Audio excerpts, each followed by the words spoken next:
Yep, all ready. How about you two? Green and good to go? Paimon's ready! Great, let's get rolling then. Great. Well, first things first. Wait. Someone's here. We heard your footsteps. Although... You've been here for a while now. I take it you followed the Traveler, but I don't sense any ill intent in you. Come on.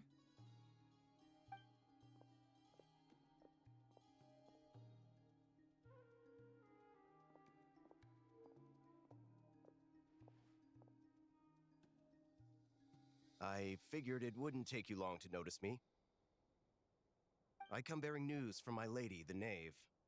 Dottore went through the motions of returning to Snezhnaya, but it was obviously a facade.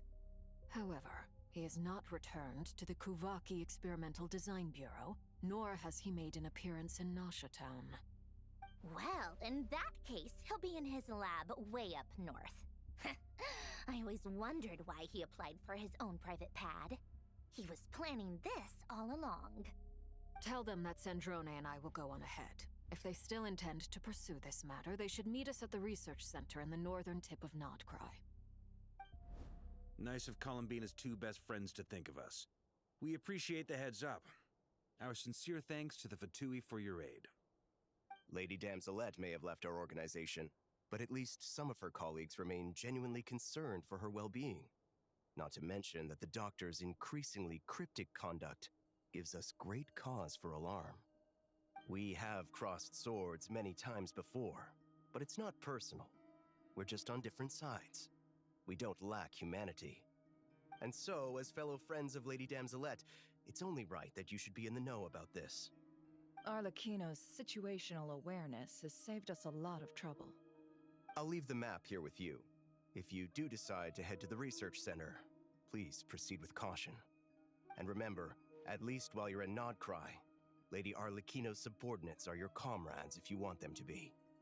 This is very accommodating of you. We can't thank you enough. Just doing my duty. I shall take my leave now. If you need us, you'll find us at the Experimental Design Bureau.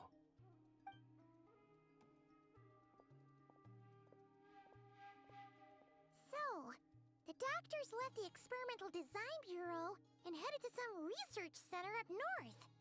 Marionette seems to think he's been planning this for a long time. But when did it start? Before he even arrived in Nodcry? It seems his loyalty to the Tsaritsa is lip service at most.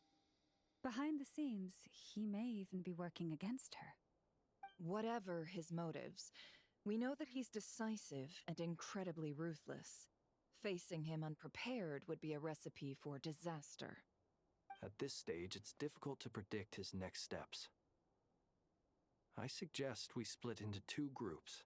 We need some people to stay behind and guard Nasha Town. Well, as much as I'd love to help, infiltrating research labs isn't really my area of expertise. But at least take Cool Your Jet's Ducky with you. It should be some help during the battle. And as for Miss Inefa, I suppose you will stay to protect Miss Aino? Detecting operational logic. Protect Aino. Priority. High. Just in case, Servarka, I think it would be best if you stayed behind as well. You can leave the research center to us. I mean, I would have said the Knight of Berea should probably be out on the front line, but okay, fine. Leave Nasha Town to me. Be careful out there, okay?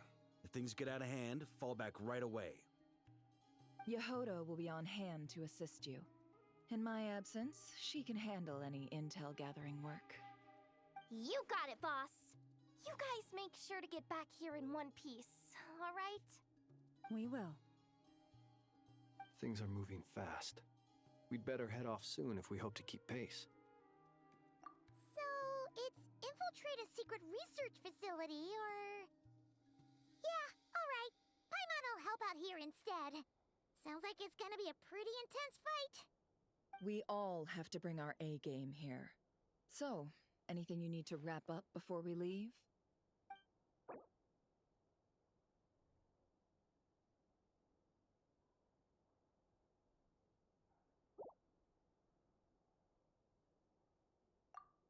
you'd better get going. Very well.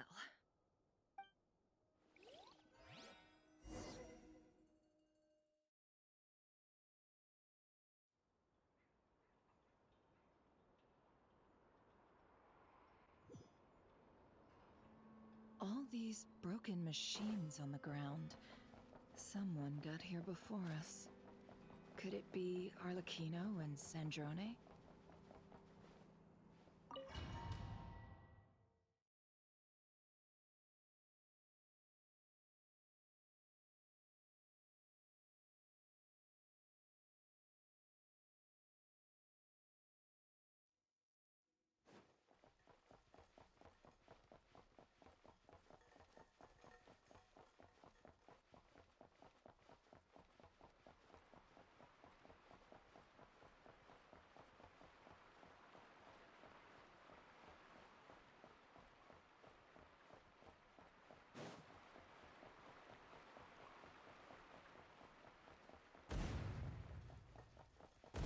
That's quite a welcome party.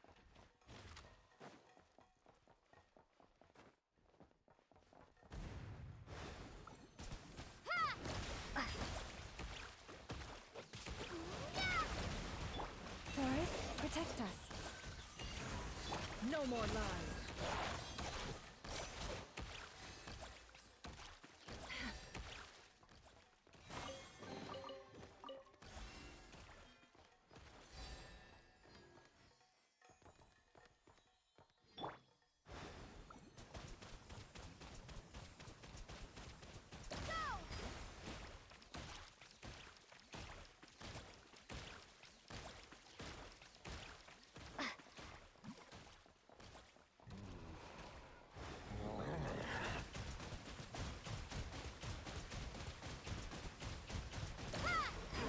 It all adds up.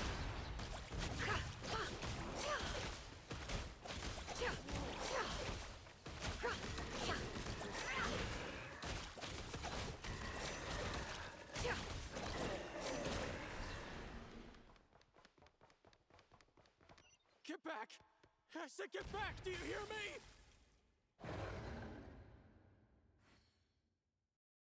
Why isn't it working? No! Don't come any closer! Don't!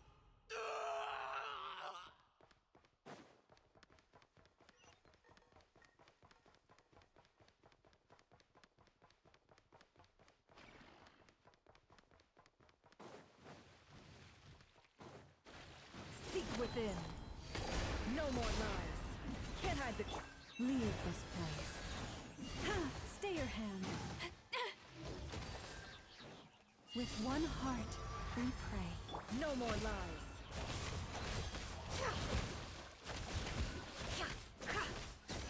You poor souls. May your spirits find peace. Grab that key on the ground. We'll probably need it at some point.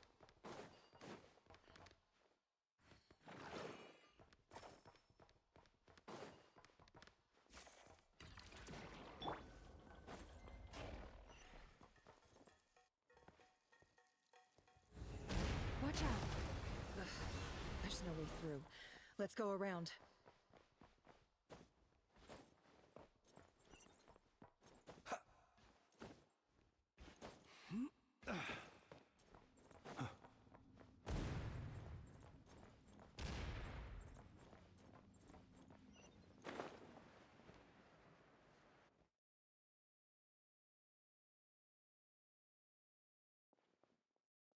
What the? Trespassers? Here? What's wrong with you people?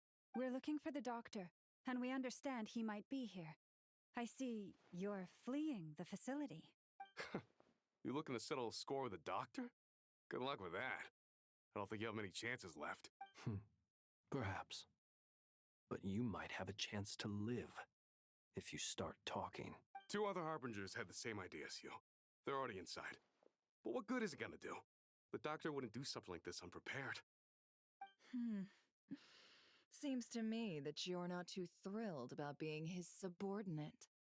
Also, is it just me, or do I sense monsters nearby?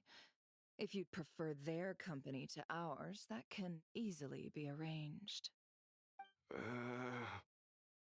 We need to know what the doctor is up to.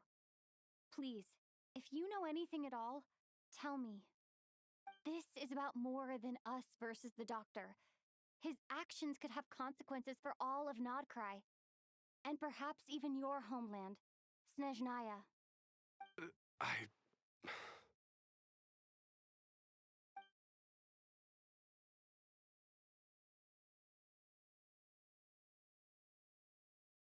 He's building something.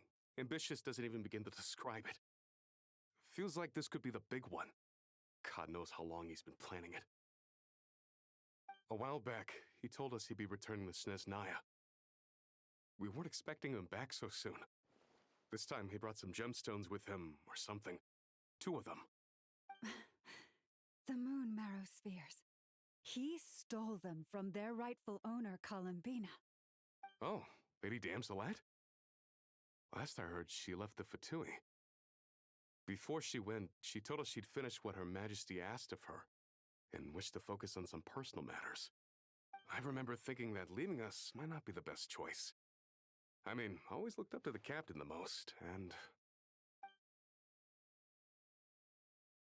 Back when this all started, the higher-ups dispatched 3 units to Nodcry to execute their plan. They were led by the Doctor, Marionette, and the Damselet, respectively. I was a part of the Damselet's unit to begin with. She never really interacted with us much. In fact, she seemed sort of detached from everything. Not because she was distracted, just felt like she was indifferent to the world around her. Like she had no stake in anything that happened. She always seemed like she was staring off into the distance. Almost as if she didn't see anything worth living for in the present, so she had to look further afield. That's right. She always used to stare up at the sky.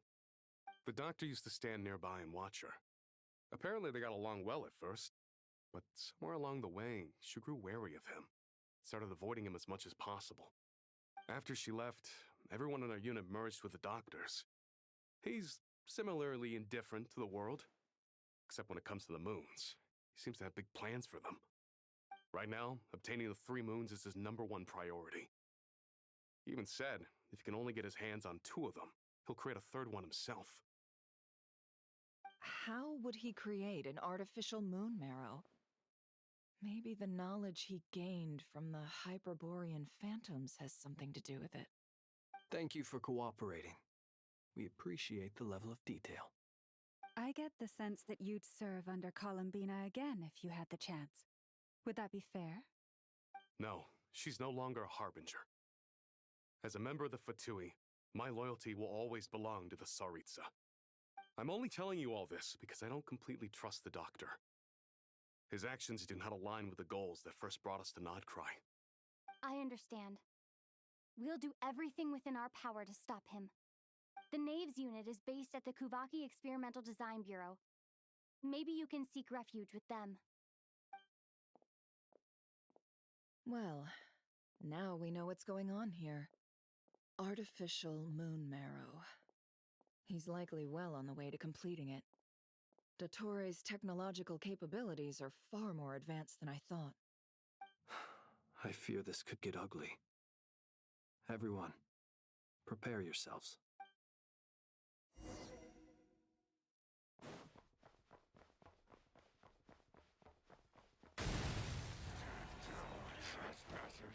Close your eyes. You can fear the dark.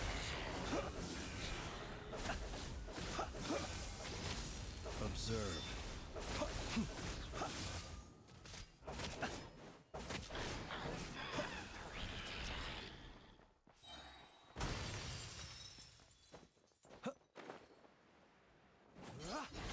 Can't hide the truth.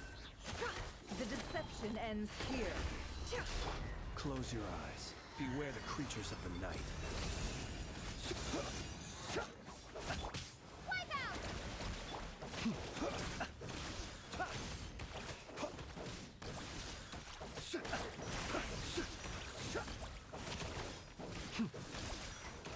Be silent.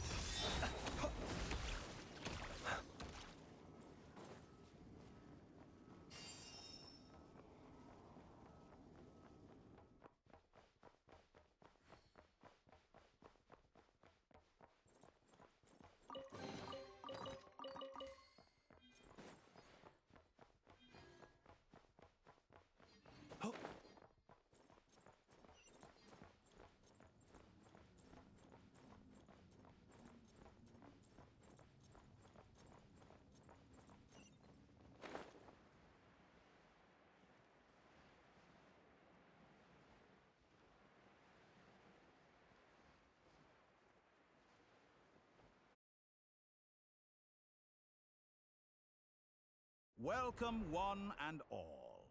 I've been expecting you. I hope my humble research facility is to your liking. Yeah, we really appreciated fighting our way in through a horde of monsters. The gall. You expect us to believe you've just been patiently waiting for us? Of course I have. Should I be worried about something? Everything seems to be going quite smoothly so far, and you've shown up right on schedule. First Sandrone and Arlecchino, now you. Ah, quite a surfeit of guests I've had today.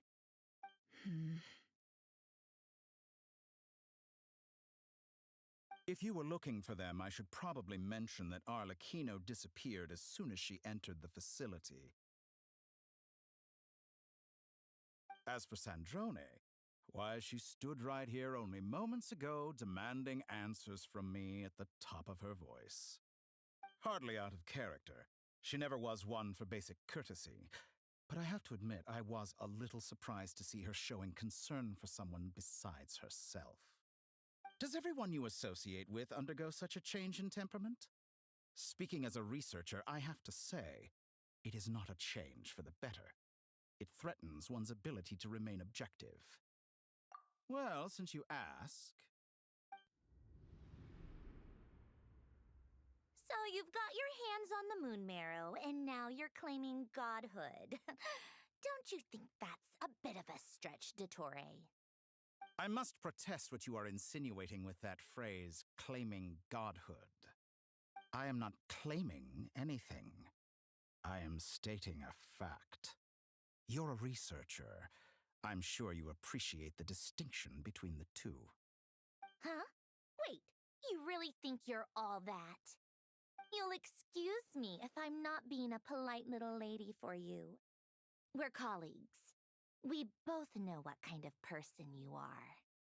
By the same token, I knew you'd respond along those lines. You and I both understand that facts speak louder than words.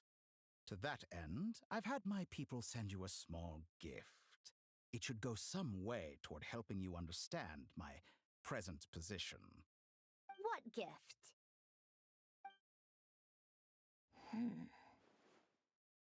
Where have all your troops gone? Who knows? Perhaps they are already marching toward a new world, following in the footsteps of an unknown god. As vulgar and arrogant as you may be, dear Sandrone, I have no intention of taking out my displeasure on your subordinates. They will enjoy equal rights to my own. You sent your people to the Experimental Design Bureau? That's the Tsaritsa's property. Yes, and I am very mindful of Her Majesty's instructions. But you know full well that they do not conflict with my present goals. In which case, all I'm doing is conducting another one of my experiments. Is there a problem with that? Now then, you have a judgment call to make. Am I simply lying to stall you? Or is it possible that every word I am saying is the truth? In which case, your subordinates really are in danger. So now you've turned on fellow Fatui soldiers. You're completely insane. I have set a new rule for myself. Each person gets one chance. Naturally, that includes you, Sandrone. If you wish to leave, I won't stop you. We are colleagues, after all. Scumbag!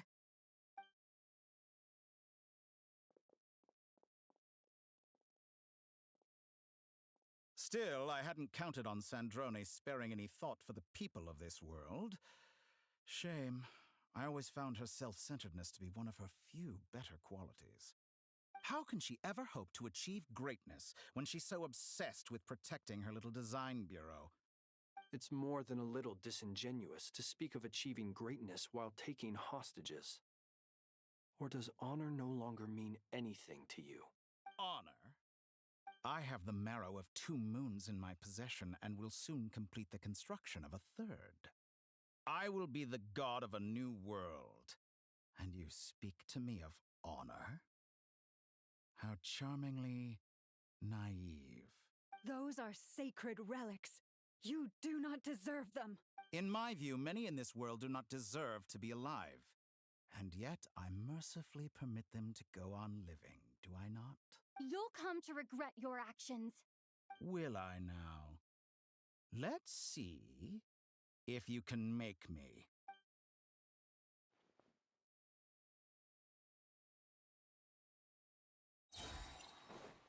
Observe. Nightfall. Get lost! Boris, protect us. By the throat. No more lies. The mystery unravels.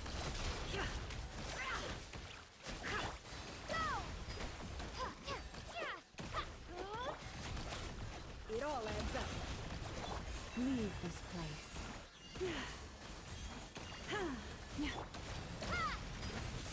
No more lies. Be silent. Fear the dark.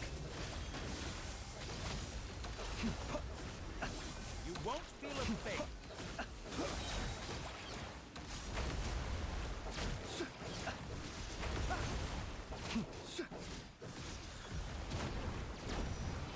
Arlecchino. Thanks for your assistance. Arlecchino. They see you as an ally. What a farce. You're clearly here to destroy my research, not me. I'd say your research is more valuable than your life. Am I wrong?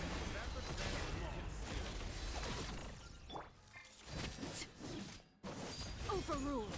Shatter like a reflection. Observe. Close your eyes. Your actions betray your fear of me.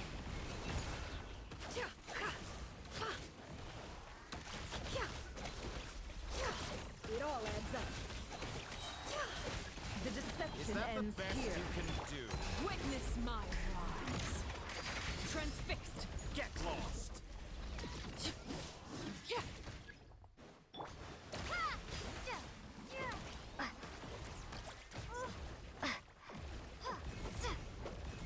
Observe.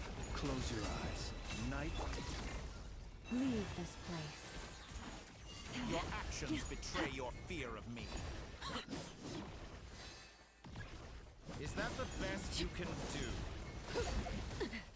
Get lost!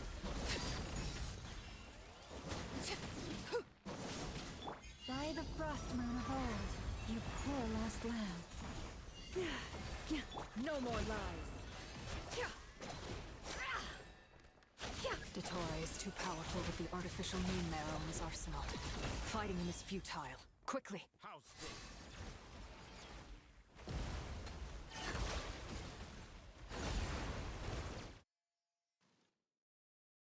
Let's go. I've always thought it is wiser to flee than surrender.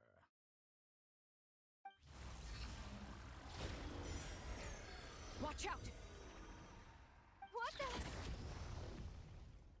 Forget about me! You should... Where's the traveler?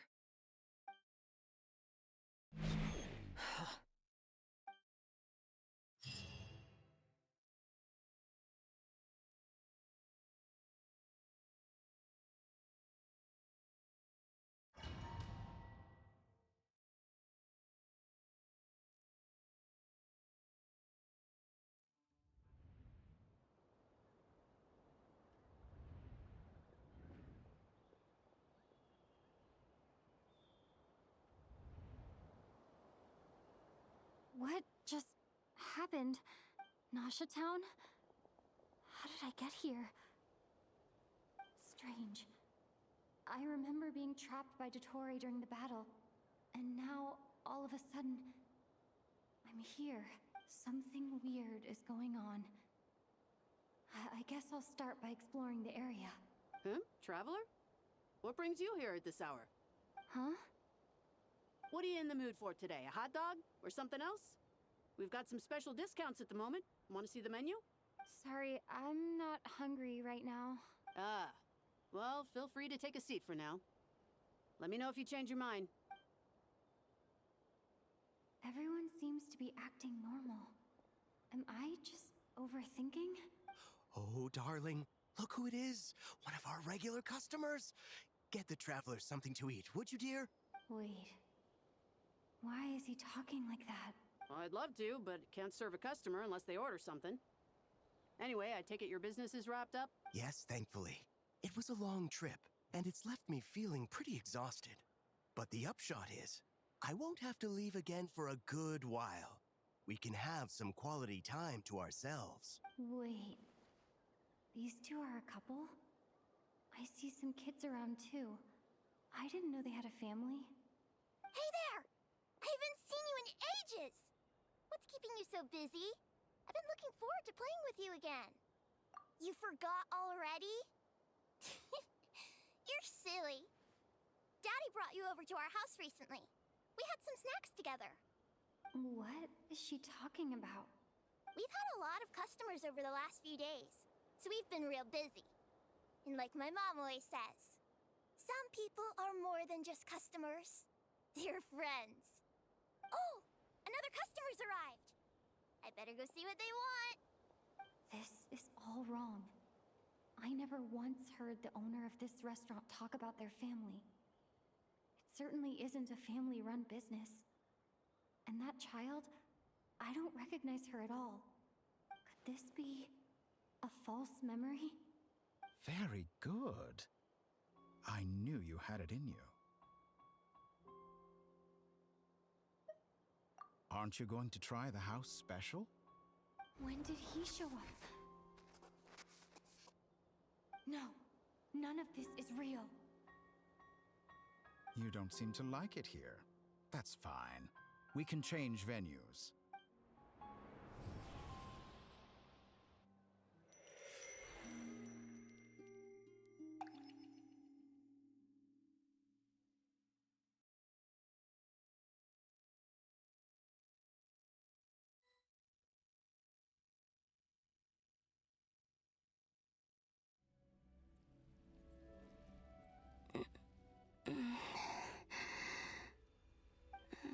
Where is this place? It took all my strength to open the moon gate, and then I leapt into it. So this is the moon's reflection? The mysterious realm beyond the gate?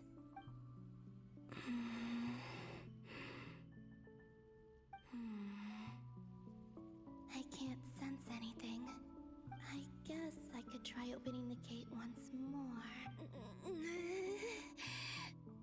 No response. Maybe this space can't be opened from inside. If this was the space that killed both Revier and his lover, then why am I unscathed? Or... no, I'm not unscathed. Even the air here feels frozen in place. There is nothing here with which I can restore my power. I should conserve my strength and proceed with caution.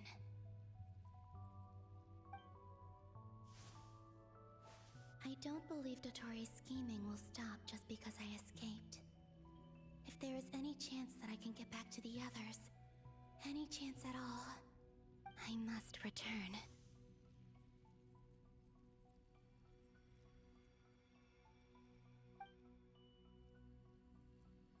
Emptiness, silence. What is this place? Or maybe the real question is, what is it for? What's this? Looks like it responds to my power.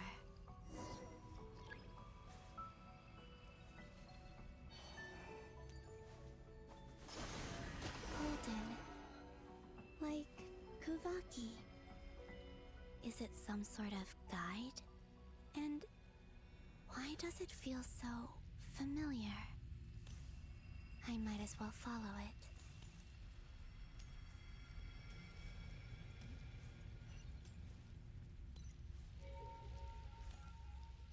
Where does this lead?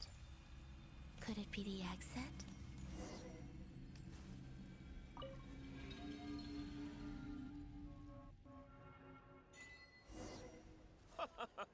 Welcome home, Moon Goddess.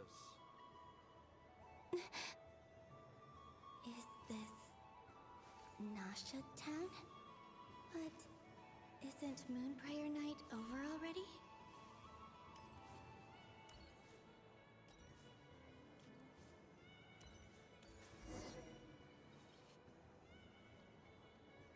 Goodbye for now, Columbina. I hope you have a wonderful night. I will. Lama, everyone else, and me? Are these my memories?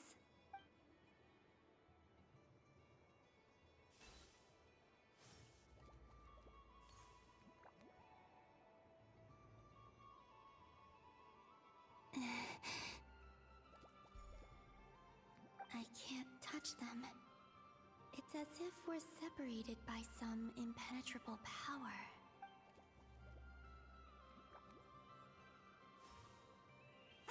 Over here! Over here!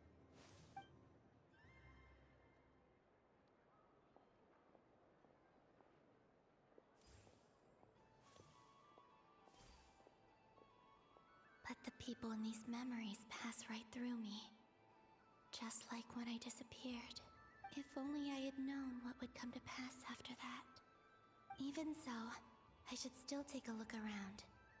Just being back here, it gives me the strength to keep going.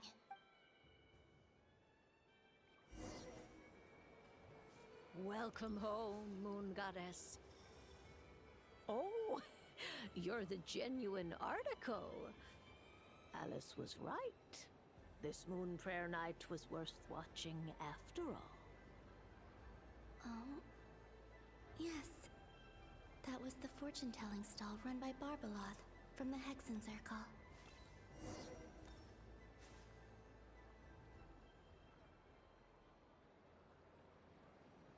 Please, draw the first lunar arcana. This represents destiny and is the foundation for the divination as a whole.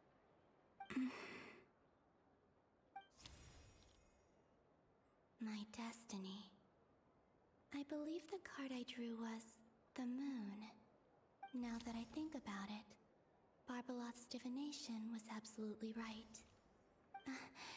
It's almost time to draw the last card. The one that represents the future.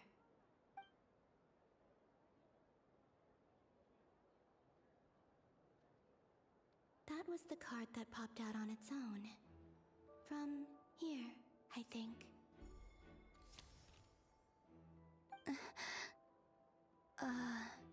Kuvaki Pulse?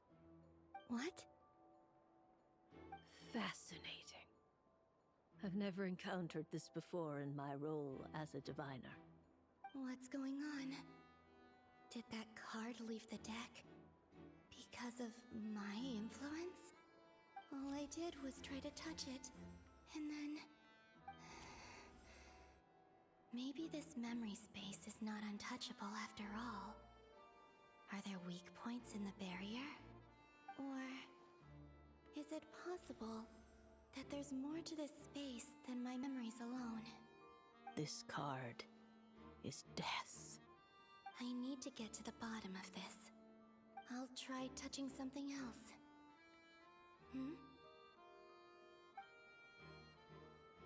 Is this the wind? No, it's gravity. It's pulling me outwards. No, Traveler!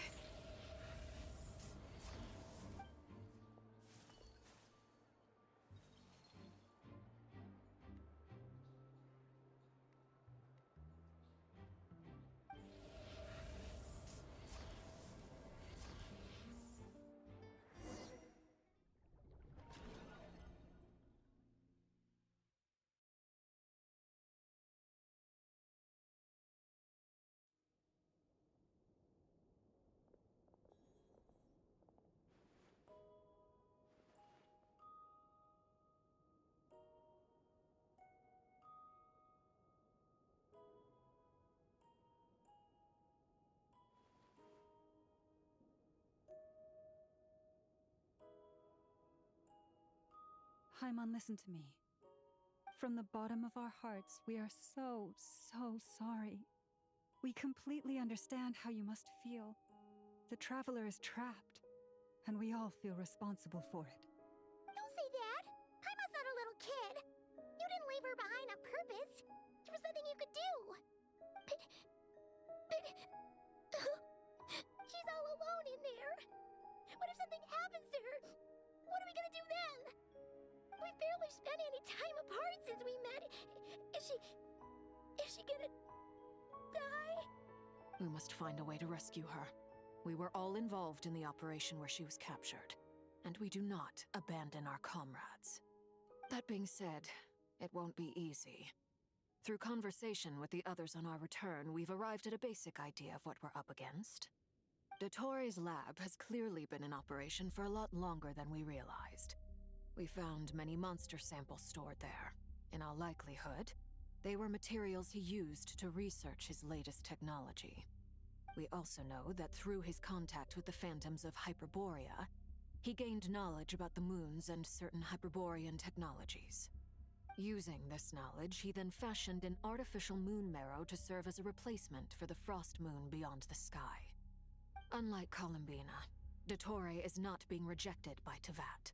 And even with 2 of the 3 moon marrows, his power far exceeds all of ours combined. Once his 3rd moon marrow is complete, Dottore will have completely seized the authority of the 3 moons. Teyvat's most primordial powers will then be in his grasp. Does that mean... I'm afraid so. No one could have predicted this level of insanity, not even from Dottore.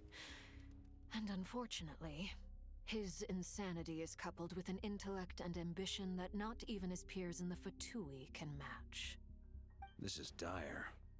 Sounds like the world is done for. The 3 moons' authority can influence the very fabric of time and space. I dare not imagine what a monster like him would do with that kind of power. The trouble's already begun, I'm afraid. On our way back, we discovered that part of Nodcry is being enveloped by an unknown energy. We cannot ascertain what is happening inside. I'm convinced this is Dottore's doing. Not that there's any way to prove it. The issue is, we have no idea what his intentions are. The only thing more frustrating than facing down evil is knowing that it will surely come, but not knowing when. The Doctor is guilty of numerous crimes in Mondstadt as well. One of our knights, well, former knights, his father was murdered by Dottore. His ideology and methodology are a danger to everything in his path, from individuals to entire nations. He does not feel guilt, even when he acts against his own people. He doesn't see them as his own people, that's why. People like him see everyone else as beneath them. Right. He views other people only in terms of how they can benefit him. That's the basis of all his social connections. Granted, he's hardly the only harbinger to pursue their own interests. We all do. And Her Majesty is gracious enough to permit it. Still, her mercy has its limits. Dottore's actions have gone beyond even what the Fatui could have imagined. Usurping divine authority to become a god. For a servant of the Tsaritsa, that goes beyond being disloyal. It's treason of the highest order. We can't expect him to heed the Tsaritsa's will once he gains the 3 Moons' authority. Even we Harbingers consider him the most self-interested among us. Poor Traveler. Of all the people to get caught by... We have to go save her! Right now! Please! We gotta find a way! Paimon, I promise you, we are with you all the way. I get how you feel. I do. But it's gonna take more than strong emotions to take down an enemy like Dottore. What we need now is more information. Right. We can't even guarantee he's still at his research center. Before we can think about mounting a rescue operation, we need to confirm the Traveler's location. I'll find a way. Paimon knows, but... She's so scared. If anything happens to the Traveler, She might be the strongest person Paimon knows, but she's still human. She feels pain and bleeds just like anyone else. Then think things through before you stick your neck out. Unless you want to lose your head. Sandrone. Miss Sandrone, you're okay? Put the stuff over there, and be gentle with it. Am I okay? As you can see, I've had to move my whole livelihood out of the Experimental Design Bureau. It's been swallowed up by Dottore's energy field. If I'd left it any longer, I probably would have gotten stuck there. Ugh, Dottore always goes a little loco when he finds a shiny new toy. Not that he'd ever admit that. But this time, he's gone full psycho.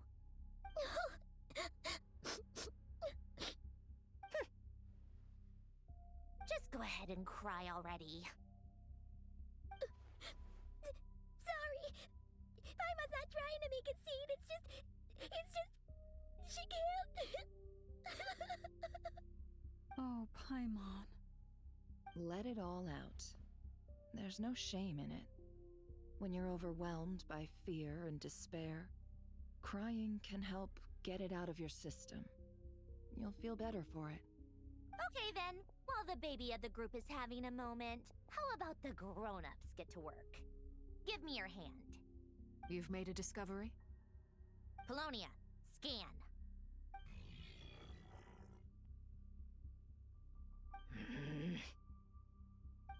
You, hand, now. Oh, I thought you'd never ask, my lady.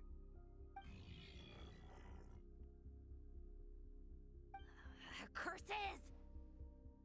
You're next, then you.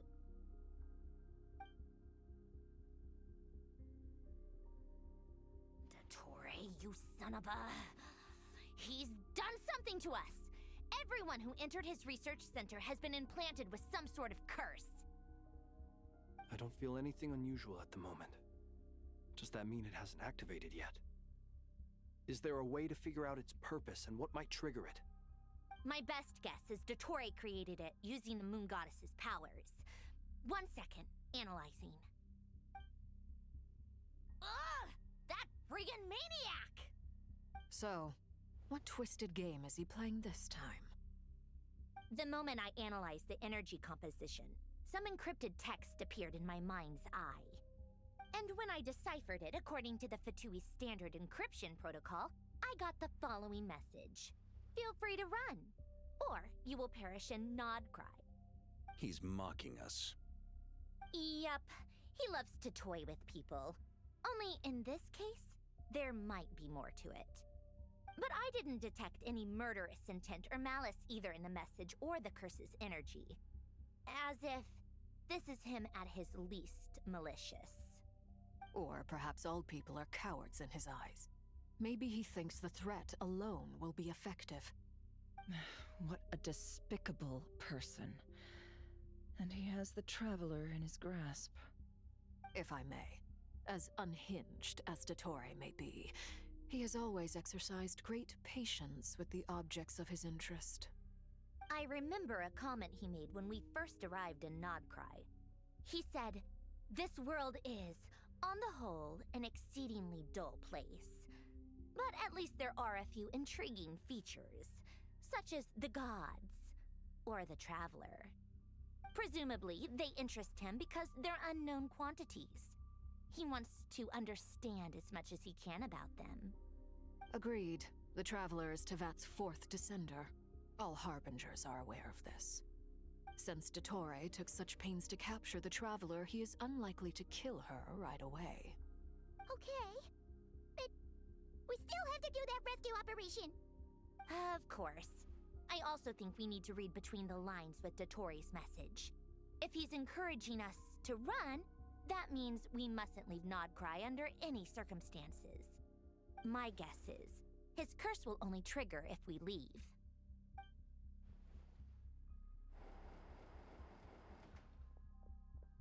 We've discovered multiple energy fields. Albedo is still attempting to analyze their structure. He told me to report back first.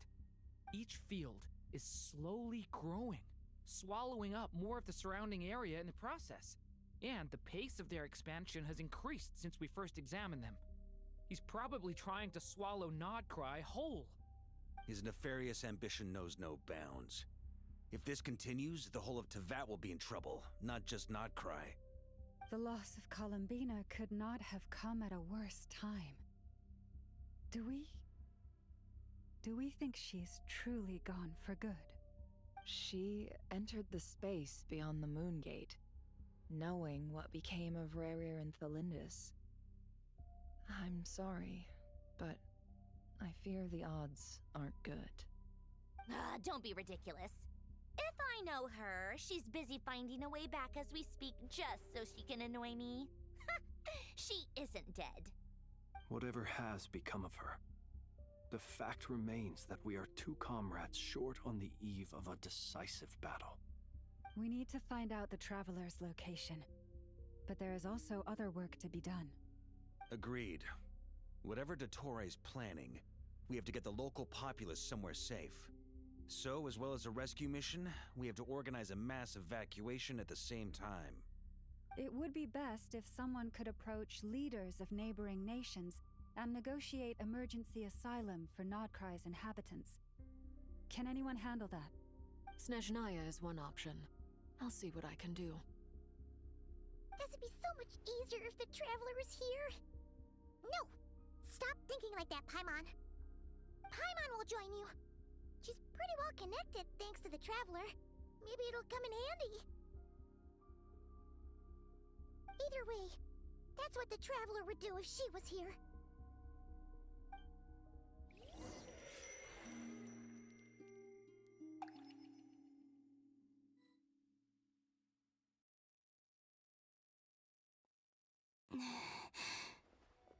Back here again.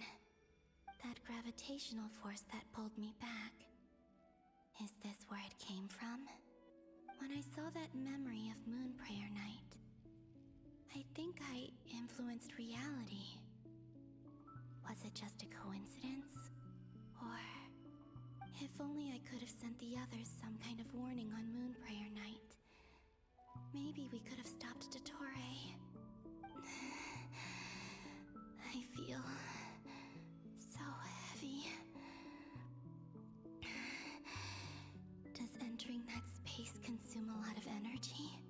Well, even so, I have to keep moving forward. Back to emptiness and silence again. I should try and find my way back inside that memory.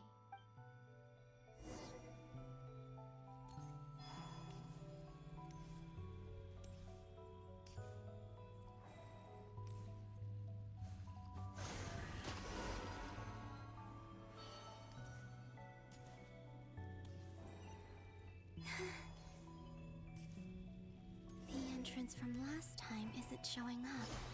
Looks like I need to gather these scattered fragments.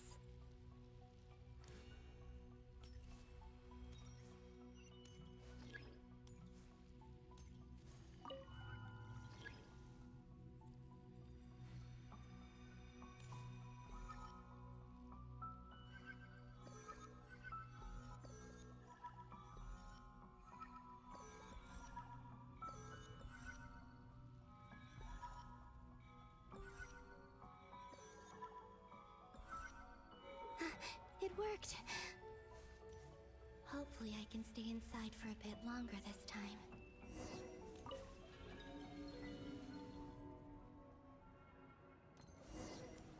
Ad Astra Abyssosque. Welcome to the Adventurers Guild. What? This doesn't look like Moonprayer Night. Extra, extra! Latest issue of the Nasha Express! I don't think I've ever been here. Maybe this space isn't comprised of my memories after all. There aren't any festive decorations around. Is this Nasha Town after Moonprayer Night ended? Did Dottore's plan not affect the town? Or is no one aware of what happened because he used the Three Moons' authority? Let me see if I can influence anyone else.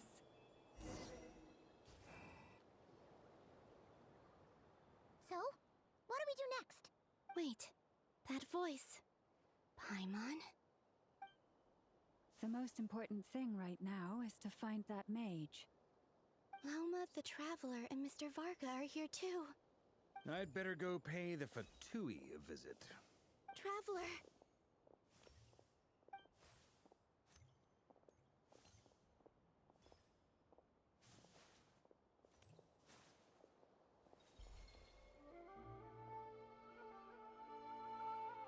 Huh? Columbina?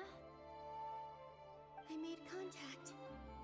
It's me, Columbina. Huh?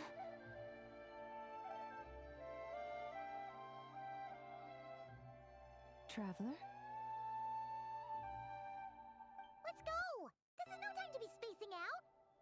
Huh? Huh?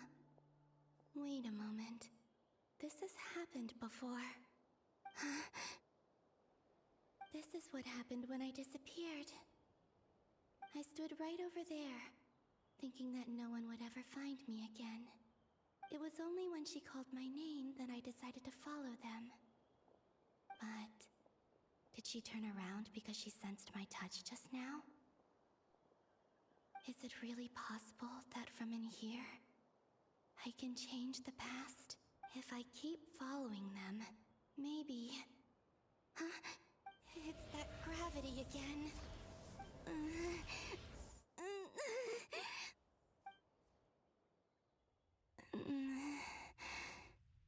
Every time I influence reality within that space, this force intervenes and pulls me back. It's as if it's trying to stop me from leaving. I'm getting weaker and weaker. I'll just have to try another approach next time. Come on, Columbina. Keep going. You have to tell everyone what happened.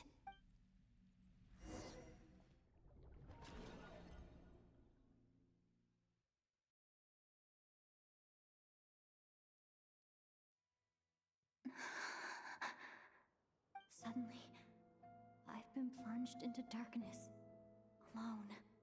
It feels strange, as if something has grabbed hold of me. Is Dottore now powerful enough to interfere with space itself? Look at you, standing so still in total silence. I almost didn't recognize you. Hello there, traveler. He seems to be in a good mood. Wait, what's that behind him? Ah, so you noticed. This is the completed Trilune. 2 primordial moon marrows and 1 artificial specimen. You are wary of it. Good. Maintain that reverence. You performed well in that recent battle. Brave and reckless as always. Courage is the sign of a true hero, and impulsiveness is the hallmark of those who strive to advance. I say this not to belittle you. Most creatures are far more timid by comparison. 3 moon marrows. Does that mean the artificial one is now complete too? Well spotted. What do you think? For a replica I built myself, I dare say it looks the part. Dottore, are you planting illusions in my mind? I have no interest in fooling your eyes. On the contrary, I hope to show you the true essence of all that you see before you. Is this not a beautiful city? People live in peace and find joy in their work. The streets are safe. People can even leave their doors unlocked at night. You might say it is the Elysium everyone dreams of. All available data indicates your values and worldview conform with the mainstream. This kind of society should be quite to your taste. False beauty is deceitful. Lies are to no one's taste. I wonder, Is it your moral standards that are too high? Or your expectations of reality? Answer me this. If someone existed in a sweet dream from the moment they were born, a dream in which they never once felt pain, which do you think they would consider superior? The dream or the reality? That's pure sophistry. It has nothing to do with your actions. As I suspected. You have yet to understand all of this for what it really is. What do you want from me? You sound impatient. Do you think the only reason I'm keeping you is because I want something from you? If it's not, then why haven't you killed me yet? No one can stop you if you're as powerful as a god. I'm delighted you recognize that fact. I believe we last squared off in Sumeru. Ah, the memories. How time flies. You and I have both grown. I'm not surprised that Arlecchino and Sandrone worked with you. You've always a way of slowly but surely ingratiating yourself with all levels of society. People laud you as a hero, but I suspect there's more to it than that. Oh, but to be clear, I don't say that to flatter you. Do you always give your opponent an appraisal before you deal the final blow? Call it a long-time habit. I'm a researcher, and one of my duties is to give an objective assessment of my subjects. But you misunderstand. We are not opponents. Not at this moment. I just want to talk. Think back to Tartaglia, Arlecchino, Capitano, Colombina, and now even Sandrone.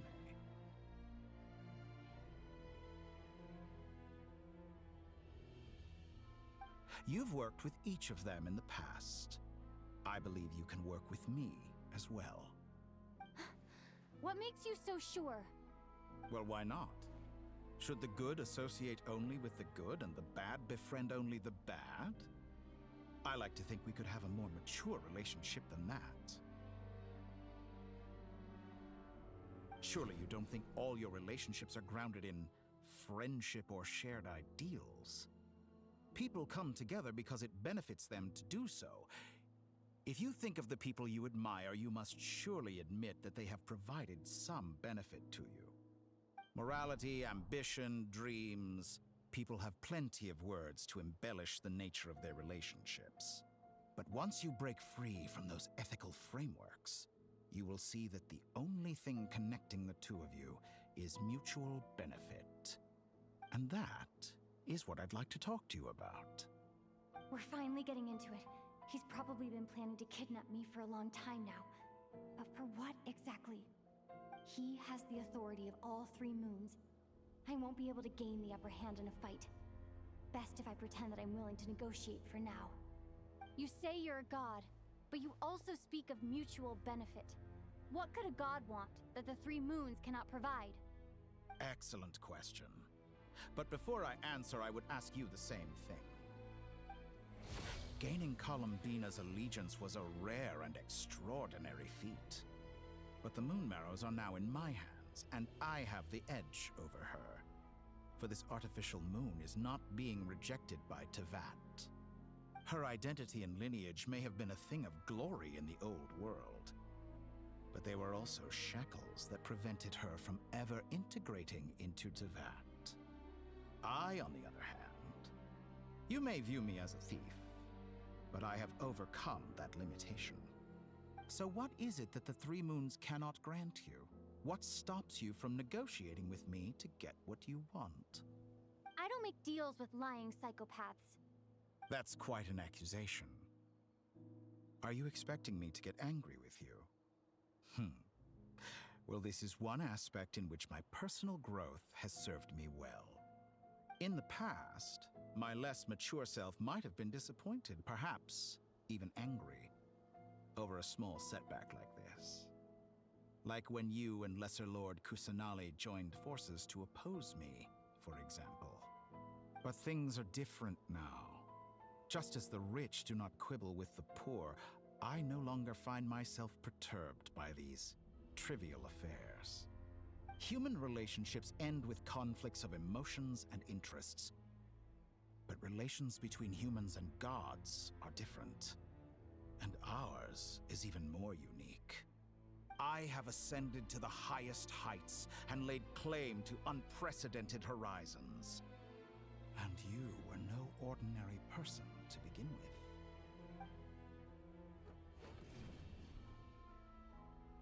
Allow me to show you the world, Descender.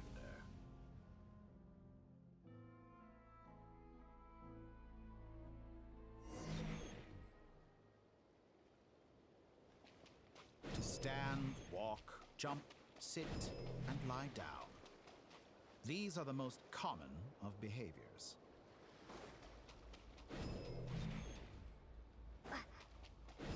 Have you ever wondered why we were born following such laws? Who stipulated that we could not fly instead of walk?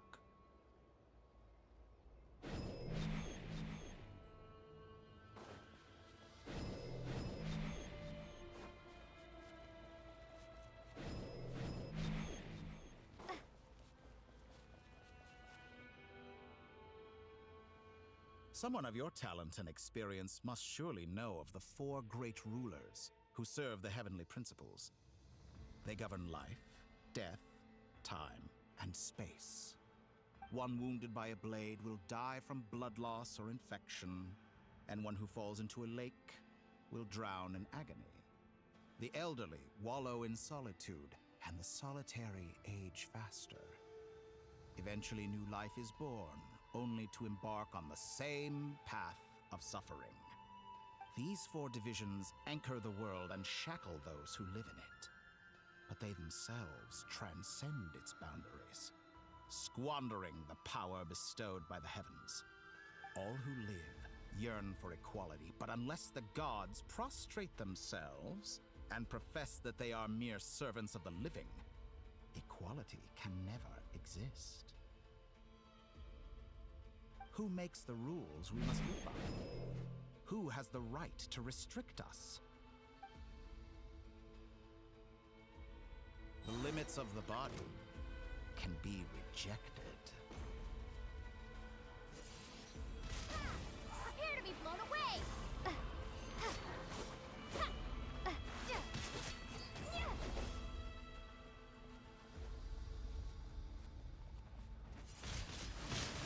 Wingblade!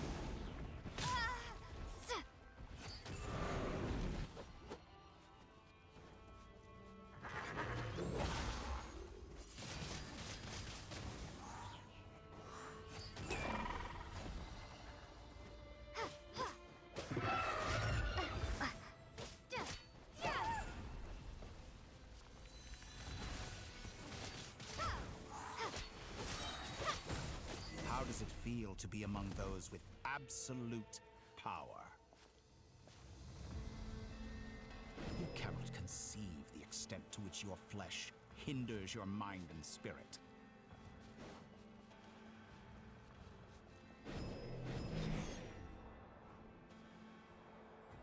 Only by discarding our useless, primitive eyes can we perceive a new world. How narrow-minded we all were in the past. Why should the final answer of the world not be the power that predates those of life, death, time, and space? The power of the Triloon. Through it, I have glimpsed new experimental possibilities. Nature suppressed, authority exiled, souls controlled.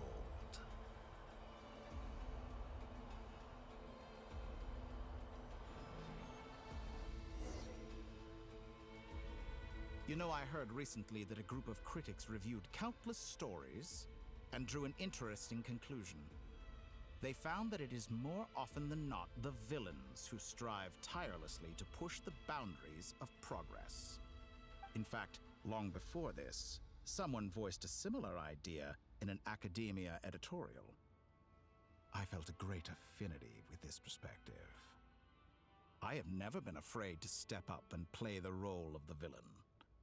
Fanatics are trampled down for their transgressions, and those who transcend are rebuked for their audacity. And so, The majority of creatures are too timid to follow my lead. But all sacrifices made during my experiments have been worthwhile, as you can now see. I can offer you something new, something unique, precisely because I am a villain. Think about it. We are eternally bound through mutual interest.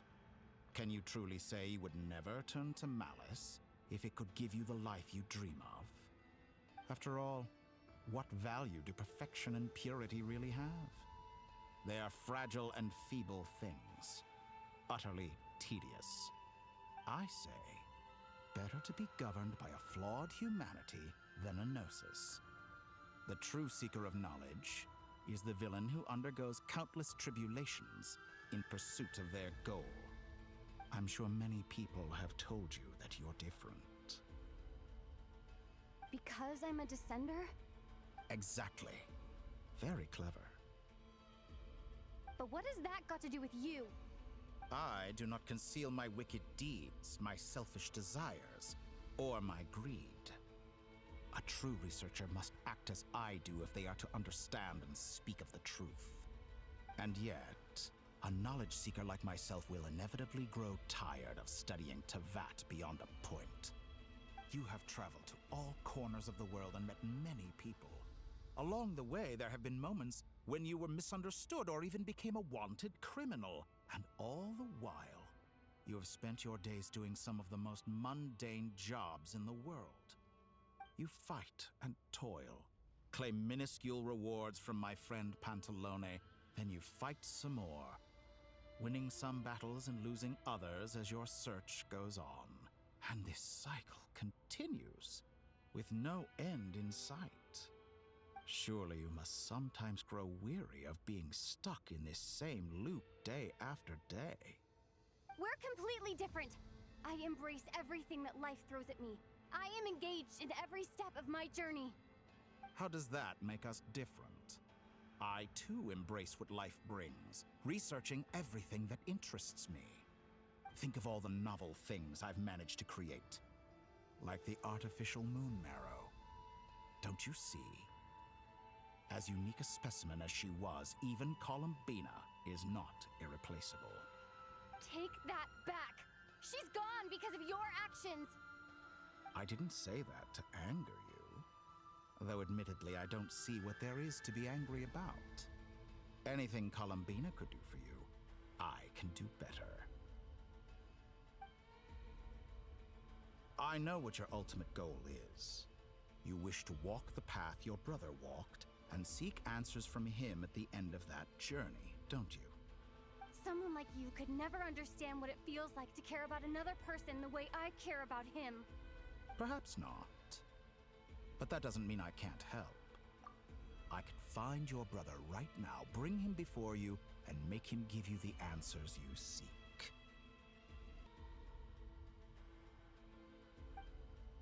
Don't be so presumptuous. You'll never begin to understand the situation between us. Oh, no. This is no presumption. I'm only offering what I know is possible with the power of the Triloon. But it seems like you would sooner continue with your journey through this world. Why? Do you truly desire this journey? Or is it simply a necessary process from which you cannot escape? Think of all the time and energy you have spent, everything you've had to endure just to make it this far. Is this really what you want? Or has your hand been forced by the promise of that final answer? Yes, you have made many friends. But do they ever spare a thought for the void in your heart and what it yearns for? What you want is not friends. It is family. But do they know this? I, on the other hand, am far more considerate. Join my experiment, and in return, I will bring your meaningless journey and all its struggles to an end. This is a malicious attempt to manipulate me. But at the same time, he's stating some very human truths. Of course, he's right about my predicament. How can I deny it? I have faced ungrateful strangers, never-ending troubles, an endless quest for answers. to see him. After everything I've been through, words can't describe how much I miss him. How much I want to be reunited with him, wherever you are right now. Do you miss me too?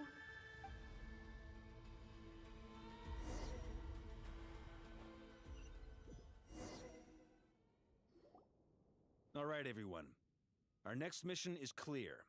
We need to contact all the major organizations, explain the situation to the public, and then begin the evacuation. The residents of Notcry are quite dispersed. The two most populated areas are the Southern Isles and Pyramida. Miss Lauma, I will leave Hisi Island and Nasha Town in your hands. I will liaise with the Fatui and Pyramida. Agreed. We will reach out to Natlan and Snezhnaya.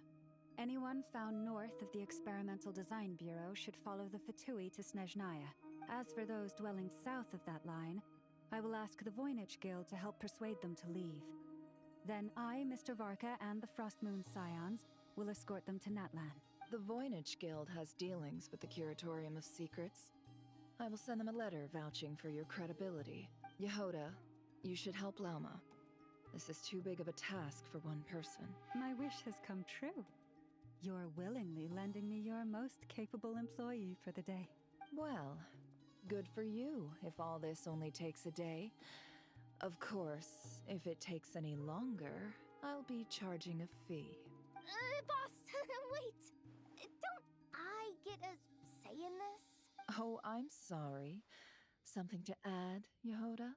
Well, no one's more important to me than you, boss. And remember how Lauma healed your eyes after that big battle? I think that's worth at least 2 or 3 days' work for the Frostmoon Scions. Are you completely incapable of acting in your own self-interest?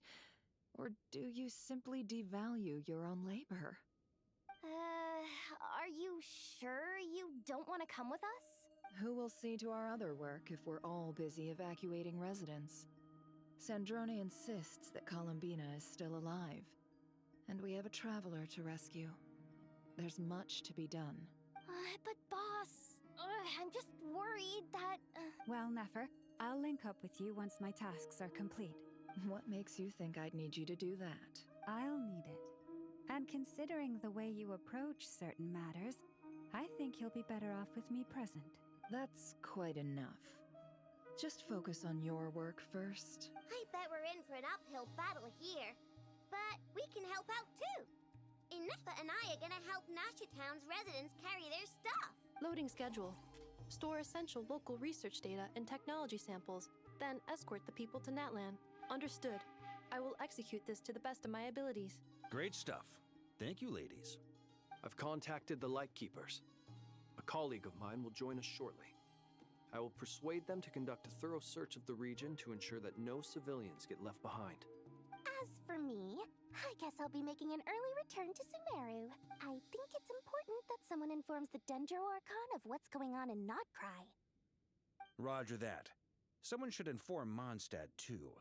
Mr. Duran, can I trust you to handle that? I think you fly faster than any of us can run. As an added incentive, get there fast enough and I'll see about getting your gliding exam waived. Really? Ha! Mission accepted, sir. I intend to stay behind and help Miss Sandrone with her research. She has some alchemy-related questions that she'd like me to explore. She recognizes your expertise, then. I wish you a fruitful collaboration. Thank you. In truth, I was surprised to hear her express an interest in subject matter outside of machines. I believe she has been investigating some Fontanian technology recently. She made a point of bringing the relevant materials with her when she left the Experimental Design Bureau. She's sorting through everything in her room as we speak. I should mention that we have one other friend who isn't present. He hasn't made his position in all of this clear. But if we know anything about him, he's likely investigating on his own. Paimon's been very quiet today. But I know how close she and the Traveler are with the Natlanese. She should come with us to the border. Okay. Paimon will do her best. Make sure to heed Sandrone's warning. Many of us have been cursed by Dottore. As such, under no circumstances should anyone cross national borders. Remain within Nodcry. That aside, personally, I have faith in Columbina.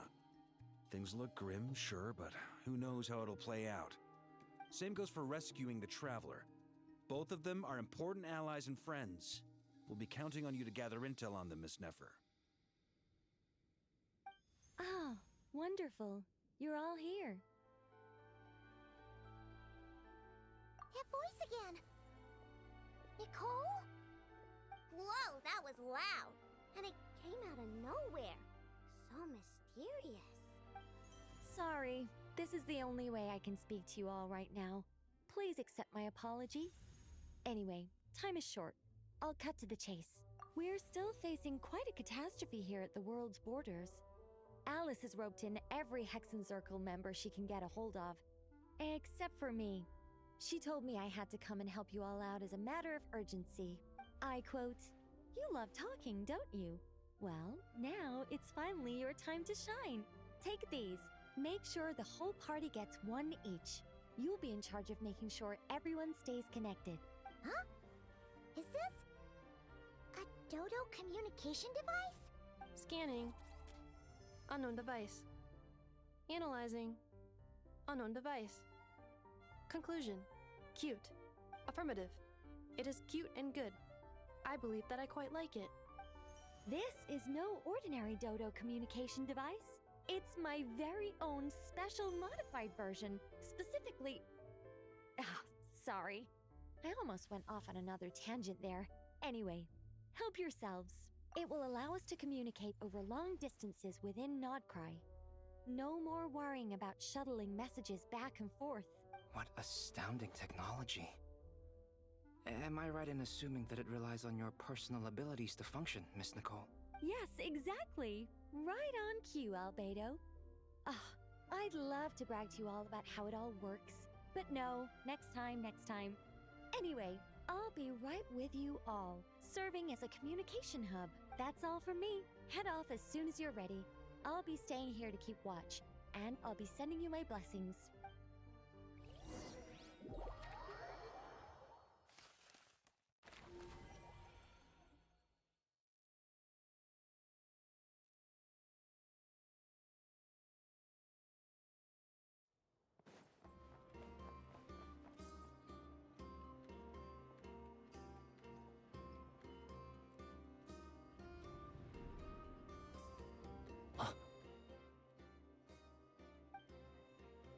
Sir Flint. Perfect timing. I just arrived myself. You are most considerate, Master Ilua. But in fact, I know you have been sitting here for quite some time. If you saw me, why didn't you say something? I was curious to see how long you could sit still for. Also, shouldn't you have managed to sense me approaching? That would be a first. You always seem to appear out of thin air without making a peep. Also, how many times do I have to tell you not to address me as master? I don't qualify. I beg to differ. Why should a young man so well versed in social graces as yourself not be worthy of that title? Please, Lord Flint's... Sir Flint's. I'm begging you, don't flatter me into complacency like you do with everyone else. You understand me better than most. My newest acquaintances tell me I love complimenting others. What do you think? I think they don't understand why you do it. You just love puffing people up till they're a big, happy ball of hot air that floats away into the sky. In all sincerity, I can only hope that they bring good tidings when they come back down to Earth. Is the situation that bad? We just held a strategy meeting. Let me fill you in.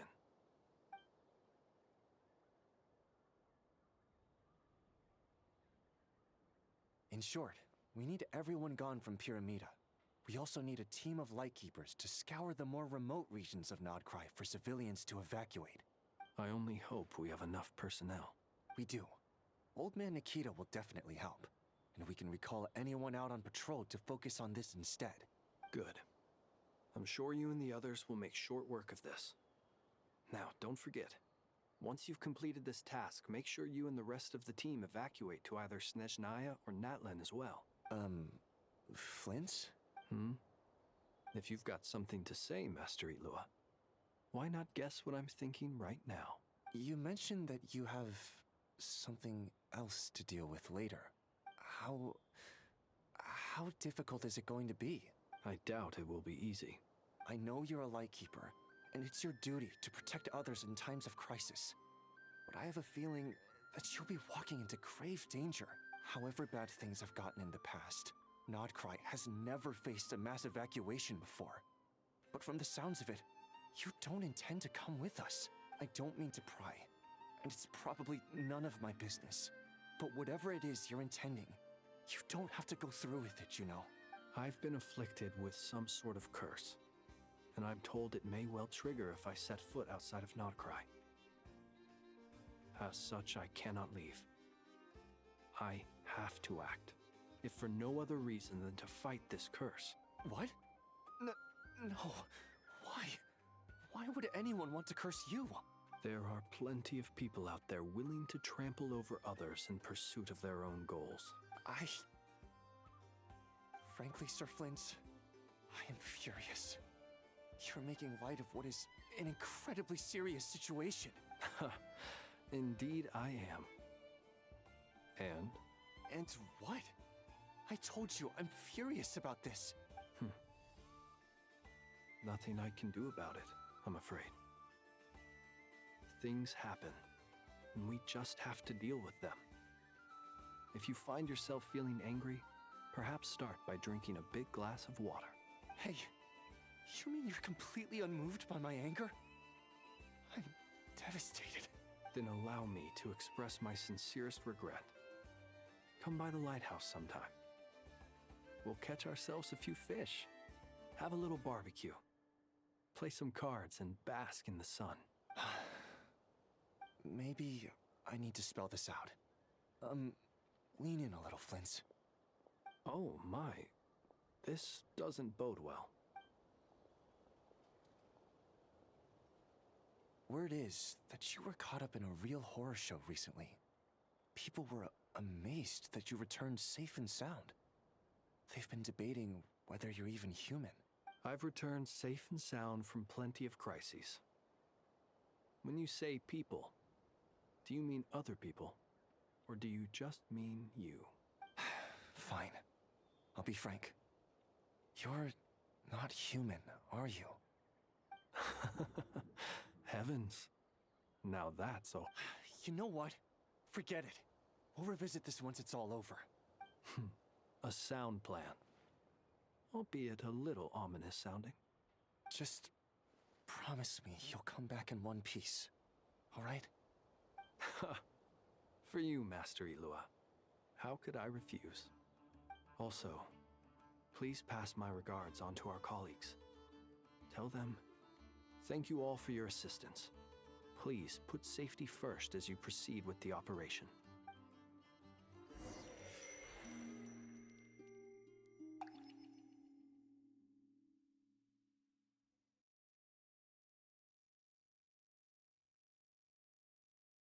I have to keep searching for a path toward reality.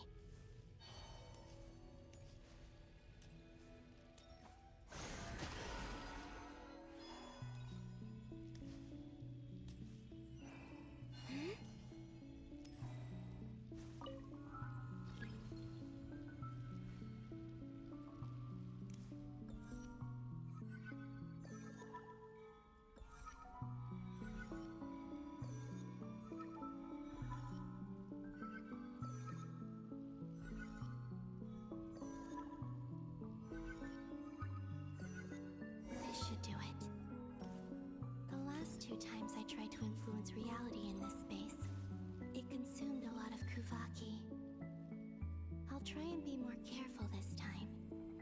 I need to leave key clues behind using less power.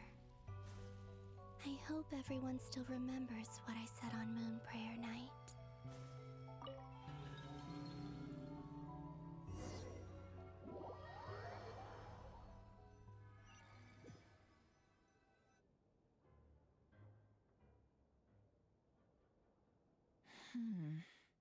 Nothing here either. Flints? Ah, Miss Nefer. What are you doing here? Unless... I just spoke with Itlua about arrangements for the search and came for a walk nearby. As for you, why would... Huh. It appears we think along similar lines. And neither of us likes to accept things at face value. As well as figuring out how to gather intel on the Traveler, I wanted to confirm some of my own suspicions. Also, we'll need to bring a lot of force to bear against Dottore, even if we're only looking to rescue the Traveler. We can't leave anything to chance. You don't think Columbina perished either, do you? I'm merely considering the possibility that she survived, just as you are. How much can we really know about a deity like her anyway? Do you remember what she said on Moon Prayer Night? About using moonlight to send messages to us? Of course. I think that's why we're both here. Where have you checked so far? I've been focusing on the outdoors. Anywhere the moonlight shines. I checked most of Nasha Town, but didn't find anything. I checked the Curatorium of Secrets, and a few rooms where I thought I might find some leads. But no luck here either. The only places I haven't looked yet are the rooms in the flagship. But process of elimination isn't the only thing that brought me here. Oh, really? What's your other reason? After all that build-up, our mystery ally never showed up even once! Huh? Am I imagining things?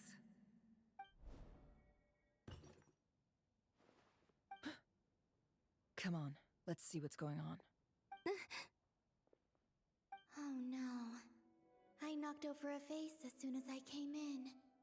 It must have been caused by a Kuvaki fluctuation when I entered the space. Although, it seems like I'm not about to be pulled away this time. It looks like as long as I'm careful with my actions, it doesn't count as influencing reality. Anyway, is this the flagship? The Traveler mentioned that's where she was staying. I only went into the lobby last time, so I've never actually been here before. How does this space work? If nothing else, I can now be sure that it is not simply memory. She mentioned where her room was. I think it's this one.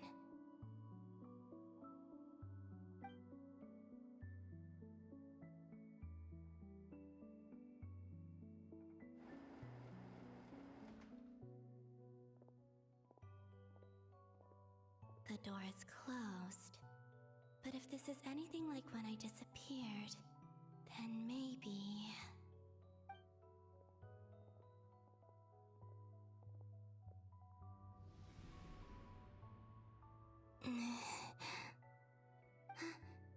I'm in. She and Paimon aren't here at the moment. I hope she's okay. I wonder what happened to her after that battle with Dottore. Best not to dwell on that for now. I need to try and leave them some clues. Please, Traveler. I really hope you find this.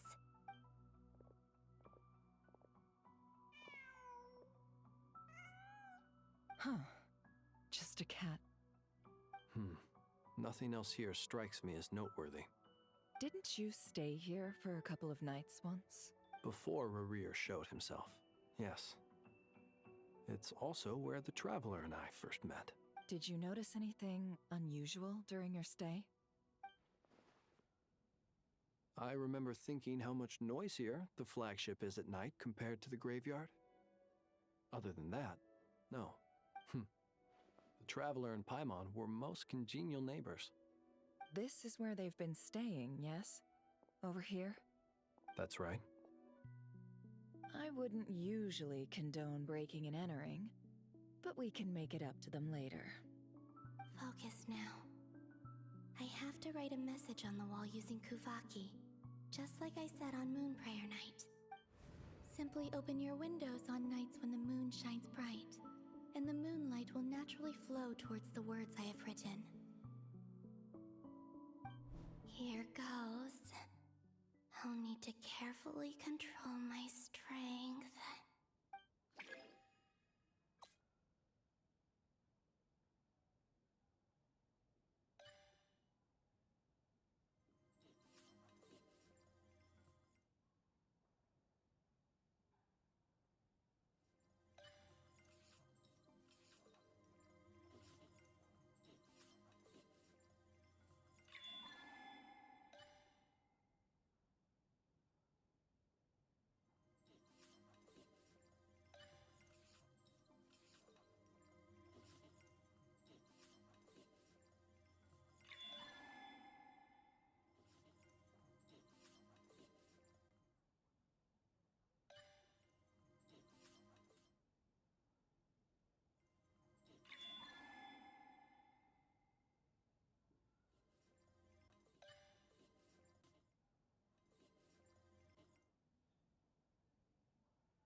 There's a noise outside the door.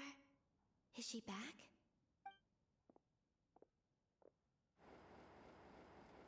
Please, you have to see these words.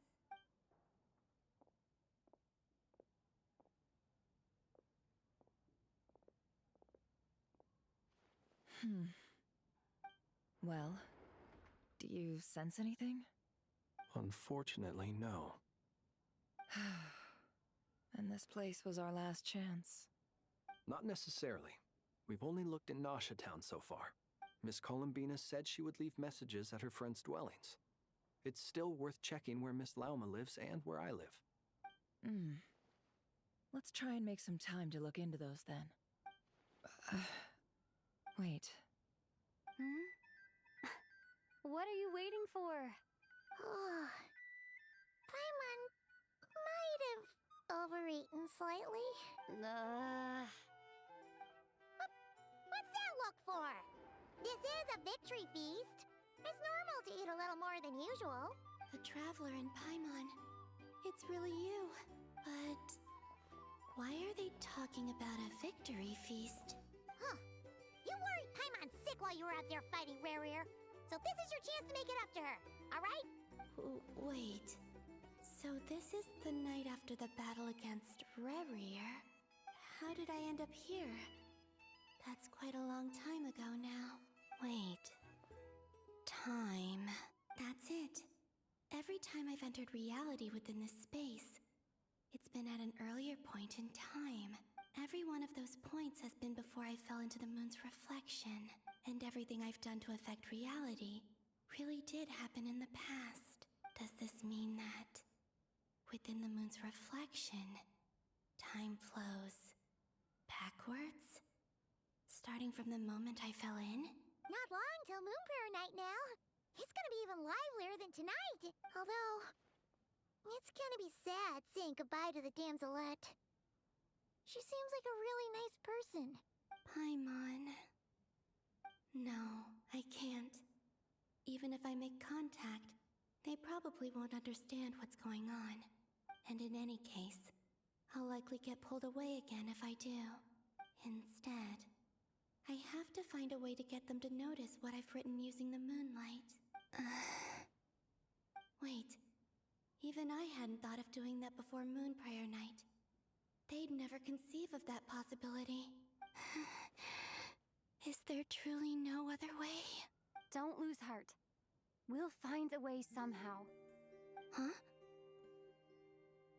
Oh, you say that, but the Frost Moon is beyond the fall sky. If we wanted to go visit her, how would we make it through to the other side? We might not have all the answers now, but I'm sure we'll find a way one day. Huh. Guess someone's gotta be the optimist. The present. The future. That's right. There are still things I can do. What's your plan? Flins, when you were staying next door, did you ever open the window? No. The rooms here are dark and damp, and there's such a buildup of dust on the windows that the moonlight can't even get in. I didn't think it was worth the trouble. The moonlight. Ah, I think I see where you're going. One moment. I'll see if the owner is available. Don't bother. Time is of the essence.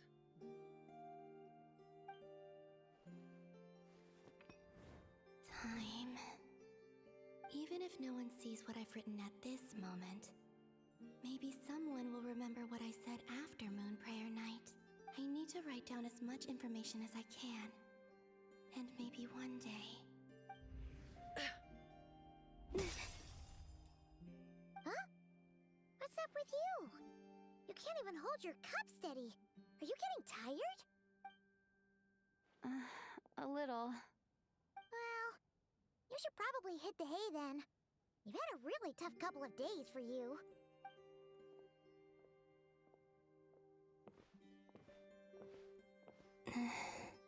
You truly have. You helped defeat Rerir, helped me reclaim my name, and you helped the others organize Moon Prayer Night. Wherever you are right now, I'm sure you're still fighting against the injustices of fate. This is all I can leave for them. How I wish I could stay here. But it's time for me to go. I hope to see you again in the next time, and if the opportunity presents itself. I will surely return to your side. Huh. Columbina. She's alive. Not only that, but she's left us an entire wall's worth of clues. She even wrote down what would happen on Moon Prayer Night. It's just a shame we found it too late. I am here. Time in this place flows backwards. I am constantly moving forward. It sounds like she's found a way to influence the past using Kuvaki, but her future is our past. So, these words have been here ever since we defeated the Ray Hero Solnari. We just never discovered them. Which came first, the chicken or the egg? Do you ever mull over questions like that? Only when I'm in a good mood, and at leisure. Well, I never do. Everything that has happened already belongs to the realm of fact. As a business person, and especially an intel broker, what I do is extrapolate from those facts to try and read the future. An admirable philosophy. It's a means of survival. Let's go. We have a wall's worth of clues to share with the others.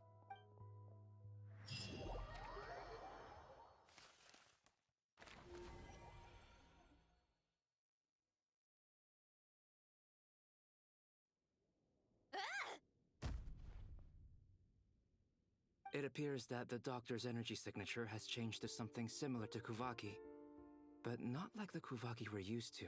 Nodcry's Kuvaki devices will only have a limited effect on it. I can see why you've chosen to place your hopes in alchemy instead. Also, I must say these books are rather profound. My subordinates just shipped them in from Fontaine. Some of them are from the Narcissenkreuz Ordo. Some are incident reports from Petrichor, and then there's a few test reports for these junk machines. Additionally, after some further scanning, I've discovered something extremely annoying. What's that? Teyvat's skies contain multiple moons. A long time ago, when I did my first scan, I detected 3, just as the legends say. But when I checked again just now, I detected 4 moons. So there's one extra? Yeah. Originally, I thought that if I could still find 3 moons, that would at least mean Columbina's still alive. But then it occurred to me that apart from the Frost Moon, Teyvat's moons are just husks. And husks surely shouldn't show up in the scan, since they're not alive. It's weird, isn't it? If we can't even distinguish between a dead and a living moon, how are we supposed to know whether a moon goddess is still alive? Or does this mean that the moon marrows are equivalent to the moons themselves? It's certainly possible. In which case, the fourth moon you detected may be Dottore artificial creation. So he wasn't bluffing.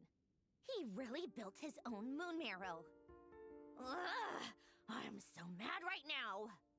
It's easy to get overwhelmed when you have too much on your plate. Maybe you need to relax. Perhaps try going for a walk, or simply take a few deep breaths. Nothing can calm me down at a time like this. I need more time, and I need progress.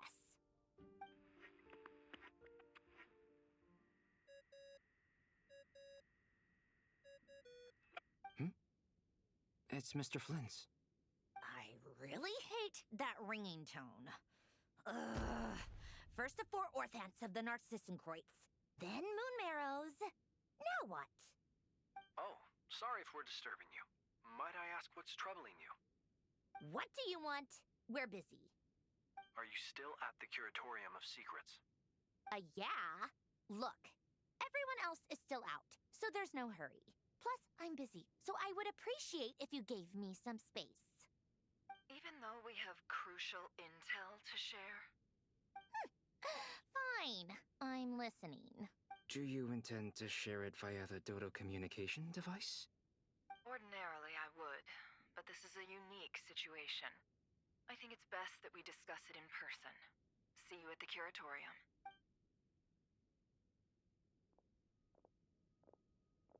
All right then. So, what's the situation? The rest of the team is still out working on their missions and evacuations, but we've decided to fill you in on the most crucial information first. Sandrone, you were right. Columbina is most likely still alive. That's the best news we've received in a while, by a long way.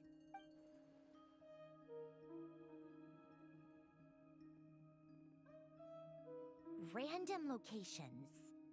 Appearing in reverse order? Are you serious? So not dying isn't enough for the moon goddess, huh? She has to show off too. Anyway, does this mean we can deduce her condition from the moon marrows? Miss Androne, there's nothing wrong with simply admitting that you're happy to hear the good news. I'm not. And she's the least of our problems. We're facing a huge crisis. If she can't control the flow of time in there, she's just gonna keep moving backwards. Different points in time won't intersect, and she'll never find a way out. Let's say life begins with a drop of water. When did time begin? The moment this planet came into being? No, that's not right. Her final destination would be the moment at which the space she is in was created. But it doesn't seem like we can influence that space from the outside world. So how can we help her? Also, if she's alive, Rerir and Thalindis might be too. But as far as we know, neither of them have come back out. That space may not have an exit at all. I'm afraid I must concur with Miss Nefer in this. Can't exactly argue with that. Let's leave it there for now. I've taken notes on everything you said. Will it help with your research? I doubt it's gonna help with breaking Dottori's energy fields. But who knows when it might come in handy. Better to have it all written down than try to remember everything when I need it. All right, I need to get back to my research. Mr. Albedo has made a lot of suggestions that will require my undivided attention. Sure, I'll stay here. I have things to work on.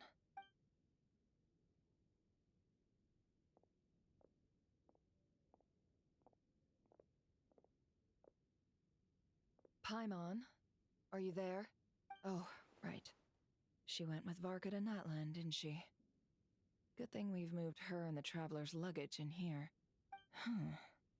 Speaking of the Traveler, where could they be? There's a note.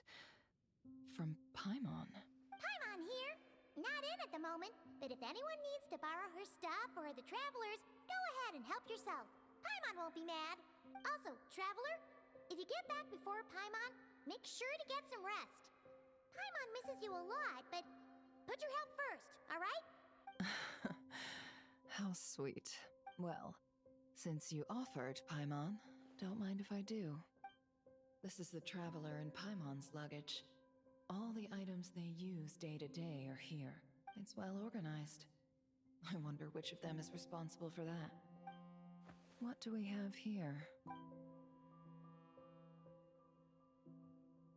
The camera captured a special moment that can only occur between people who are close to one another. You can really sense how the photographer feels about their subject. I wonder why this picture was placed outside. Is it because Paimon recently looked at it?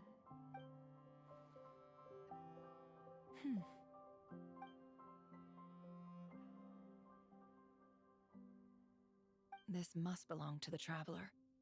Perfect. I'll use this. Hang in there. We'll find you.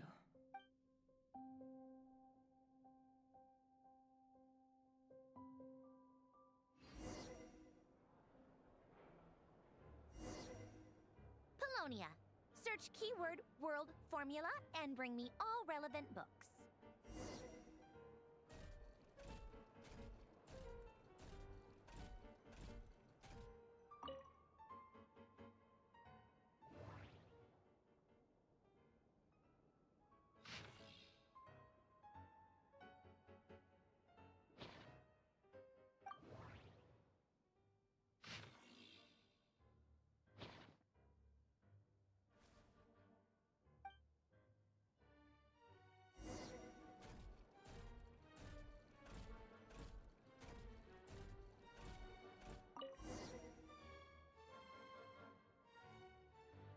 Let's see. This one is Ontonki Sermon Dictation concerning the apocalypse. I believe that the correct term for this is Fortuna. This was an ancient Romorian technology, a wisdom unparalleled. I never imagined that Romorian ideas would be so similar to the diagram I have named, the world formula. This is strong evidence that human civilization should gradually shed possibilities as it continues to explore and evolve. The end of humankind may well be upon us right now. The sparks of civilization shall run out, unless we consider introducing variables from outside the system. Variables. Surely that can only mean one thing. Descenders? Dottore likely captured the Traveler because of her descender status. But the Three Moons' authority comes from the world itself. Why would Dottore need anything beyond that? Where does this variable factor in? The world formula calculates the fate of an entire world. Introducing a variable would therefore give us...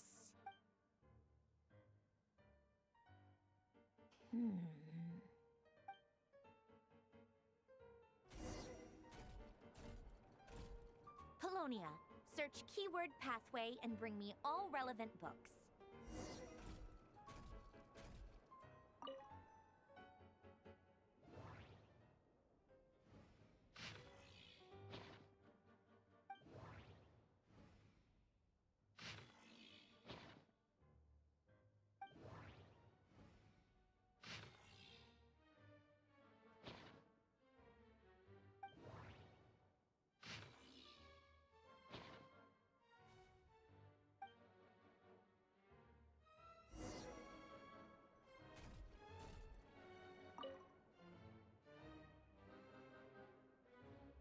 Otonki Sermon Dictation.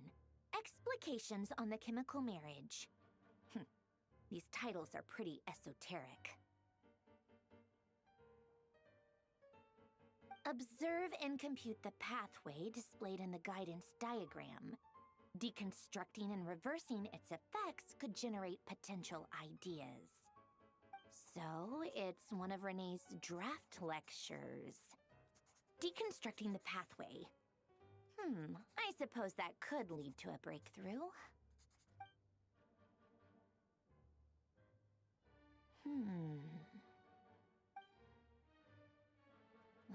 This is so long. This guy sure loves showing off his knowledge.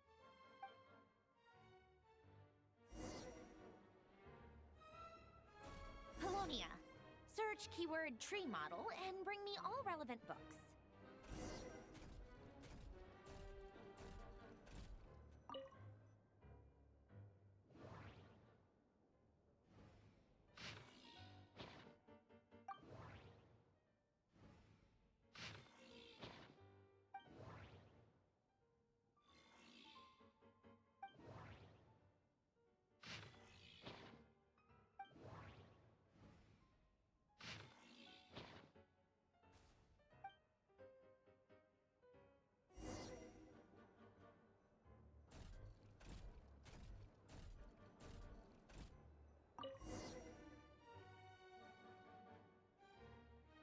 Most of the experimental devices proposed by the Lilia Crucis Ordo are built based on the simple and basic logical structure of a tree model.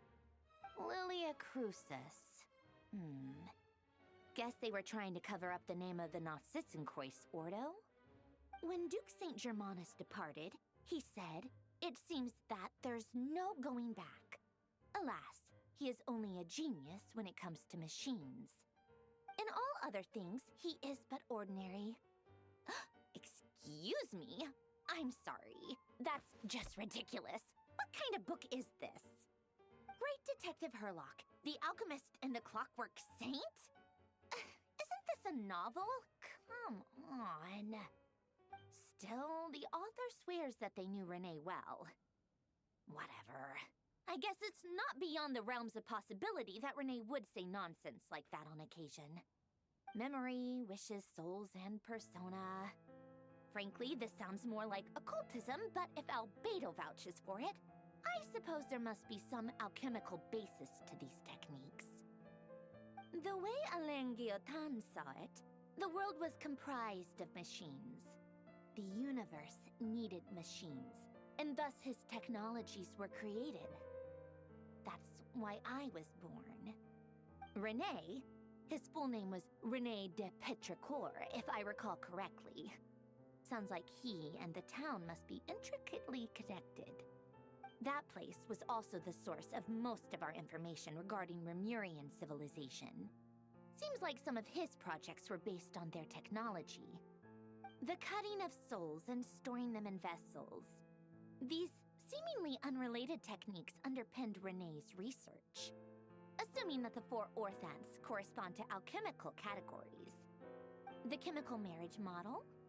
Alain would have scoffed at that. He never would have let those theories or parameters anywhere near his mathematical formulas.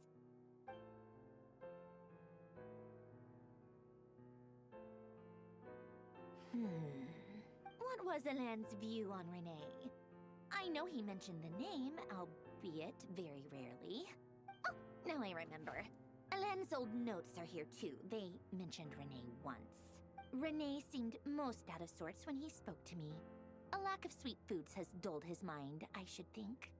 Either way, his words are not to be believed. Yep, that sounds like Alain. My subordinates actually did a half-decent job digging out all these materials. Makes a change. Good for them. Some of Alain's old files are completely consistent with these records. He must have gotten them from the Tower of Gestalt. I never knew he got his hands on Renee's records that early. He may have kept them, but he never even attempted to use them. Didn't believe a word they said. Come to think of it, Renee's world formula was filled with calculations of constants. That shows he believed that the fate of the world to be predetermined. As for Alain... it's been too long. I forget what he said. What would he have said? A guy like him, fervent believer in machines, but not headstrong enough. The world can be changed. It is worth persevering. Yes, that's how he used to think at least. He created that procedure to save this world.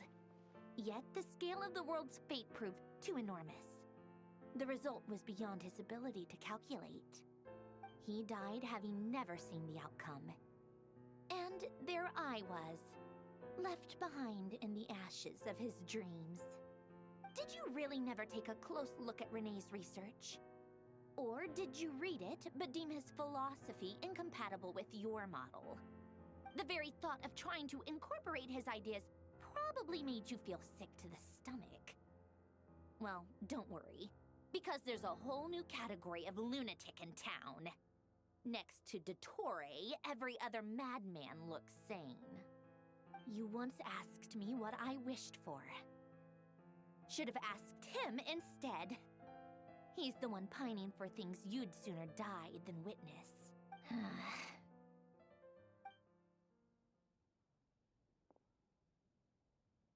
Even the tiniest variable can make big waves in the present. Now then, allow me to put these incompatible fragments together in your stead. First, Establish and verify the existence of the Great Circle. Absolute nihil on one end, absolute reality on the other. Now, search between these two extremes. Then, the construction criteria. Variables. The sparks of civilization shall run out unless we consider introducing variables from outside the system. Input variables. Traverse the world, space-time, and civilization. Then extract the essential nodes from the records to determine which variables they point to. The primordial power that differentiated itself from the void. The power of light. Yes, light. Records. Hyperborea. This is horrendously complicated. After all that, I'm still missing a few variables. I need to think this through again. How do you think it looks, Polonia? Like the frenzied scrawlings of a madwoman? Fine, keep it to yourself. It's not like you can talk anyway. I'll assume you gave it a passing grade. I jest. But true madness does often start with trying to save the world. What would Arlecchino and Columbina think if they saw this incomprehensible hen scratch? They'd probably have me institutionalized. So would Rosaline. She's been dead for a while now. When I close my eyes and think back, I can still see her face. And that enormous dress she used to wear. Such a bizarre choice. What possessed her? Oh, and the clack-clack of those heels used to drive me insane. No one's asking me, obviously, but I hope you all know that I never wanted to save the world. I'm not crazy. I don't have delusional ambitions, and that's a clinical fact. The world needs a solution, but I don't need the world's validation. It's the world begging me for answers, not the other way around.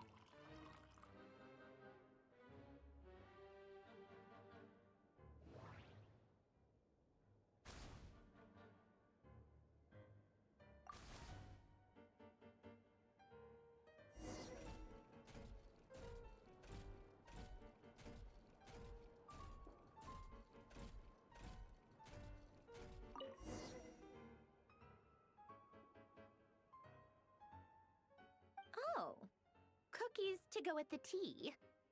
Let's see. They must be from that person who brought those documents. I see they're from Hotel de Boer. Something's written on the box. We are proud to present this homage to the Fortress of Meropede's fun-filled mill collection system. Fortune cookies. Have a lucky start to your day. Sounds like a dumb gimmick to me. Be early to bed and early to rise. Get plenty of sun and drink plenty of water. Then things will surely go well for you. What? Are you kidding me? Somehow I doubt that an early night and a glass of water is magically gonna save a world on the brink of existential peril.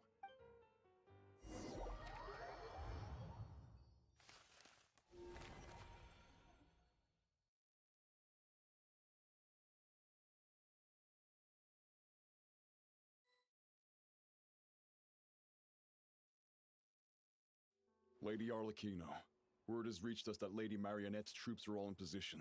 They are ready to act as soon as the order is given. Excellent. The only thing is, they are fewer in number than we expected. It looks like many of them must have lost their lives at the hand of the monsters released by the Doctor. Can't be helped. Allow them to join our ranks, and keep in contact. As you wish.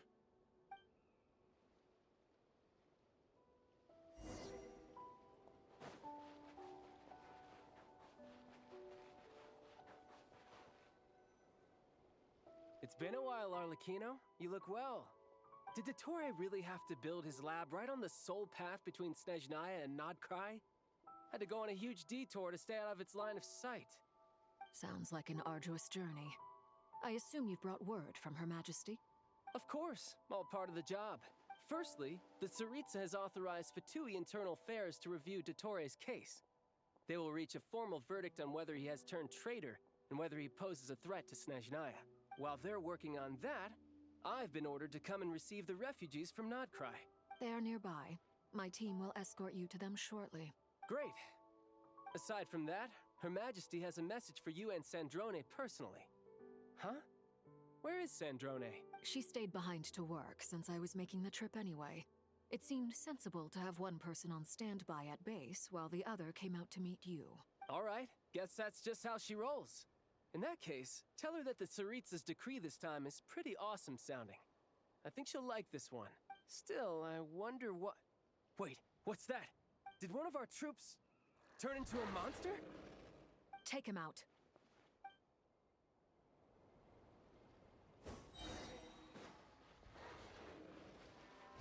Lay to bear. This is where... Shouldn't let your guard down. No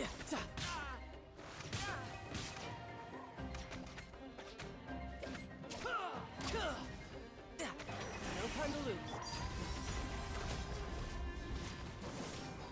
You've gotten stronger, Arlecchino. Nice. Stop that right now. I appreciate the praise, but I am not fighting you today. I knew it.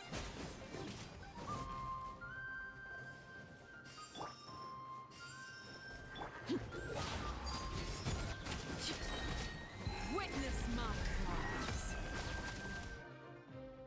I can't believe it. He was a living, breathing human one moment, and the next? Another fine piece of work by our dear colleague, I'm afraid. What in the world has been going on in Nodkrai? A lot.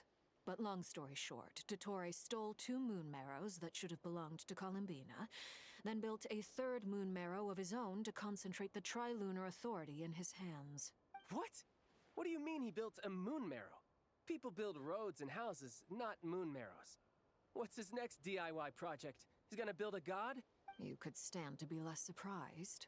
We are harbingers. The work we are engaged in makes the creation of gods seem mundane by comparison. I tell everyone who asks that you once crossed swords with Rex Lapis while serving as a key supporter for Rosaline's plan.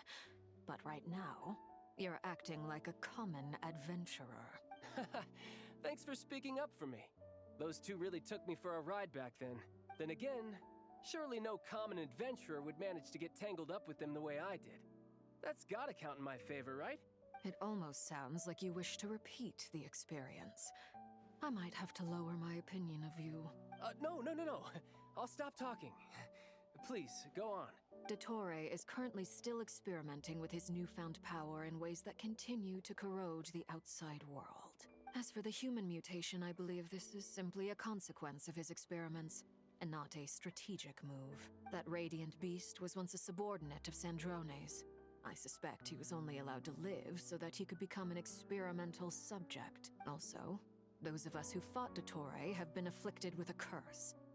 As such, I cannot leave Nodkrai. This is so much worse than I thought. No wonder Her Majesty's decree is so extreme. While these exceptional circumstances persist, the Harbingers are hereby authorized to use unilateral executive powers. Should Dottore pose a threat, Arlecchino and Sandrone are permitted to eliminate him. My thanks to Her Majesty. I will pass these good tidings on to Sandrone. Her Majesty has also declared that she will refrain from launching an attack on the now evacuated Nodkrai due to the presence of unretrieved research material. A wise decision. By the way, how's my old partner doing? I'm assuming they're with you? Partner? You mean the Traveler? I'm afraid I have bad news. She was captured after our failed assault on Dottore's lab. Her whereabouts are currently unknown. What? Why? Since when does Dottore have a bone to pick with her? That is indeed the question. I'm not sure he does. He must have some other goal in mind. This won't do. I have to rescue her. You can't. We have no idea where the Traveler is. What am I supposed to do then? Stand here twiddling my thumbs? Sandrone is working on it. The best thing you can do right now is complete your mission. Fine. I guess I'll leave this to you then. One last thing. Tell the Rooster to get the message out to the gods and citizens of every nation in Tevat. Beware. An uncontrollable pollution is spreading forth from Nodcry. The source of that pollution is a madman drunk on the success of his experiments. The Fatui and our allies will endeavor to contain the threat. However, if Nodcry falls, things are likely to escalate. Considering Dottore is one of our own, all Fatui stationed in Nodcry consider it our duty to stay and fight him to the bitter end. Whatever the cost. Hey, don't be too pessimistic. If it comes to it, I'm sure Her Majesty won't stand by and do nothing. I hope you're right.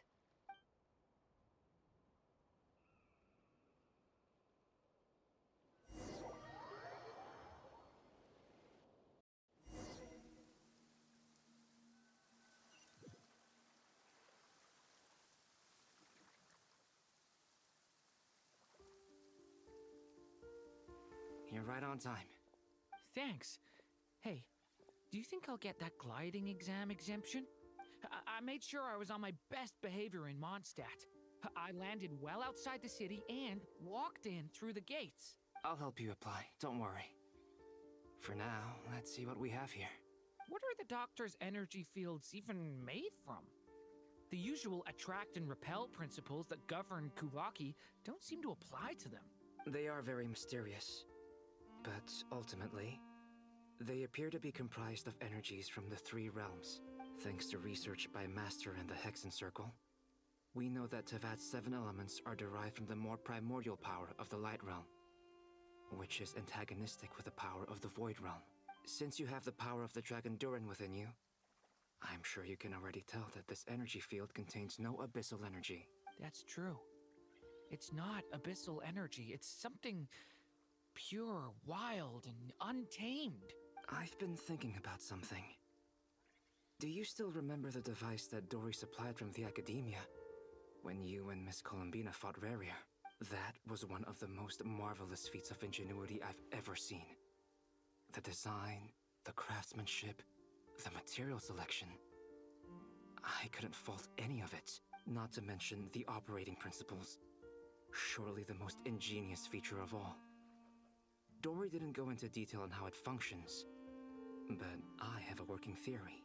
The clue was that Miss Columbina was somehow able to use the pyro energy that you provided, despite the fact that, as a moon goddess, she should only be able to use light realm energy in principle. Now, all elemental energy is, of course, derived from light realm energy to begin with.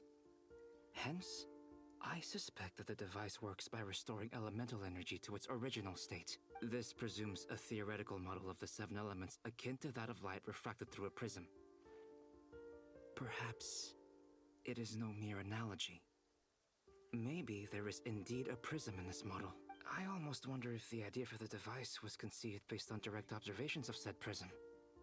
It would explain how such an ironclad design concept was achieved. It is at once a masterwork of engineering and a groundbreaking application of the Academia's latest elemental theories. I suspect only Lesser Lord Kusanali herself could have devised such an ambitious technology. But back to the energy field before us. If this is pure light realm energy, its relation to elemental energy is one of integration versus division. Or you could say that the former contains the latter. Could this mean that elemental energy can dilute the power of the light realm? Should we give it a try? We should.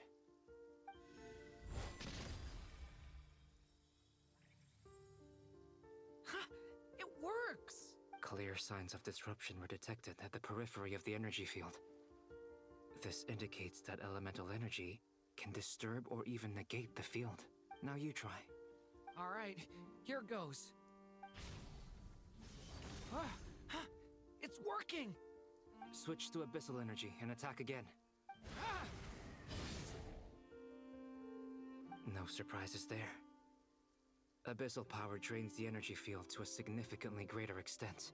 I now feel confident in asserting that the energy field is indeed pure light realm energy, and that elemental energy can dilute it. But the energy field is huge. How much elemental energy will it take to neutralize it? We don't have to neutralize it completely. We can try other approaches. That's all for theory. Would you like to continue watching? So you knew I was here. Huh? When did you get here? A while ago. But Albedo sounded like he was working on his thesis defense back there. Back in Sumeru. You can end a person's whole career by interrupting them mid-speech. Very thoughtful of you. I'm truly touched. Could I ask you to lend me a hand? With what? A little test. Try using Animo to unleash a concentrated assault with circular blades, with the goal of breaking through at a singular point. Nice! This time it tore through the field. Tremendous. This is a major breakthrough. Should we go through? We probably shouldn't risk having mutually antagonistic energies in such close proximity. Durin, you stay here and watch the entrance. Hat Guy and I will go in to investigate. Sounds sensible to me. Keep your eyes peeled, Durin. Don't worry, I got this. You two be careful in there. Just give me the signal if you need help, and I'll dive right in. What do you mean, signal? It's based on a new alchemical concoction I developed last month. When 2 bottles of it are smashed on the ground together, they emit a blinding burst of light. If it comes to that, remember to shield your eyes with your hat. Glad I asked. Thanks for the heads up.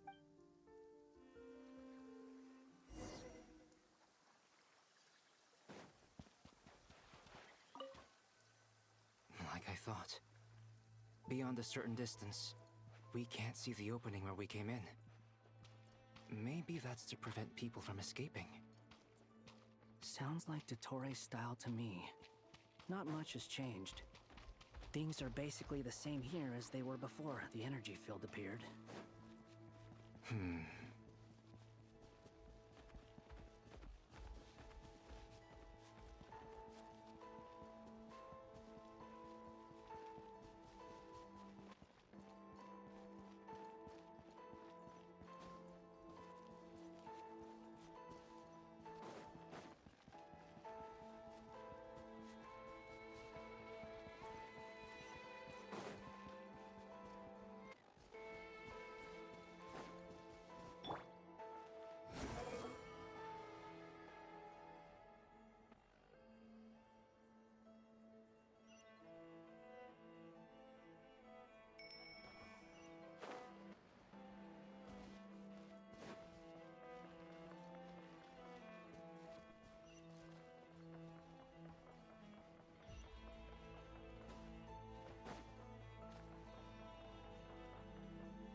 They have no heartbeats and they're not breathing. We can only assume they're dead. But there are no visible wounds. Also, there's an animal squatting next to each body. It's watching us. That's not an animal's gaze. What are you trying to tell us? Doesn't seem eager to talk. I guess maybe it's just an animal after all. Let's keep looking around.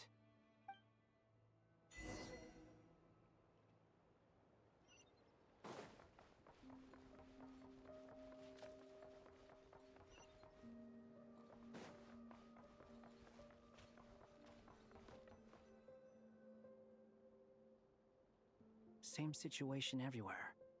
Not a living soul in sight. Just countless bodies with animals standing watch over them. Well, I think we can safely rule out the possibility that they're all pets. Is skirting around the topic your way of showing consideration for other people's feelings? Just being cautious. I don't doubt that you can handle the truth.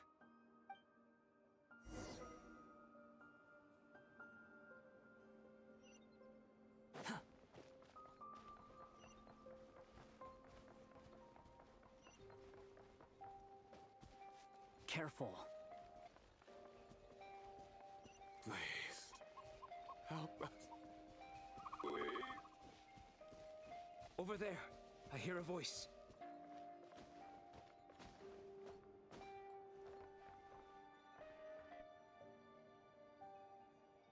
Please. Please. What happened here? I don't know. Suddenly, everyone collapsed. Then my line of sight got lower. I still have some of my senses left. I gotta get out of here. It looks like there's a huge experiment going on inside this energy field. Maybe each energy field is its own giant experiment. Vile. He's swapping human minds with those of animals. Even without the other circumstances, this would be an extremely radical experiment. Those people may have lost their sense of selves, but they are not fully animals either. If they were, they would have left. But instead, their instincts are driving them to remain by their dead bodies. We should go. No sense in sticking around here longer than we need to. Agreed.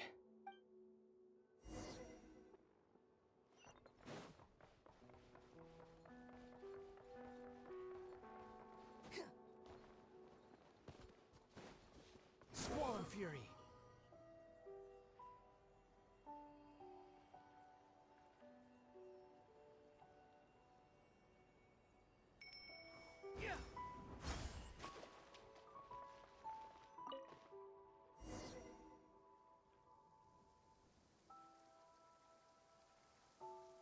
You're back! Everything okay? We saw some things that take a strong stomach. Otherwise, we're fine. We should share our findings with the others.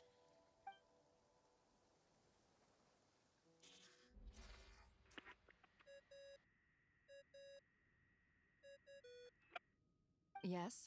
Who is it? Miss Nefer, it's me, Albedo. We found a way to break through the energy fields. With enough control, it's possible to tear them open using elemental energy. Also, we managed to take a look inside. Dottore is carrying out his cruel experiments on an immense scale. Any residents who have failed to evacuate in time will likely meet a grisly end. Sounds like he's living down to our expectations. Might I ask how things are proceeding on your end? I'm just about to get started. I'll be in touch once I have a result. Understood. Stay safe. I will.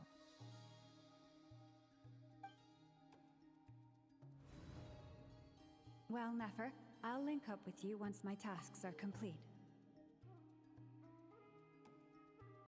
What makes you think I'd need you to do that? I'll need it. And considering the way you approach certain matters, I think you'll be better off with me present.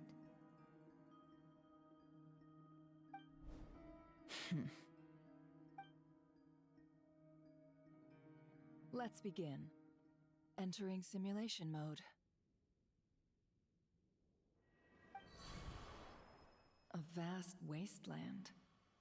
Is this the Traveler's inner world? I was expecting something more vibrant, to be honest. Wait, someone's there. What are you looking at? In that case, I'll look at it with you. I want to know all about everything you've seen and experienced. Is there somewhere I should return to? Or should I stay here and be the hero everyone says I am? I don't dislike my current life.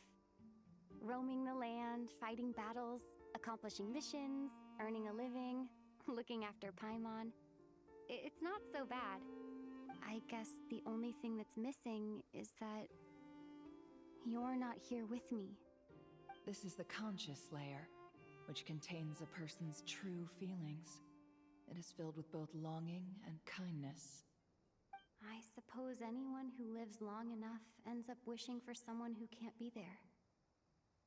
Maybe it's the only way we can feel truly alive. Time to delve a little deeper.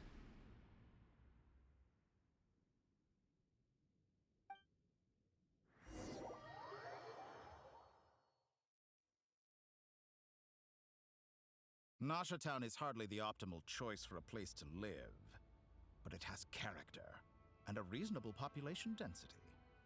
What are you trying to say? Oh, don't be nervous.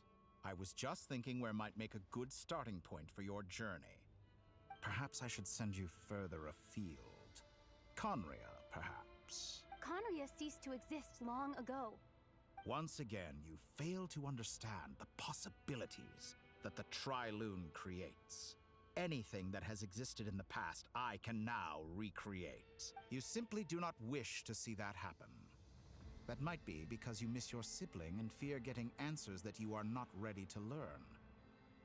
But this is not for me to judge. If we are to collaborate, we need to maintain an amicable relationship. In a moment, you will be able to... Oh no. What are you...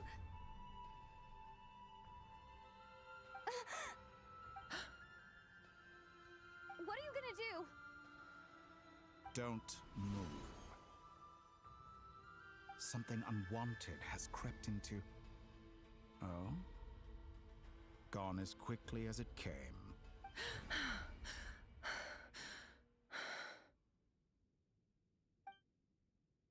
Did you save me? If I hadn't cut the connection, Dottore might have caught you from the other side and destroyed you. This was a good idea, but once is plenty. You were exceptionally brave. Excellent work. Thanks, but now's not the time for that.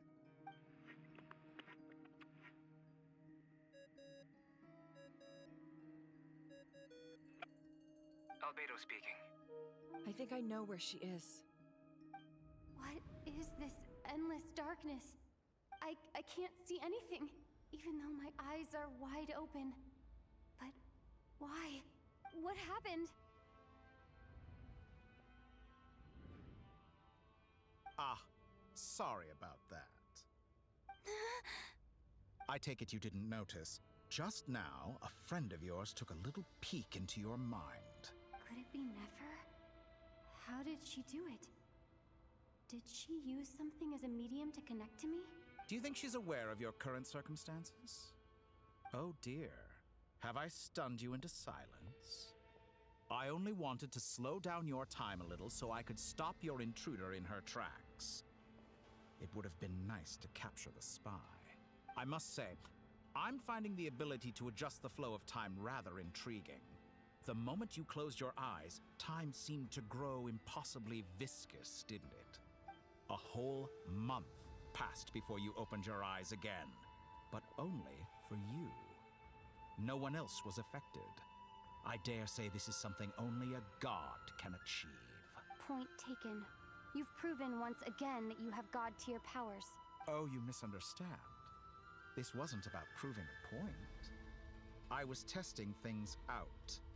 I find I learn best by doing, and I have to admit, time is not the easiest dimension to control. I only wanted to make you sleep for a short while, but it ended up lasting a whole month. Clearly some finesse is required to wield the authority over time as I wish. I hope you're not angry with me. It was only a month's discrepancy, nothing too serious. Had I been off by a year, a decade, or even a century... You could have frozen me for millions of years. So much for collaboration. You aren't showing much sincerity. Millions of years? To what end? I wonder if you don't understand humans all that well.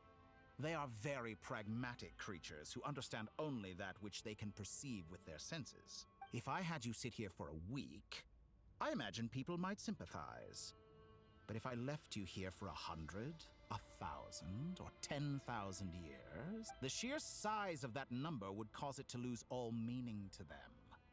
They would not have the capacity to comprehend your suffering, and thus they could not empathize. Unfortunately, while gods do exist in Tevat, it is ordinary humans that account for most of the population. Their lifespans are so limited, their bodies so fragile.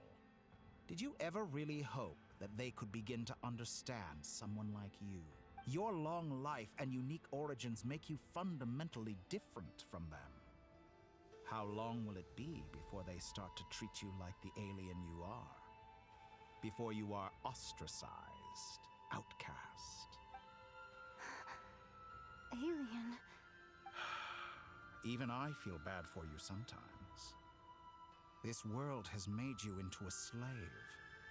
So many times you have served its will, and not once have the powers that be ever thought to grant you the one simple thing you wish for. You have been treated most unfairly. I can change that.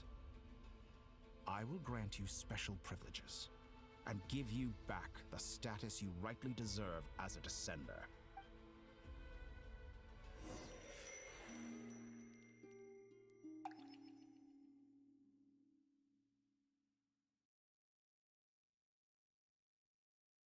I've entered the past 3 times at this point, but I still have so many questions.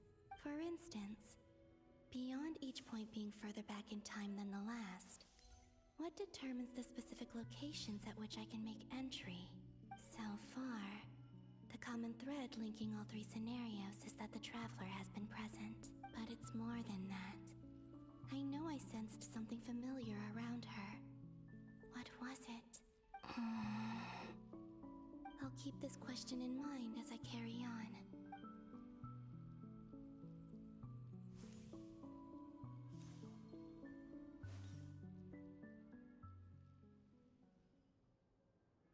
Humans, you never change.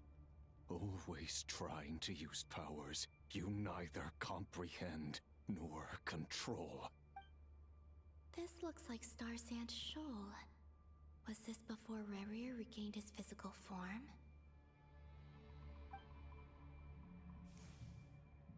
You've messed with the cannon again, huh?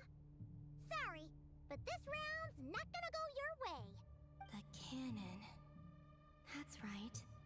I was at Silvermoon Hall and I sensed an abnormal Kuvaki fluctuation coming from Nasha Town. And right after that, came an ominous power emanating from Star Sand Shoal. My body was once torn into countless pieces and hurled into the swirling chaos of time itself. But even so, my life and will were not extinguished. I wonder if I could try to prevent his resurrection. But how would I do it? What can I do, here and now? Traveler, behind you! Look at that light! No, I won't make it in time. She's using the Kuvaki shield like I taught her. Is she gonna use it to block the cannon's beam? She's strong. I'm sure she can manage. But the force released when the beam impacts the shield might lead to collateral damage. EC Island. The Frost Moon Scions will be exposed to lethal levels of Kuvaki. A question, if I may. Kind Miss Columbina. When the cannon's Kuvaki beam was deflected earlier, I saw several bolts of energy streak toward Hisi Island, only to be blocked. Did you also have a hand in that? Maybe that really was me after all. Well, future me. But I don't know if I have enough power left.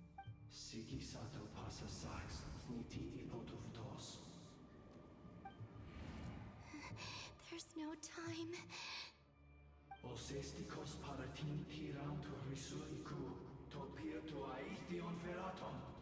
I have to make it. Oh, Frost Moon.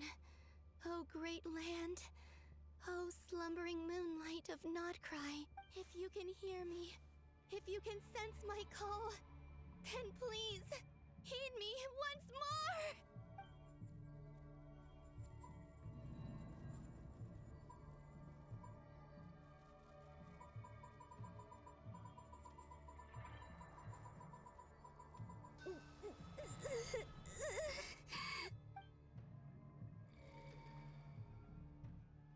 Did it work?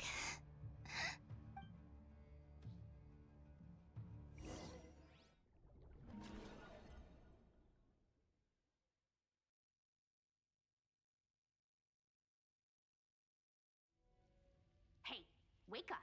Hey, did you hear me? Columbina, I said wake up now! Oh, good morning, Sandrone. It's 3 in the afternoon, actually. In And could you kindly not use my quarters as your personal nap room next time? But I feel so safe here. And your coffee, right? It's so bitter, but it smells lovely. It's like you were raised by wolves in a forest or something. What did you drink growing up? Grass tea? The Frost Moon Scions certainly led a more frugal existence than the Fatui. Then I'll bet you've never eaten one of these before. It smells delicious. That's because it's a Fontanian recipe. I had a little free time today, so I made a batch. Rosaline will be here shortly, but if you really can't wait, I guess you can go ahead and... Hey, at least let me finish before you start eating! Did the Frost Moon Scions not teach you basic table manners? Or did the rules not apply to you because you're the high and mighty moon goddess? These are so tasty. Of course they are.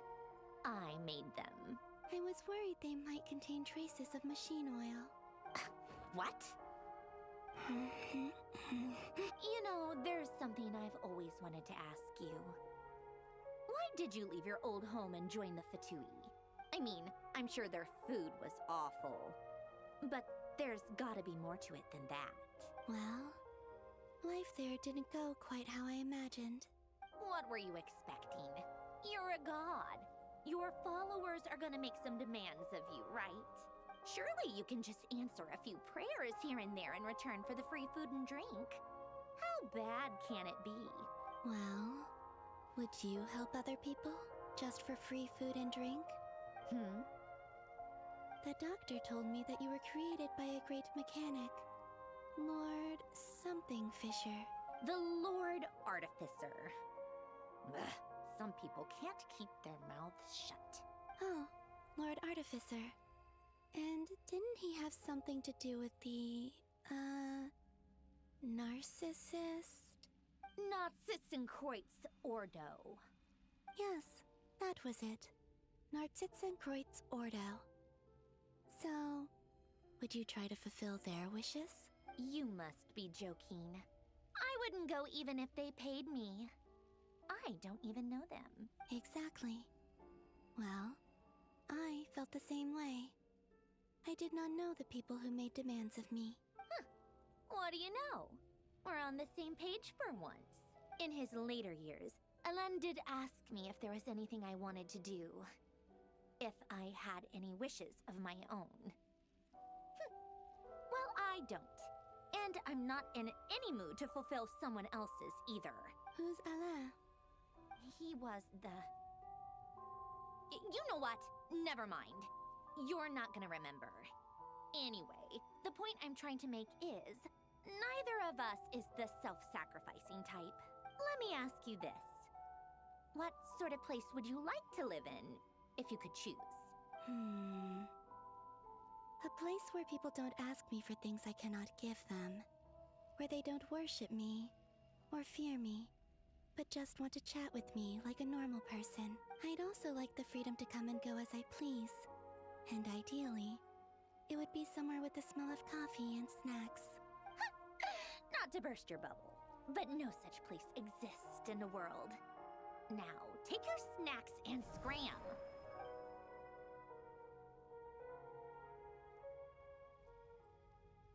Did I pass out? Of course.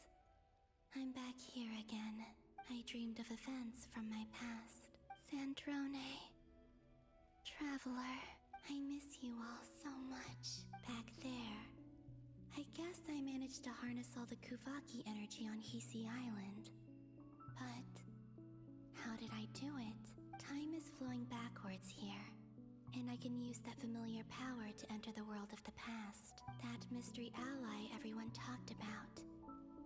It was me all along. I can sense that there isn't much more power remaining up ahead. What lies at the end of all of this? Will time keep flowing into the past? And will I ever find my way back?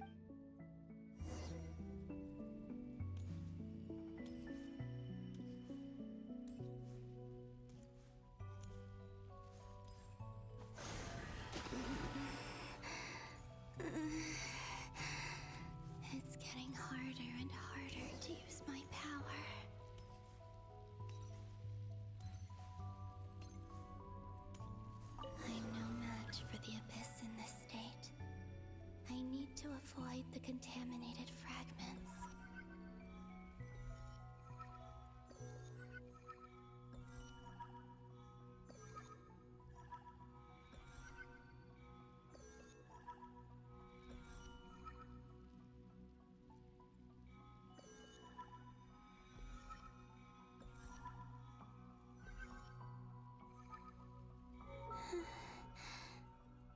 Time to go.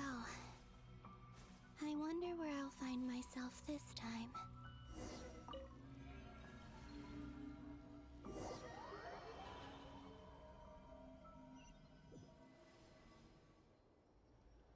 The Final Night Cemetery. This is where Flint's is based. Or not! How are we supposed to read through this many files? Difficult, yes, but it is also our most efficient option. Seems like they're searching for information. Oh, I remember.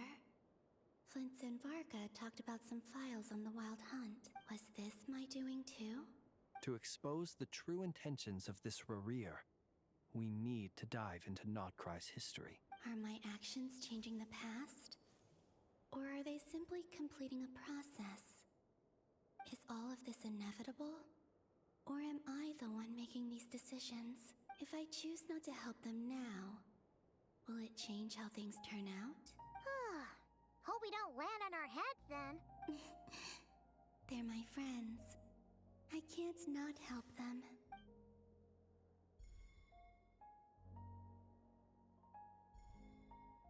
Ghost!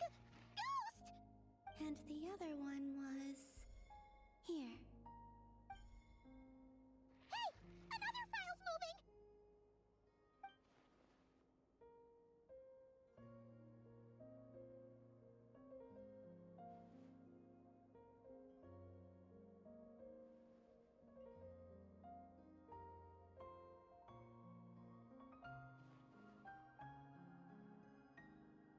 That should do it. Luanatar? You can sense my presence? Wait!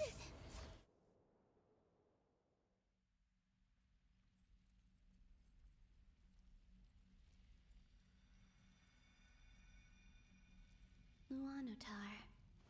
So she's that familiar presence I've been sensing all along. She's always been by the Traveler's side. That explains why the Traveler has been there each time I've entered the past. But why Luanatar? Is it because she has a connection to me as the Moon Goddess's familiar? If so, why not any other Kuhenki? That's...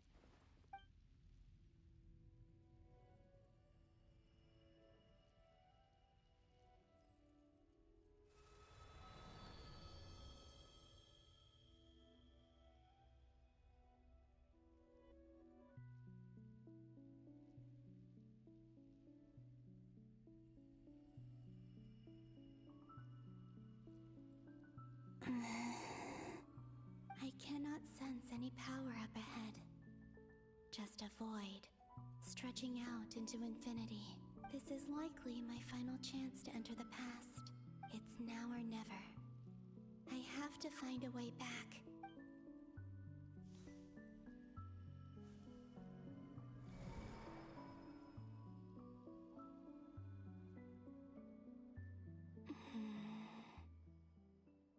Heasy Island?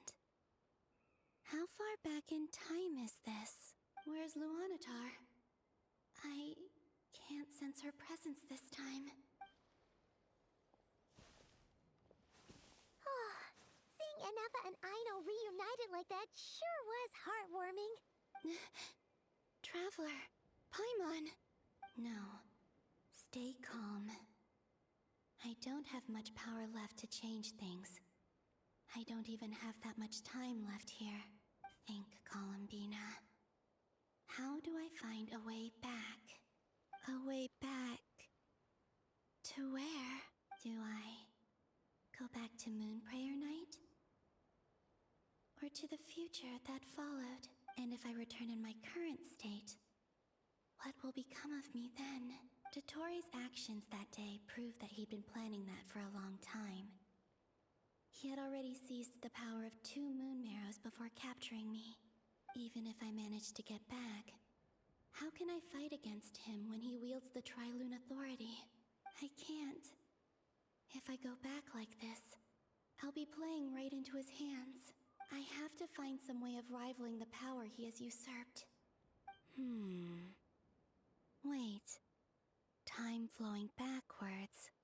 The Tri-Lune Authority. Does that mean? I think I know what the final destination of this lunar reflection might be. I know what I must do. Speaking of homes, we must already be close to where the Frost Moon Scions live. The vibe here feels different. Just like the scenery. But how do I communicate my plan to my friends? Should I write it down here? No. Someone else will see it. I need something with a close connection to me. Something I can use as a medium to tell them what's happened to me in here. Now it makes sense.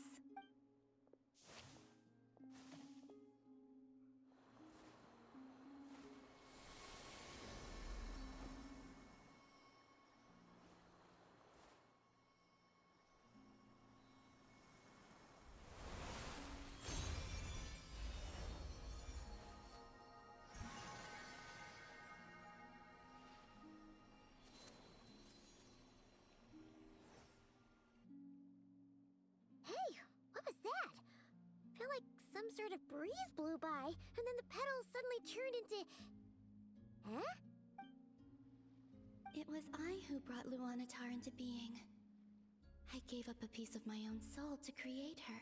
That's why I could sense a familiar power from the moment I entered this space. It also explains why she's been present in every past location that I've entered. Because we have a deep connection. Hey there! What's your name? And the reason why there are no more gates to the past after this point is that Luanatar hadn't been born then. No wonder I sensed the trace of a blessing when we first met. But I still didn't recognize the soul hidden within you. Back then, I was just a little lost dove. I had yet to become Columbina Hyposelenia. Go on now. We've got stuff to do. Best you find someone else to hang out with. Hey, you scared it off. I'll be counting on you. Remember to stay by the traveler's side, guide her, and help her in my stead. Oh, and bring her to the garden where the moon prayer blossoms grow. There's a little lost dove there who will need her help. Go on.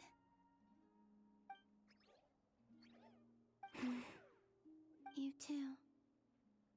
Go and live your story. As for mine must go in a different direction.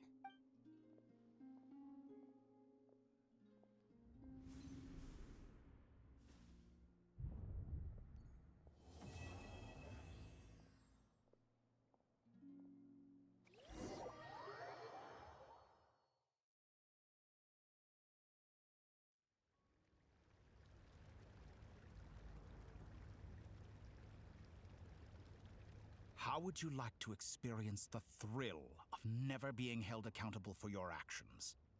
You could crush people like ants without consequence, or tear off their heads or limbs as you please. Believe me, such a life is but one small step away. What point is he trying to make? Freedom? But the freedom to kill? To do evil and get away with it? Why would you offer me that? The creation of a world is the ultimate scientific experiment. I have taken my research to the highest level, where I shall be not just a god, but also a servant to many sacred spirits. I shall heed the truth and perform holy deeds. A god's laboratory is the perfect playground. But it needs the right occupant to explore its full potential. Mortals are found everywhere one looks. Not so with Descenders. I'd prefer my first guest to be a distinguished individual such as yourself. And I know you could make the most of the opportunities it offers. So the condition for entering the New World is to take innocent lives. The same dilemma that Rerir once faced. Could I really bring myself to kill others for my own benefit? Rerir did. And look where it got him. Have you made up your mind? I can't do it. Your playground is no place for me. You're putting your hopes in the wrong person. But we both know I'm not quite the hero you say I am either. I have my own reasons for the journey I'm on, and they aren't all selfless. You've grown a lot since we last met, but there are still things you are unwilling to compromise on. This will only hinder you. Why don't I lower my requirements a little as a gesture of goodwill? I'll give you a little time to learn to be a less noble soul. That'll make things much easier for you. I really doubt I could live that sort of life. And yet you already sound less defiant than a moment ago. The benefits appeal to you because you can read the signs of the times. Why don't we return to my research facility? Your last visit was so rushed. There is much that I have yet to show you.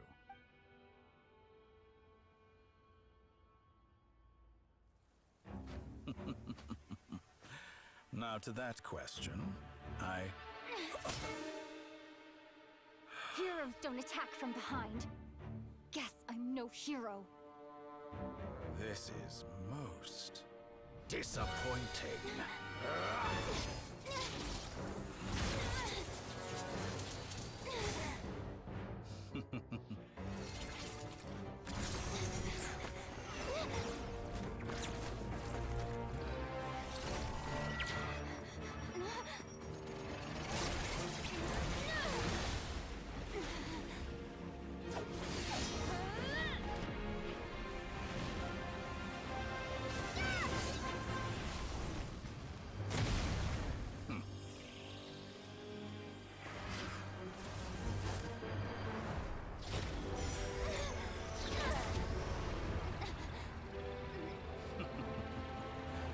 Now then.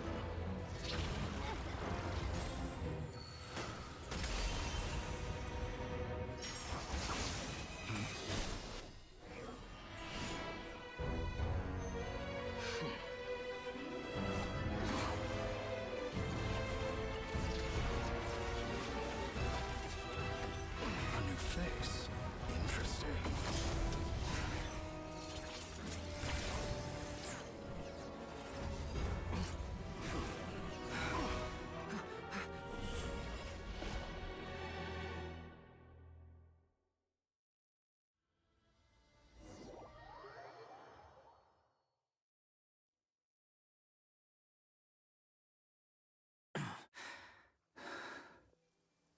You're still gonna call me Hat Guy after that, huh? I didn't see anyone else in there who needed saving. It's nothing. I'll be fine. Why are you looking at me like that? Is it that shocking that I'd come to your rescue? I owed you a favor back in Sumeru. Now we're even. Distracting Dottore was tough. I won't lie. He's not gonna fall for the same trick twice. That was my one shot. I'd hoped to use it to take him out. Ugh. I never wanted to obliterate someone more than I do right now. Dottore doesn't recognize me. But his segments were originally made based on an analysis of my operational principles. I expect it's only a matter of time before he figures out what I am. So Dottore doesn't recognize Wanderer because he deleted himself from Irminsul. Did he really miss his only chance for revenge by saving me? Why the long face? Hey, I'm not blaming you, okay? And I'm not complaining either. Rescuing you and killing Dottore are equally important goals. Everyone would be pretty stuck without you. It's best you live to fight another day. How are you holding up? Are you all right? Hat Guy said to put safety first, so we agreed to run as far away as we could after leaving the energy field, and only meet up once it was safe. You don't look injured. It seems that Dottore didn't do anything to you. All right. Rescue operation complete. Let's head back. There's a lot more work to be done before this is over.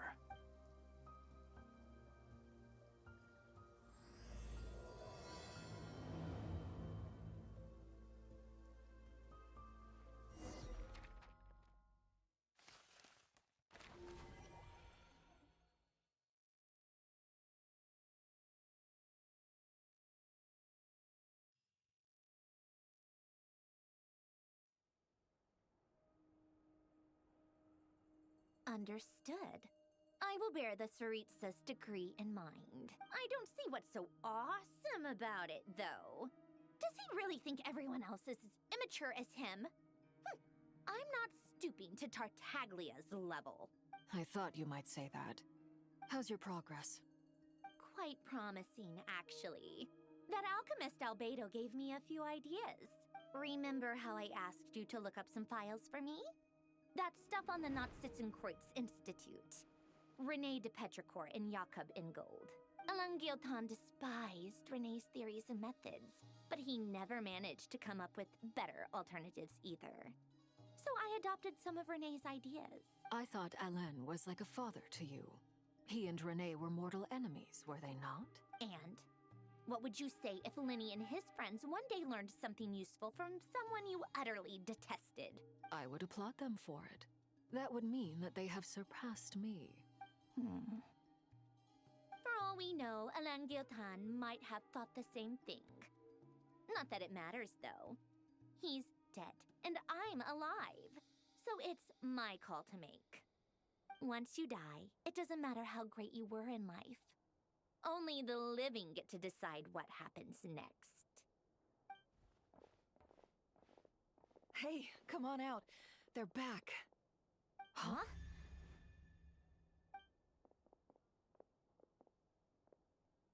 You're back? And your head's still screwed on? And you still have all your limbs? What does it look like? Way to keep your composure, madam. Excuse you. I am perfectly composed. Glad you're okay. Yes, it's a huge relief. Worry? Oh, yeah, right. You think we, the Fatui, were worried about you? We were worried sick. Hey! The Traveler and I were already friends. You are free to join this mission in whatever capacity you please. Much like your tea parties. It's a laugh a minute with you guys. I must say, I was quite surprised when Mr. Albedo told me he would need no additional aid. We discussed this on our way back as well. I am rarely so unequivocal, but in this case, we had full confidence in Hat Guy. He said he knew what he was doing. Albedo and I pretty much had to just wait outside on standby. Meanwhile, Hat Guy broke into the energy field and rescued the Traveler solo. You didn't have to mention that. Well, I'm thoroughly impressed. You are a force to be reckoned with, Hat Guy. Is she back? Is she really back? Traveler! It's really you! Oh, thank goodness! Paimon missed you so much! You can finally breathe easy, Paimon. It's great to have you back in one piece! Oh, Paimon's been having nightmares the whole time you were gone! Look at them. You know, once you reach my age, there's nothing better than watching a misty-eyed reunion between friends. It's nothing. Same goes when you get to my age, too. I bet Ino and Anefa would be tearing up as well if they were here. Varka, I'm not sure Anefa can cry. Oh, yeah, good point. Hey, your eyes are looking a little red and puffy. Come here. Let's hug it out. What? Ew, no. No, thank you. You're not my dad, okay? Knock it off! Everyone, I'm sorry for all the trouble I caused you. But the silver lining is, I didn't come away from this ordeal empty-handed. While I was being held captive, I learned a lot about Dottore current capabilities and what he plans to do with them. Allow me to explain.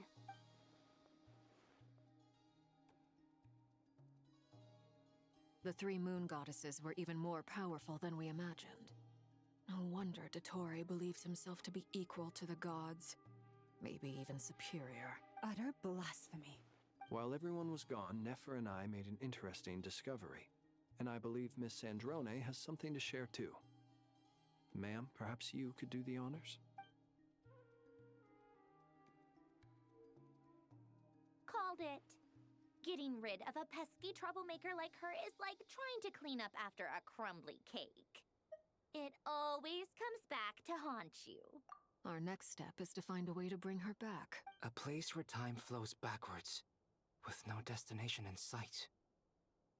Surely it must have been created for a specific purpose. But I fear the answers are buried deep in Tevat's history, held by great powers beyond our reach. It sounds like she's on a specific path through time, just traveling in the opposite direction to us. The question is, where does that path lead? Or will it keep going to infinity? We considered that question as well. Strictly speaking, time is not infinite. Indeed not. Every road has an end. Nicole! You sure love quietly sneaking in mid-conversation. I do, in fact. It's something I've always done at our mages' tea parties. Quiet, mysterious, and persuasive. You wonder what lies at the end of her road. Well, just as the world has a beginning and an end, so too does time. And so, the end of the road is the moment that Tevat was born. But where Miss Columbina will end up along this road, that depends on where this particular river of reverse time began. What about the original moons and the moon goddesses? Do they have a beginning too? All things do. In the beginning, no moons adorned the sky. It was the Dragon King Nibelung who raised the 3 moons into the heavens, and thus were the moon goddesses born. They were shadows of the planet, born to wield Nibelung's authority and oversee the world on his behalf. They were extensions of his will, manifestations of his majesty. But then one day, they disappeared just as suddenly as they had once been brought into being. Nobody knew where they had gone.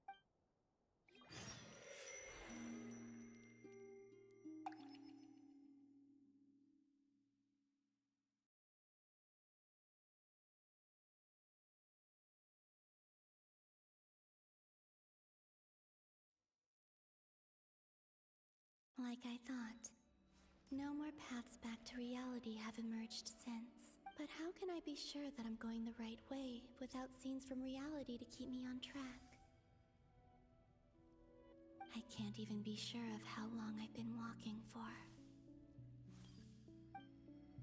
The further I travel, the less stable this space becomes. There are even moments where I can sense something that feels like abyssal energy. They can just materialize out of thin air. I have to keep my wits about me.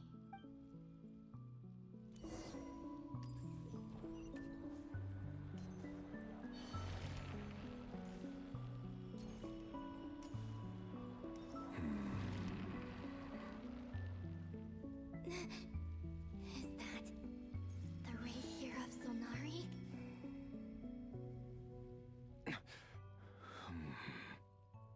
You are the moon goddess.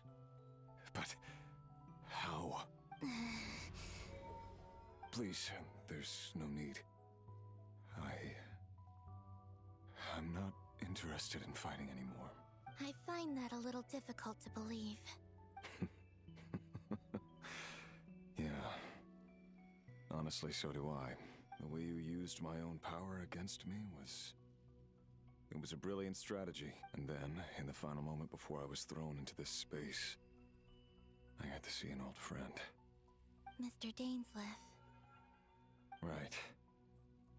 It was so long ago now. But we were friends once. When I first got here, I was filled with hatred, remorse, and rage. How I cursed and devoured. I tore everything here apart. I was consumed by the desire to leave this place and have my vengeance. But to no avail. This is a place with no exit. This is the second time I've entered this space. Though I have no memory of the first. I was torn to shreds the moment I entered. But this time I survived. It must be partly because of this new body. And partly because of all the Kuvaki I absorbed in Nodcry. Are you the source of the abyssal power in here? Not all of it. Some is from when I first arrived here and tried to destroy everything. But there was already a degree of abyssal power here, before I entered. And like a venomous snake baking in the merciless sun, it tried to slither into my shadow. tried to. So, you rejected it? Yes. Because after that, the world suddenly became silent for a moment. What do you mean? The voices in my head, they were gone. And then I saw her. Her? Thalindis. My former lover. Never mentioned that she saw a memory of Thalindis leaping into the moon's reflection. More precisely, I saw her afterimage. I'm sure the real her is long gone. She was just an ordinary Conrian. She couldn't have survived here for very long. Anyway, why have you come here? Didn't you know it was a dead end? If I hadn't escaped through the moon gate, my friends would have been in far greater danger. Oh, I see. Because of your power. The power of a moon goddess. What? You'd like to know how I know, wouldn't you? The one who resurrected me said so. I could hear a deep lust for power in his voice. Do you mean... Dottore? Dottore. So that's what he's called. He'd been collecting fragments of my body for a long time. All so that he could resurrect me at the moment of his choosing. I had no interest in his research. But being as corroded by the abyss as I was, we were aligned as far as hunting the moons and recovering my strength were concerned. So that's why the Wild Hunt suddenly became so active in Nodcry.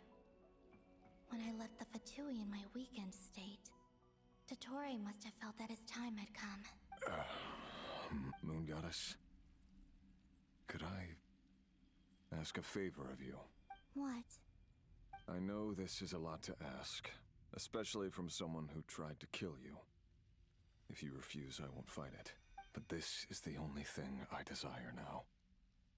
Nothing else matters. What do you want? I'd like you to take a message to Thalindis for me. Thalindis? But... Yes, she's dead. But like I said, I saw her afterimage. I can sense that some part of her soul remains here. Far, far ahead. Why don't you go and speak to her yourself? I can't. I don't know why, but I can't move freely in this space as you can. All I can see is a glimpse of her walking away. Just like the moment when I last saw her in life. In return, I will clear these abyssal obstacles for you. No, not in return. I'll clear them for you. Whether you want to help me or not. It feels like something I ought to do. Why? Yeah. Why, indeed. I've been asking myself that question a lot recently. Why did I do the things I did? I'm tired of it all. Tired of the person I became. People used me. And then I turned around and started using others. I hurt a lot of people. I think I grew tired of it long ago. But I wouldn't admit it to myself. And ultimately, that's how I ended up here. What do you wish to tell her? All of it. My past. My mistakes. Everything that happened after we were separated. Is it okay if I give her the abridged version? Yeah, I'm sure there's plenty you can skip over.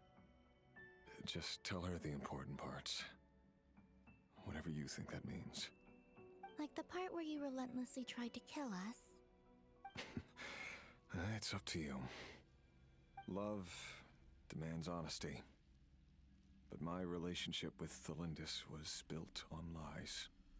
We hid too much from each other. But after living my whole life in the shadows, I don't want to hide anything anymore. I will do my best.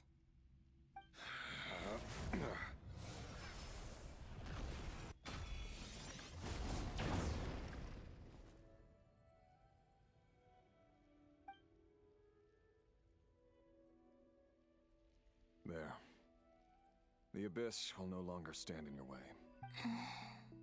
Even though Mr. Dainsliff felt he had to fight you, I think he still regarded you as a friend. Dane? He said that you betrayed him, but he also felt great remorse at never having understood what you were truly going through. Why tell me this? Because if he'd known that someone could take a message to you, I believe that's what he would have said. Thank you. It means a lot. I know this will sound strange coming from me, but don't die, Moon Goddess. I can tell that you're determined to get out of here.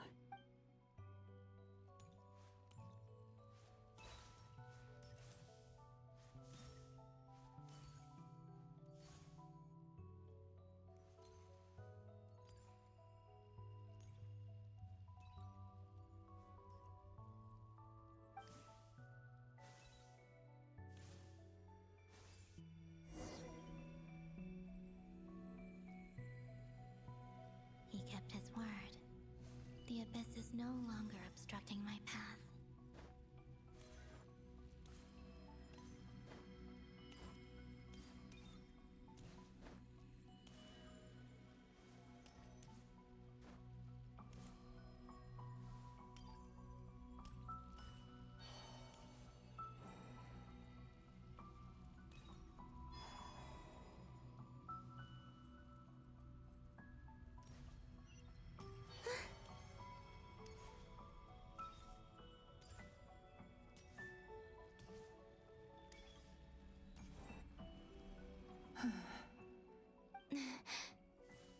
Is that the Lindis? She wasn't far off at all. And yet, they can never meet. Hello, Miss Lindis. Who are you? How do you know my name? I've never seen anyone else here before. You can call me Columbina. I promised Rerir that I'd bring a message to you. Rerir? My Rerir? Is he well? He's doing better than he was. Better than he was, huh? Sounds like he's had a pretty rough time. Others have had a rough time on his account too. In many cases, their time ran out because of him. And I'm not just talking about the children of the Crimson Moon. So, things got worse before they got better. Could you tell me what happened, Miss Columbina? Are you sure you wish to know? Yes. This is my opportunity to learn the truth. No matter how hard it is to hear, I have to know. I admire your courage. However, time is short. I cannot stay here for long.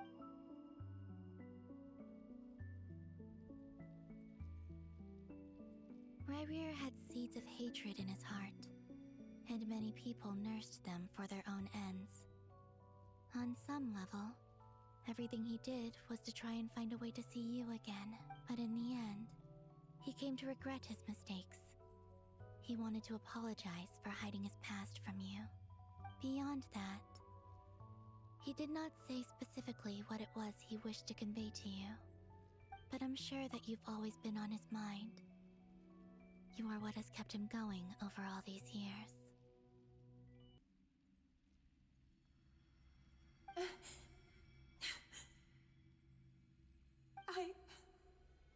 I'm sorry, Miss Columbina. This is so upsetting. I'm not sure how to put my feelings into words. It's all right. I understand. Well, that's everything from me.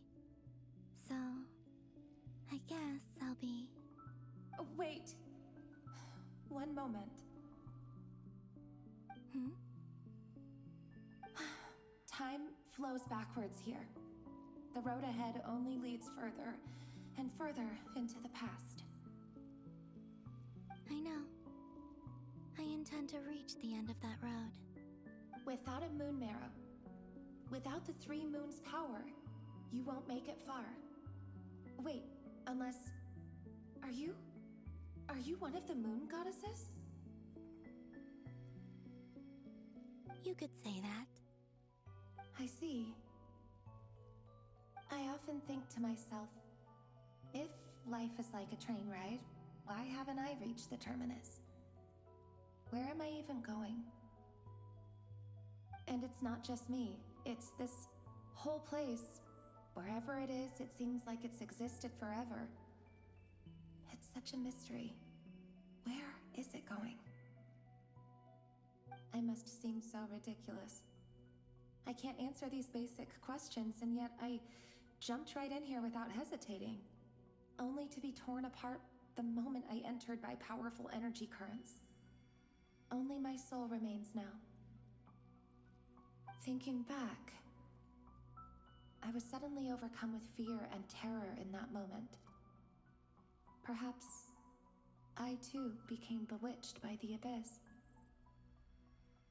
I may have been the leverage it needed to control Rayrir.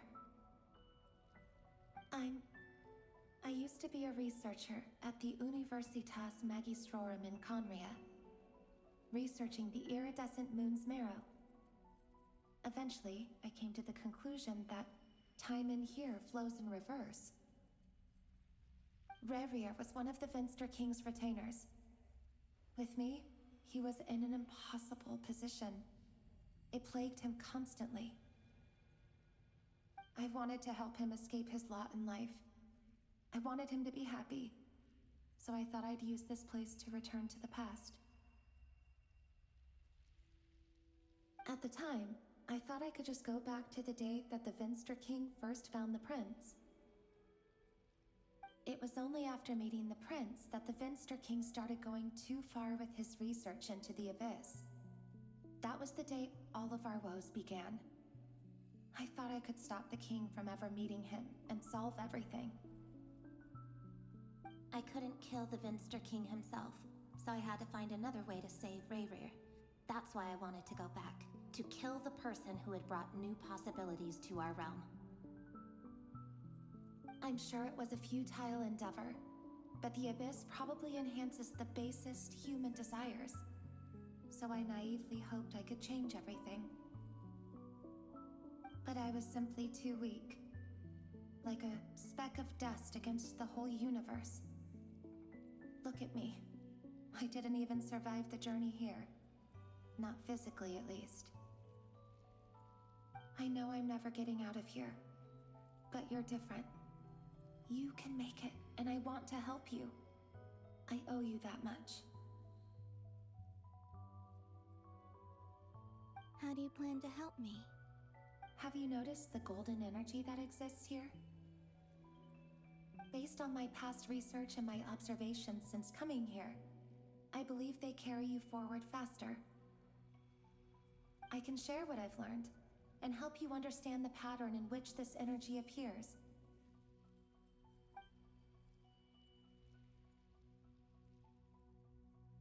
I think you just might... Now, I know you will be able to change the past. Also, I've been speculating about where this phase ends. The documentation was scanned, but from what I know of the legends about the moons, the oldest ones seem to begin with Nibelung, king of dragonkind. I have no way of verifying any of it by this point, but if it's true, you might be able to reach that era if you keep walking. Understood. Thank you, Miss Delindis. I'm the one who should be thanking you. If you hadn't entered this realm of everlasting death, what use would my deductions be? Thanks to you, they have some meaning. About Rayrir, I'm so sorry. For everything. It wasn't your fault. That's not true. Because we both feared bringing trouble upon each other, neither of us ever told the truth. And that dishonesty sealed our fates. But enough about that. I wish you a safe journey, Miss Columbina.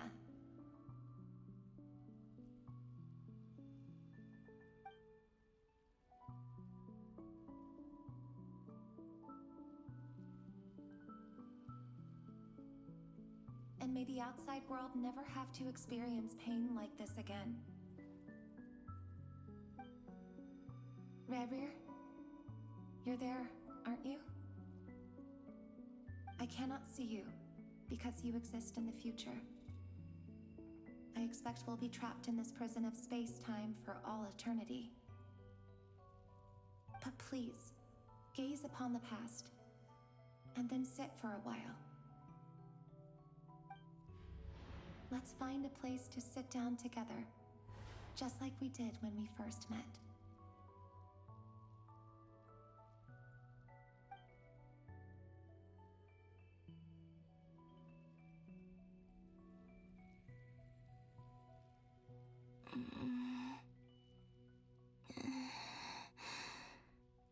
How long have I been walking? How much further till I reach the end? Is there even an end to be found? Everything's getting blurry.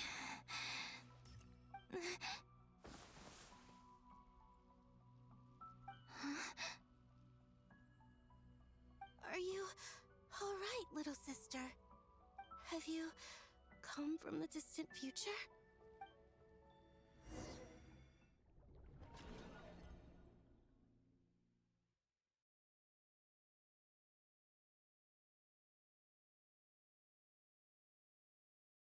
So, how exactly did the moons just disappear? Shouldn't it be a little harder to get rid of major creations like moons? The world is a vast and ancient place. On a certain scale, all life lasts for but a fleeting moment. Miss Nicole explained that the moon goddesses likely perished in the War of Funerary Flame. The moons themselves were also destroyed at that time, save for the Frost Moon, from which a new moon goddess was later born. Am I missing something then? 'Cause the stories say that the moon goddesses were born on the moon, but doesn't Columbina say she was born in Nodcry? Huh. You're right. Why do their birthplaces differ? What's the difference between the two generations of moon goddesses? Also, remember what Sandrone said? Her scans detected 4 moons. In other words, 4 moon marrows. Technically, the result of the scan means that 4 moon marrows were detected and positively identified as moons in that moment. In other words, this piece of information alone isn't enough for us to know how Miss Columbina is doing right now. Yep. We have no way of staying up to date on whether she's dead or alive. She's on her own for now. But at least she's trying her best to get back to us. Yeah. She's a tough cookie. And a sore loser, too. We have to trust that she'll find a way. Because we really need her power.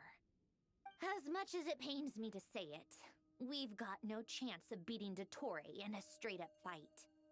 He's much too powerful. It wouldn't even be close. That maniac is going to devour everything in his path until he reaches us. We need to find someone or something that can stop him before he does anything worse. I'll be frank. Our only hope of defeating this false god is with a real moon goddess on our side. I'm not just saying this because Columbina's a friend and I want her back safe and sound. It's just the truth. And I know that even she was no match for him when he attacked, but I don't have a better solution. We're not giving up on saving her, whether she can defeat Dottore or not. Right. Don't worry, Miss Sandrone. We're all aligned on saving Columbina. No one's trying to argue that we can only justify saving our friend because it will help save the world. This is about multitasking. We want to save both. So, she's more than just a moon goddess to you guys? Absolutely. Duh! She's part of the gang! And you are too, you know. Yes, I know. You don't need to labor the point. I knew that the moment I came running over with my documents that I was part of the in-group. I mean, if Arlecchino can fit in, I certainly can. Anyway, As for how we get Columbina back, I've been working on it constantly. But I think I'm still lacking certain information about the moon. I'd probably get there if I could continue my calculations, but the problem is, I've run out of computing power. Computing power? You mean you need more energy? No, the issue isn't energy, it's processing power. There's so much data to get through that the whole process has just ground to a halt. That's a tricky problem. René de Petrichor of the Nazissenkreuz Ordo once foretold the fate of the world. But I don't know how he did it. My guess is that he used the primordial sea's power. However, that won't work for me. His methodology was vastly different from my own. What's worse, they're incompatible. And, to top it all off, we can't even leave Nodcry. Ugh, this is so annoying. If I'd known we'd run into a bottleneck like this... Well, no, the design bureau's a bust as well. Curse that Dottore! Couldn't have made this harder for me if he tried. Oh, what do we do then? How about we grab a bite to eat and take a break? Maybe something will come to mind after you've cleared your head. You don't get it, do you? I'm trying to calculate the fate of an entire world here. And I need accurate results, not vague prophecies. Where the heck am I gonna find the computing power for that? Ahem. Anyway, time to shelve the discussion on technical difficulties. Being a killjoy isn't very ladylike after all. Either way, we've done what we can. Rest well, everyone. Remember to let us know if anything new comes up. Hawkeye?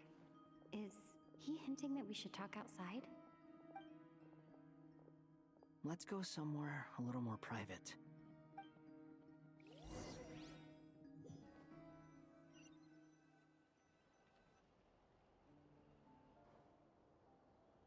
You know that Dory went back to Sumeru, right?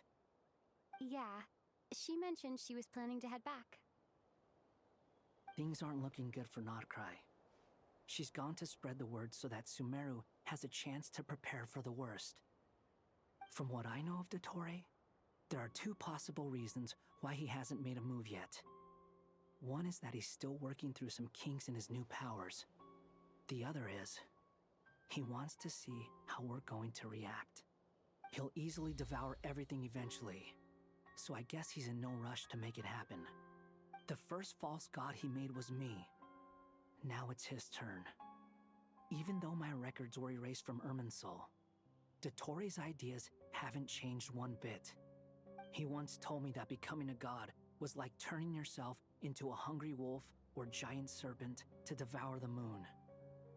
Clearly, he began studying the moon goddess's powers long before he even tried making a god. He's always wanted to get his greedy hands on divine authority one way or another.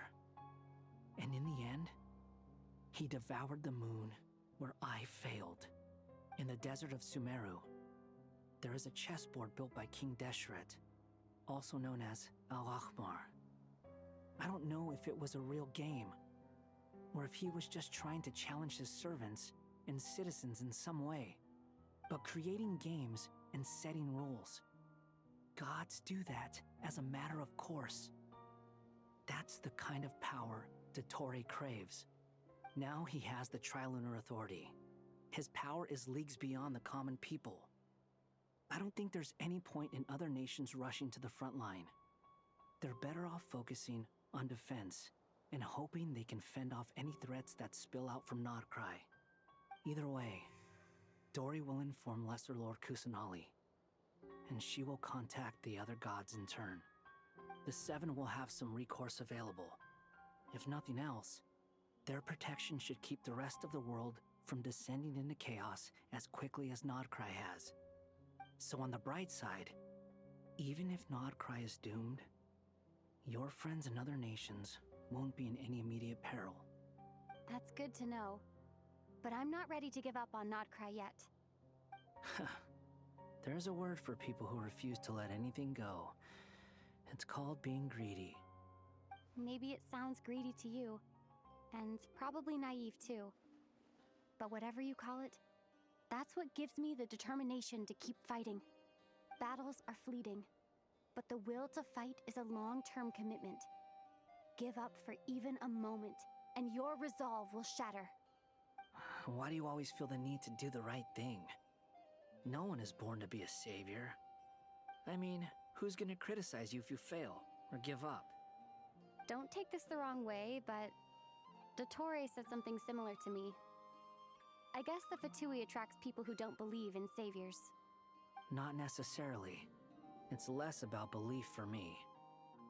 I just want to know how determined you really are. After all, I don't owe anything to anyone else here. Only you. You look kinda worried. If your arch-nemesis was about to achieve their ultimate goal, I think you might feel a little worried too. That's true. Dottore is about to become an omniscient, omnipotent deity. That's gotta be a bitter pill to swallow. Still, you're calmer than I expected. Obviously. I have to admit that my past self was a reckless fool who misunderstood not only the point of revenge, but how to achieve it. And as much as I want my vengeance, I know I'm not gonna get it by acting alone. If the world's taught me anything, it's to think before I act. Too bad it never taught me any other virtues, though. So, I am going to destroy Dottore, no matter what it takes. So, what's your plan? I'll get to that. First, tell me, what do you think of Sandrone? Just like Paimon said, she's a friend, part of the gang. How much do you trust her? This is a serious question. Think carefully before you answer. Although she's with the Fatui, she has her own values, and she's helped us a lot.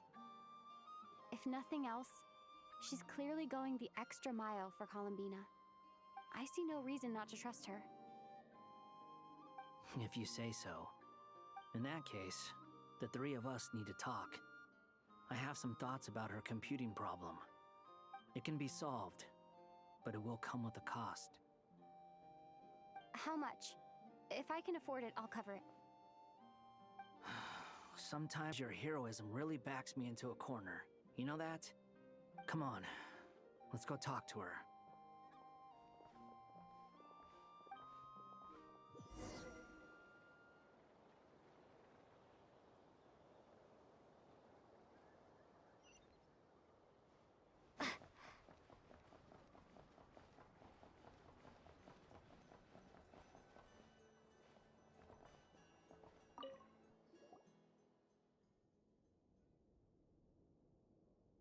Miss Androne, Traveler. Hey there. Paimon's here too! She was just helping them sort through their things. How did your chat go? That was fast. The call only just ended. Well, you said it was urgent, so we got here as quickly as we could. Albedo, I have some alchemy questions for you. I see. Looks like my knowledge proved useful after all.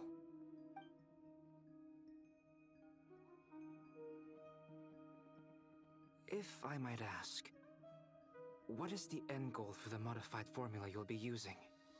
I needed to predict the future of the entire world.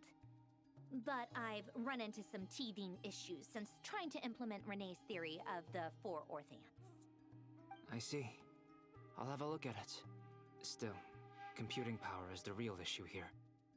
How do you plan to solve it? About that, it's been sorted. Oh, with the Traveler's help? Actually, you're not wrong. She found the person with the solution. Was it Hat Guy? Yeah, it was him. Wow! Go Hat Guy! Seems like all that time studying at the academia is paying off big time. But where is he? Wasn't he the one who asked Albedo and I to come here?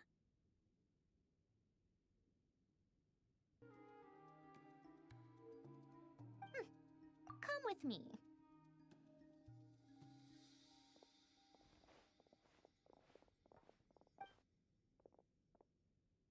Hat guy?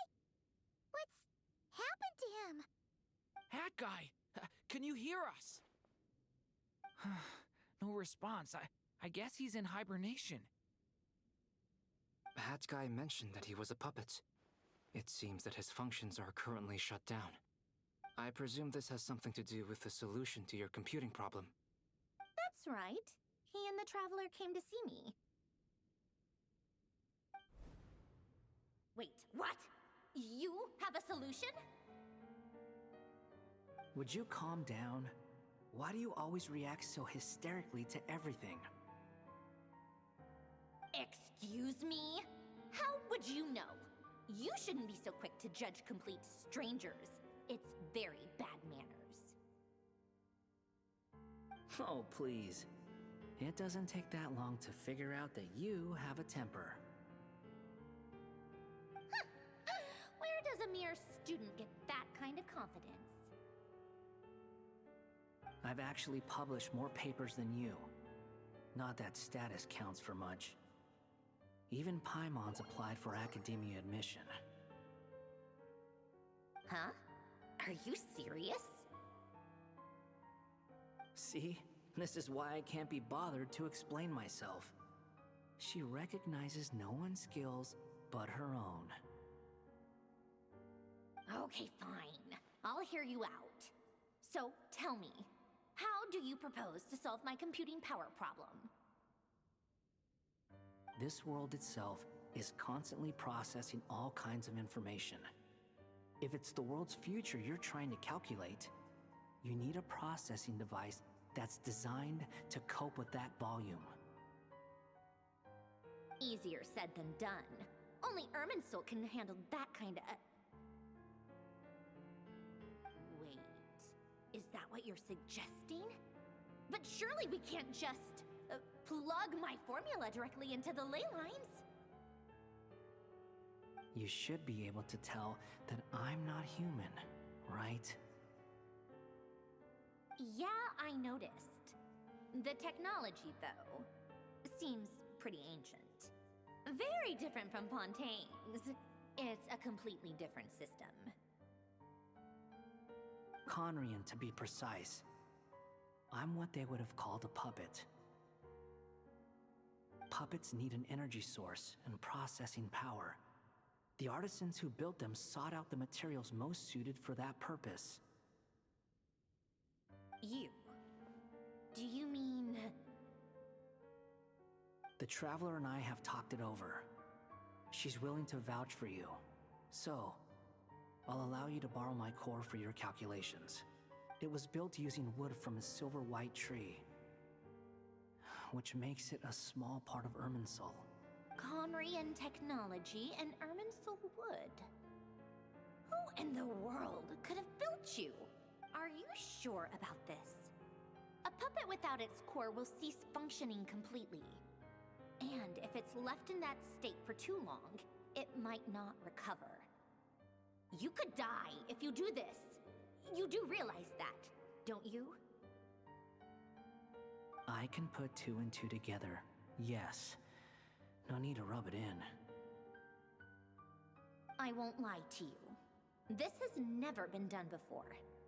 I cannot guarantee your safety. Doesn't matter. I'm prepared for the worst. Did you two actually talk this through? Is he... Are we really considering this? Yes, we discussed it. The bottom line is, he trusts me and I trust you. Let's give it a shot, shall we? Honestly, I have no clue where this kid even came from. But for whatever reason, he lent me his core to use in my formula. I'm very close to finishing my calculations now, and the core is currently in use. So I'm sorry, but I can only show you a sketch right now. This is what the core looks like. A silver white branch. It certainly matches the legends told about Irminsul. Is Is Hat Guy gonna be okay? He's not gonna die, right? Right? In theory, he should be fine. As long as we put his core back in time. Beyond that, all I can say is that I'll try my best to avoid risk and make sure the core doesn't sustain any damage. I think I know why you called us here now. Someone needs to watch over his body and make sure it's protected until the process completes. Correct. He said that the only ones he trusts here are you two, and the Traveler. And the Traveler will have other work to do. He will have our undivided attention. Aww, Hat Guy. On a more positive note, things are progressing steadily on my end. I'll call everyone in for a meeting once the results are out.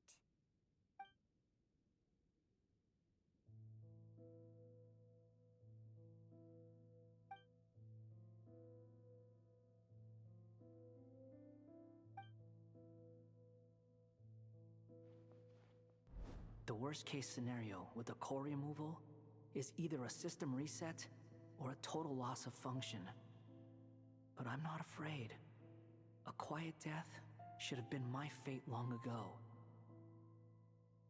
A core is completely different from a heart. It's like another vital organ entirely. I never believed it could be a true replacement for what I sought. But in the end, it turns out the core was more useful to me. Pretty funny when you think about it. It's like the punchline of my entire life. Do you think there's any difference between a puppet and a human? If not, then this would just be another samsara. I have already experienced both a past life and a next life. Part of me wonders whether I'm only capable of making this decision because I've become a real human. What's with that expression? Isn't this a good thing? Sandrone will succeed, won't she? She has to. She will. We all have to persevere until this is over. That's right. And I'll protect you all until a moment of victory arrives.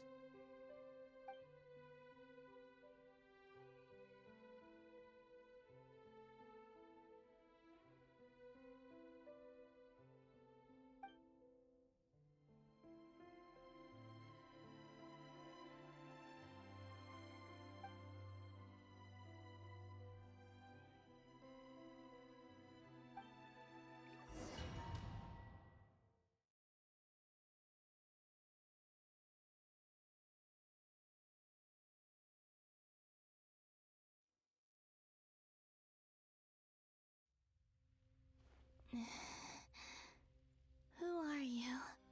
Call me Sonnet. You have the same power as Canon. Sonnet. So, you're the goddess of the iridescent moon? Oh, goodness.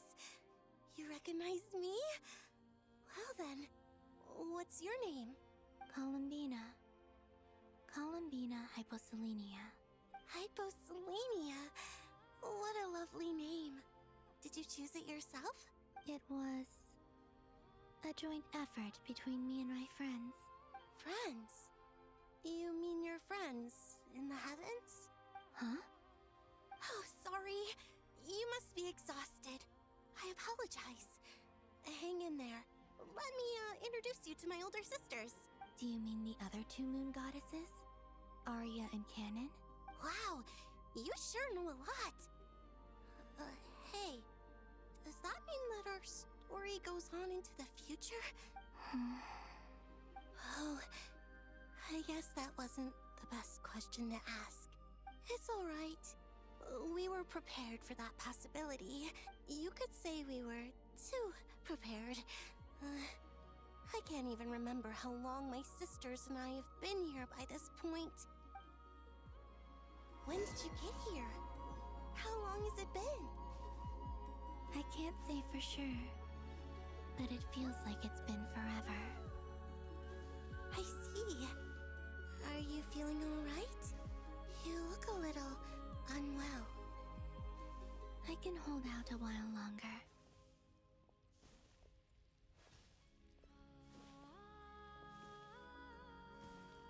We don't don't have far to go. The place where my sisters and I are based is just up ahead. Don't worry, they're both really nice. I'll introduce you.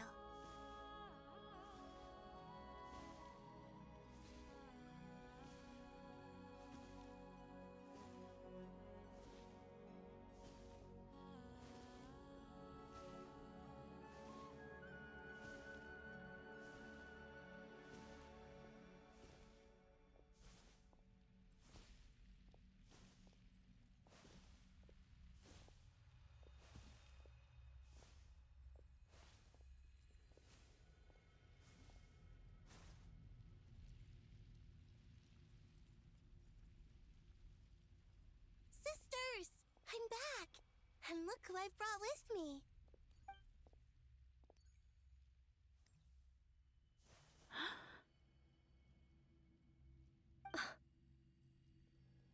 It's our lovely little sister, born in the far future. The pleasure is all mine.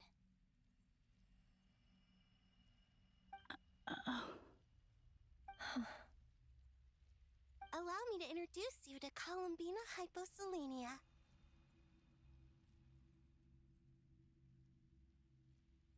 This is Arya, the goddess of the eternal moon. And this is Canon, goddess of the frost moon.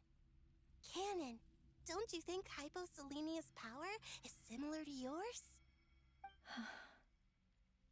Hello, Columbina. I apologize for our startled reaction just now. And please, forgive our little sister if she's been annoying you. She tends to talk a lot. It's fine. You seem shy. Don't worry, Columbina Hyposelenia. No one can hurt you here. Could you tell me where here is? Please. I must know.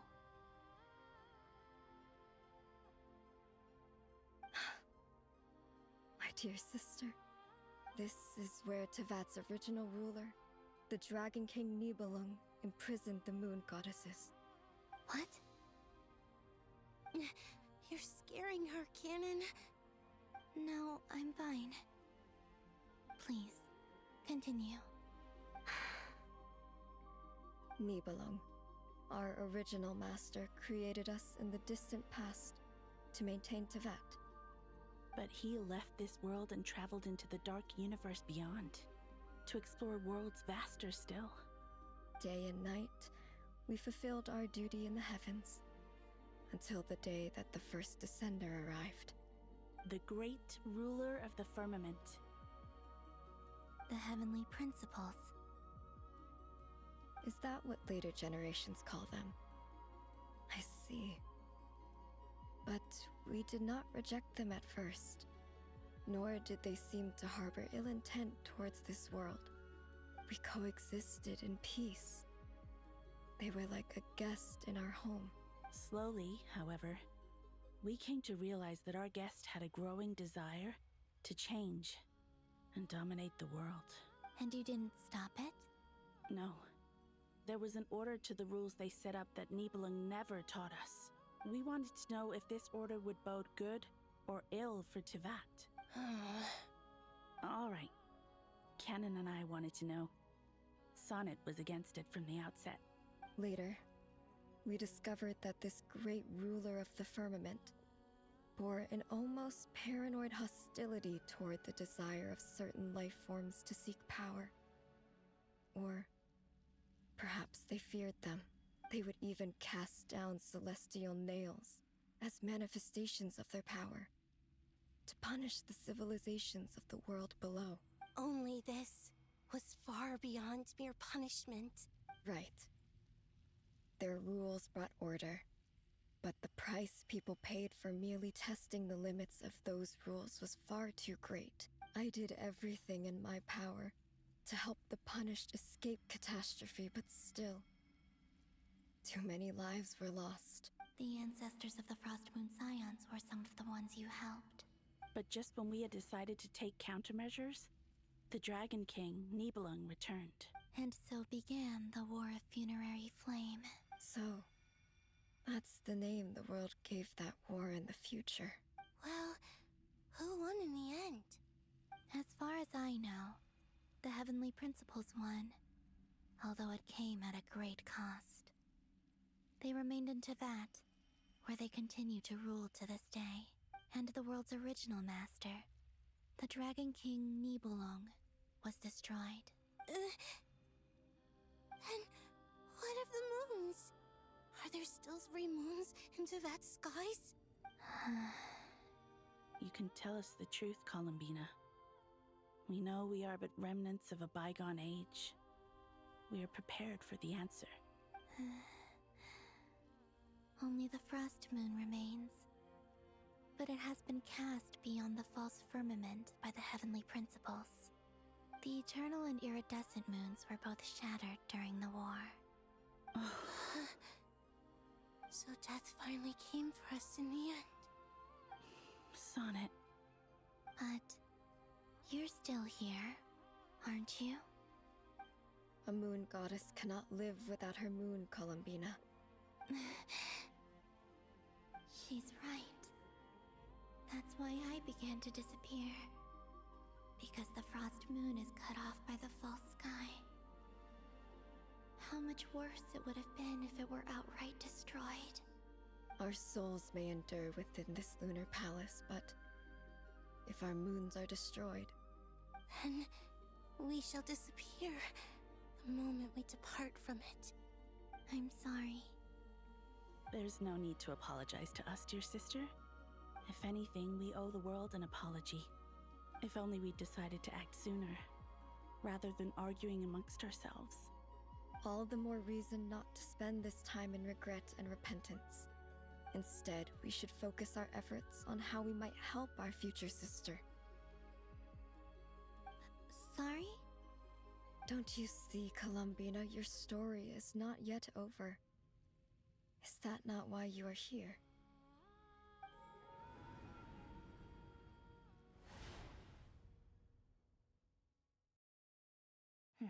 It's done. Initiate numerological array. Continue running primary process. Calculate the world's fate through extrapolation. And identify nodes of potential change. Secondary process? Scan for moons. Still 4. The number of moon marrows hasn't changed. Wait, let me think. Is it possible that there's something I've been misunderstanding about the moons all along? Variables. Variables in the world. I know where potential variables within the world come from. So what about the moons? Are there any variables there? Like their life or death, for instance. What if being alive or dead makes no difference to a moon? But that's so strange. Even immortal gods can die. Why would the moons alone be... Wait! I've got it! I've got it! If alive or dead is considered a variable, we might have had this wrong the whole time. No one ever said that a moon marrow equals a living moon. We just made that assumption ourselves. Initiate secondary process. Scan again. This time filtering out interfering perimeter. Moon marrow. I don't care if they're natural or artificial. Get them out of my search results! Why? It says 3 moons still exist in Teyvat, even after excluding the moon marrows. But we know for a fact that 2 of them are dead. Redo the scan. Narrow the results to living moons and real moons. No, scrap that. Narrow it down to moons that have lunar authority and remain alive. Why? Why is it still 3? What is this, Columbina? Has the world lied to us? Or are you the one pulling the wool over our eyes?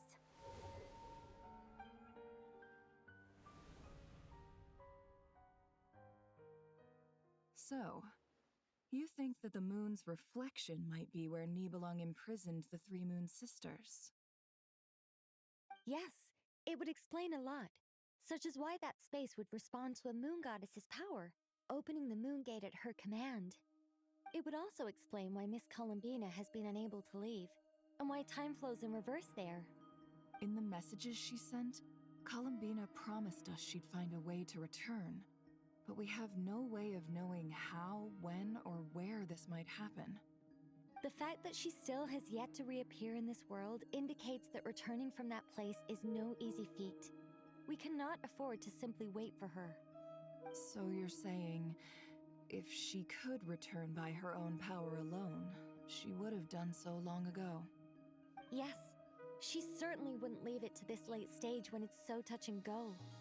I've been giving this some thought, and I've come to believe that Luanatar might be an anchor that she left behind, as a sort of future waypoint. This could also explain why Luanatar is always by the traveler's side. Sounds like a plausible theory. If that's the case, there must be some criteria we need to fulfill to allow Columbina to return to the present. The question is, what could they be? Hello? Listen up! This is extremely important!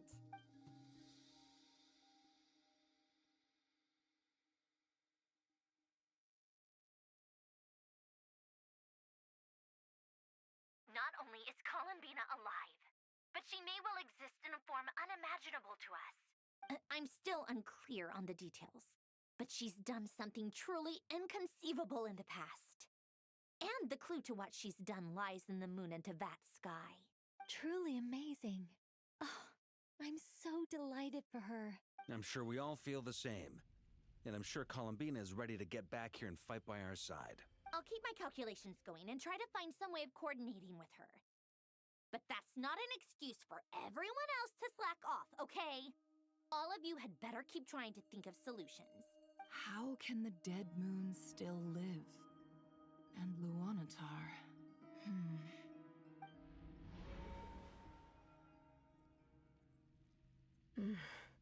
It's hard to believe that's what will happen in the distant future. Our authority is linked to the most fundamental rules of Tevat. I suppose it's no wonder that many would covet that power. I didn't realize that when you said friends, you meant people who live down in Tevat. That's so lovely. I always wanted to go down there and have some fun. Have you ever tried leaving this prison? Of course. Between us, we've tried everything. But no matter where we go, this space will eventually bring us back here. It's like the center of a whirlpool.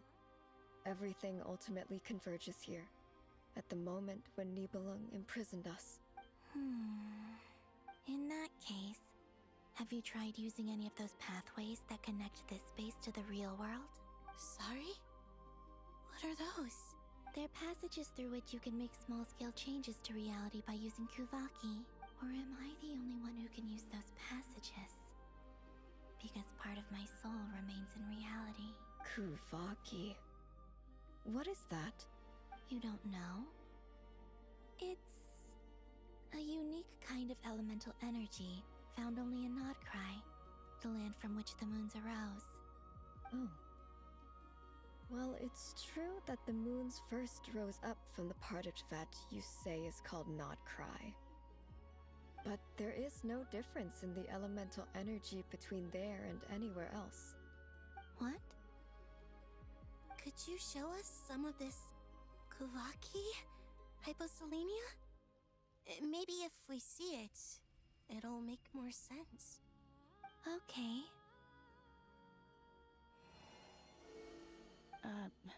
Isn't that just your power?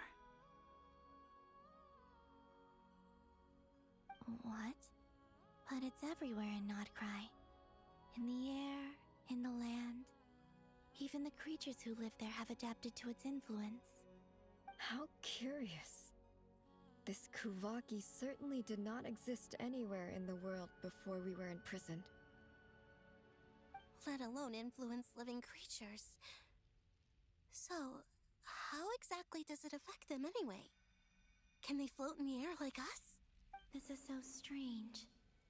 Why would their reality differ so much from mine? Columbina, you're looking for more than just a way out of here, aren't you? Yes. If I am to help my friends, I will need tri-lunar authority on par with that of our foe. You mean... you'll need our power? This sounds extremely risky. The three moons' powers are not mutually compatible. Concentrating them into one goddess will be a very painful process. And if anything goes wrong, it could tear you to pieces. I know. But I'm willing to take that risk. Even so, let's say we successfully transfer our authority to you. How will you take it outside this prison? Nibelung constructed this realm specifically to prevent us from using our powers to interfere in his war. No moon goddess can leave this place alive. What if I don't leave alive?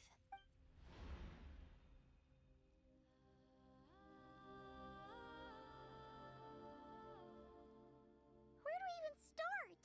How are we supposed to figure out what we're meant to do to help Columbina?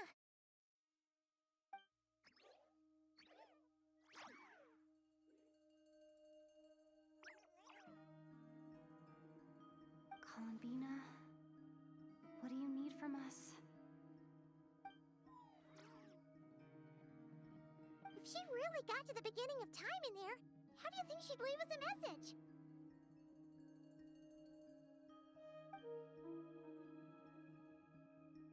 You don't think she'd write it down on a stone tablet somewhere in the hopes that we'd find it, do you?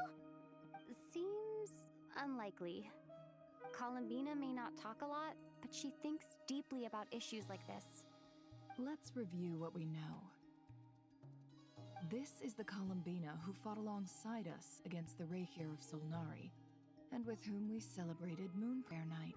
She knows our personalities, our ways of doing things, even our unique strengths and abilities. So, if she wanted to tell us something from a long, long time ago, what would she do? Oh.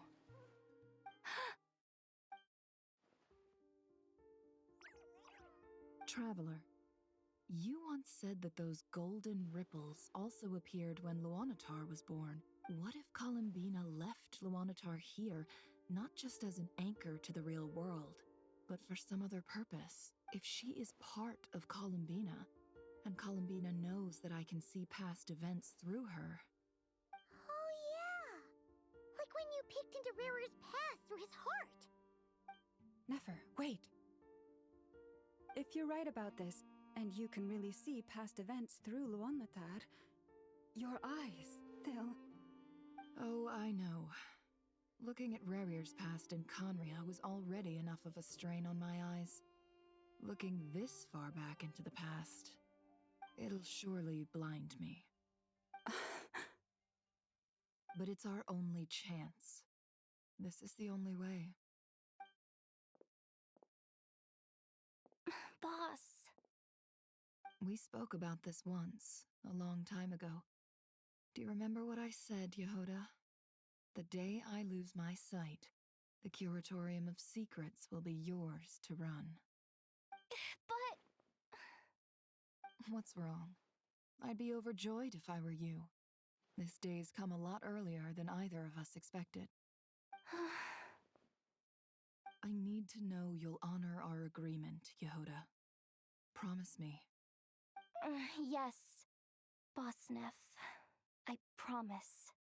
Are you sure you don't want some time to think this through? What is there to think through?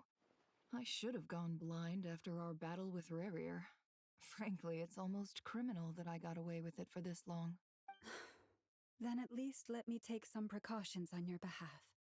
And if you really do lose your sight, I'll visit your office every day and make sure you're well looked after. Oh, please, anything but that. I was actually ready to go through with this. Are you trying to scare me into backing out? As if I could ever scare you.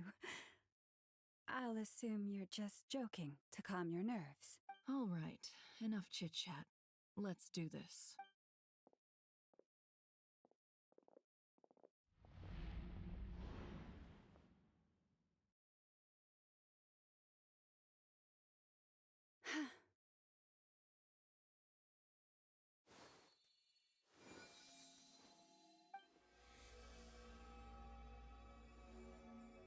Well done.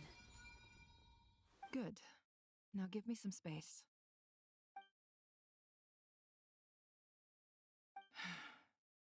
Come on then, little one. Show me what happened in the past.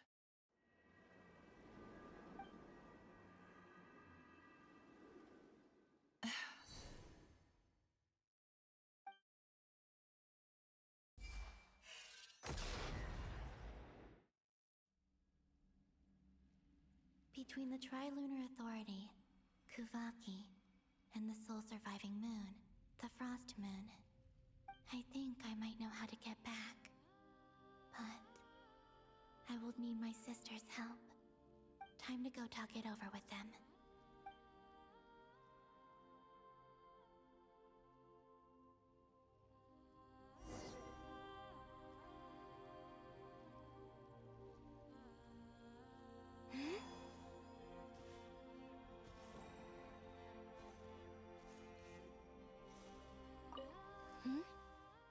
Have you decided what to do?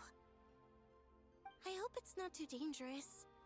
You really scared me when you said that thing about not leaving here alive. Come on, let's go find the other two.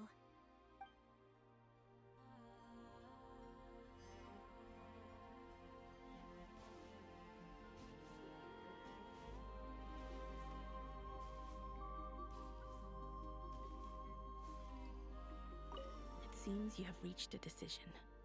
I'm all ears. What do you propose?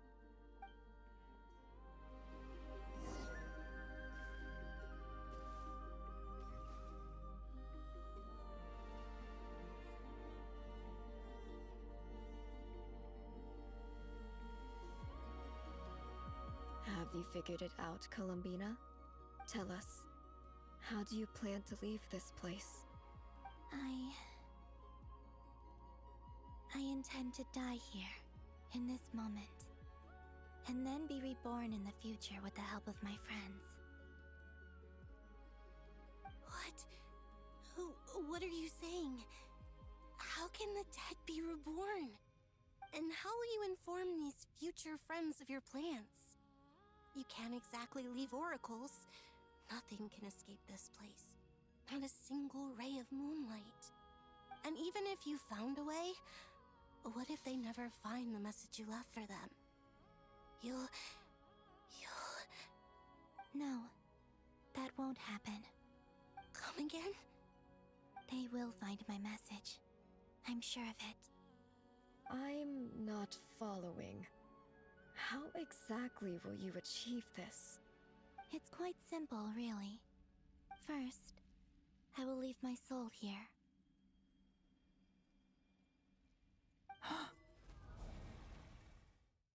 I see it. Your soul? You mean your divinity? Yes. I once left a portion of my soul in the future. One so small that this prison barely noticed anything. In this very moment, she can resonate with my soul across time. When the time comes, I believe that she can serve as an anchor to pull my soul from here back to the future reality. Just as gravity connects the world to the moon. Exactly. In the future, where I came from, the moon has been cast beyond the false sky, but I can still feel that it is there. In a similar way, I can feel a connection to the soul fragment I left behind even now. My friends can use it to detect my presence. But how do you just leave your soul here? Is that even possible? On my way here, I met an ordinary mortal who entered this place long before I did. Her body is long gone, but her soul remains. And before that, I encountered an old enemy whose entire soul survives here intact, while the power that once corrupted his body has faded away. So, perhaps this space is specifically designed to imprison divinity and authority, but not the physical body. Still, even if your body can escape, would it not just be a lifeless husk without the soul inside? Wait, that what you meant when you said you wouldn't leave alive? Yes. I shall turn my body into moonlight and pour it over Nodcry. That power shall protect the land and quietly blend into it, awaiting my soul's return in the future. However, I cannot do this on my strength alone. I would need your help to do this, so I'm humbly asking for your assistance. Oh, dear sister, you need not be so formal. As I said before, we are but remnants of a bygone age. You, on the other hand, were born alone in that distant future, and you have walked a long and lonesome road since then. How could I bear to let your story end here in this dungeon? Don't forget, we are your sisters, your family.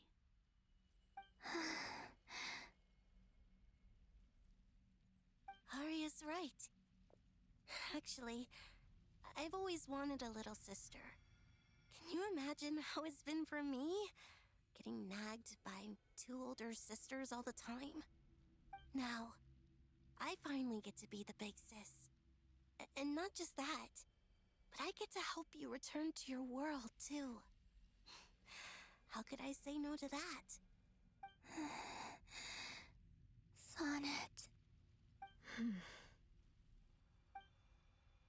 Canon? I'm sorry. I know this is a bold request. The Frost Moon is rightfully yours, and it remains intact. Oh, no, please. Don't misunderstand me, Columbina. I was just thinking back on the years that the three of us once spent together. You cannot imagine how happy I am to hear of the future world you describe. The Frost Moon Scions, your lovely, kindly friends. For the three of us, whose purpose in life was to maintain the peace in Teyvat. It is a great relief to know that the people of this world live in such an abundant future. If your plan can save them, and save Nodcry, I will gladly give you all that I can. Besides, the three of us have been together since the day we were born. I could never abandon them to live on alone without them. Canon. Still, I do have one question I would like to ask you before we proceed. Certainly. What is it? Why do you cover your eyes?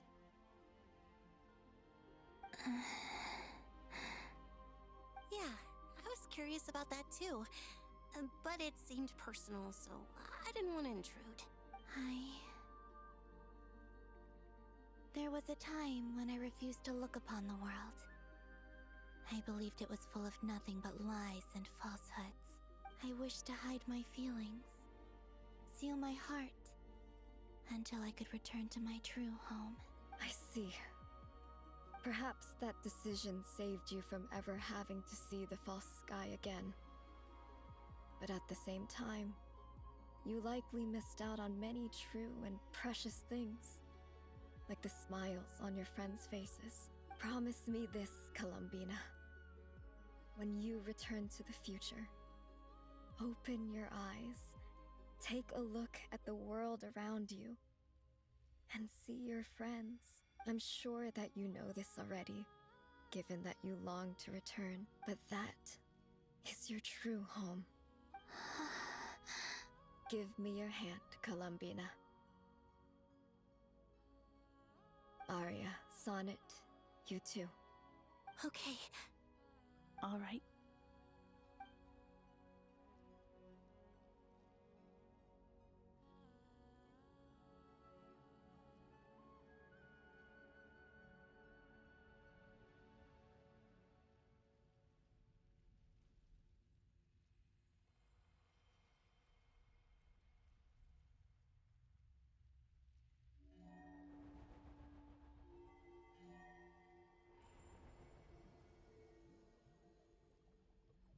We once were the songs sung for eternity, but now it is you who must continue to sing. We once were the tides in the great river of time, but now we subside, and you arise. We were the messengers of madness and inspiration. But now, the lies have faded, and your truth must endure. We are souls awaiting the sun. You must return to be with those who smile when they see your face.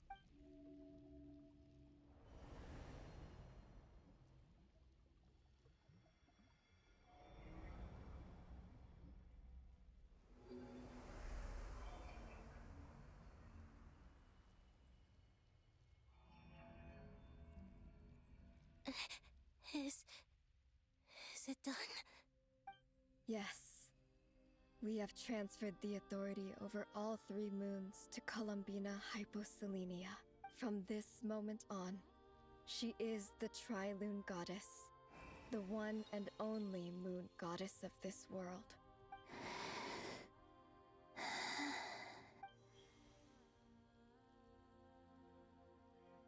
Thank you. Thank you, my sisters. Now go, and do what you believe is right, Columbina Hyposelenia. Be aware that we cannot grant you the power of the 3 moons beyond these prison walls. The conflict that arose over their remains following our disappearance will still take place. I understand. Sisters! Oh, my body. It feels...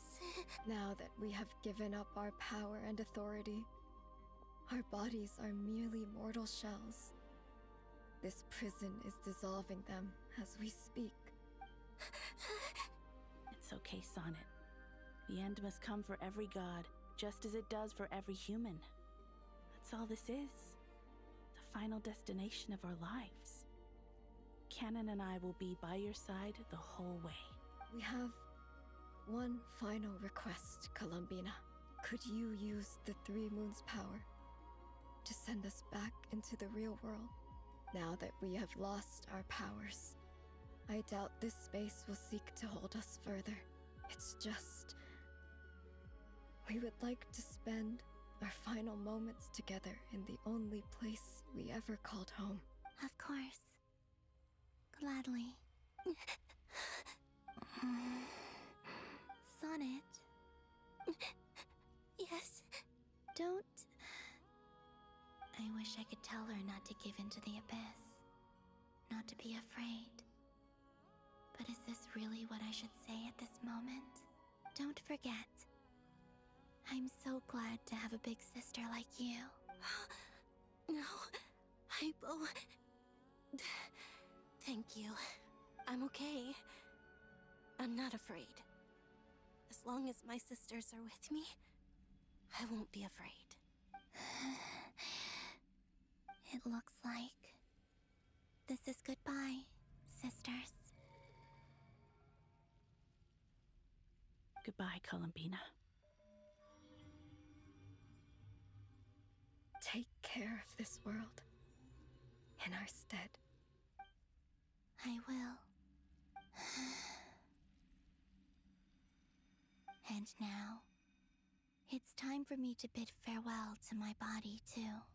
May it become the moonlight that keeps Nodcry company through the long years ahead. So this is why Nodcry was not always home to Kuvaki. It only appeared after I poured my body out upon this land. And only this land. Kuvaki responds to me because it is me. My body, answering the call of my soul. And the golden energy I've encountered on my way here was, in fact, that very soul, which I am about to leave here to guide me. O power Tri-Lune, eternal moonlight. I, Columbina Hyposelenia, lay aside my body. Let it be cast into the dark night to illuminate the future. May it be a companion to all who dwell beneath the moon.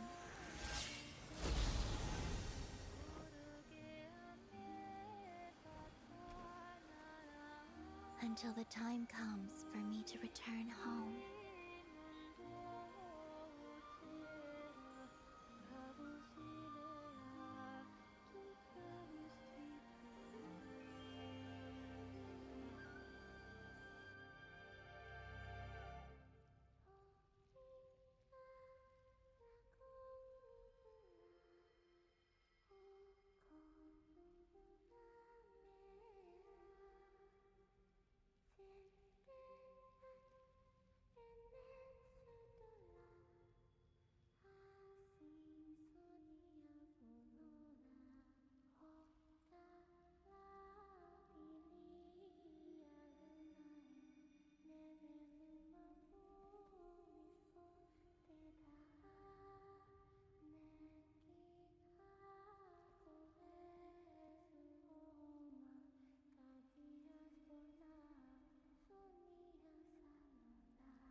allowed to see that? Is anyone? Oh, can you still see? How many fingers am I holding up? I see 2 fingers, and a look of sheer terror on your face. Truly astounding, Miss Nefer. Your eyes have glimpsed the very ends of the world, and yet they remain as sharp as ever. Or is the credit for this miracle due to Miss Lauma? It seems that even time itself is no match for your medical skills. Surely you jest, Mr. Flins. I suspect we have Columbina to thank. She must have realized the immense toll that the ritual would take and purposely set aside some of her power in the past to protect Nefer's eyes when this moment arrived. There is always a great price to pay for witnessing the truth, but it seems that this time, Columbina has shouldered that burden on our behalf. She chose the perfect method of getting a message to us. Though her eyes were always shut, she was clearly so perceptive. She knows us well. She knew exactly how we would think and what we would try. Despite being separated by time and space, we're seeing the same possibilities and seizing the same opportunities. We still don't even know if she's okay right now. But as long as there's a chance we can do something, we'll fight to make it happen. We'll get you back somehow, Columbina.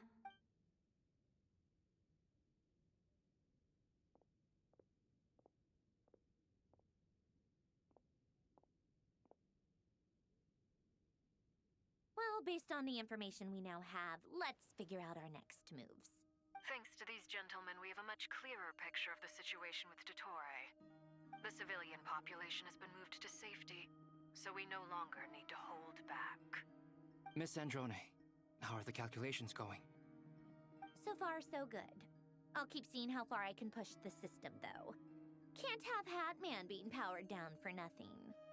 There's still a long road ahead. Where should we begin?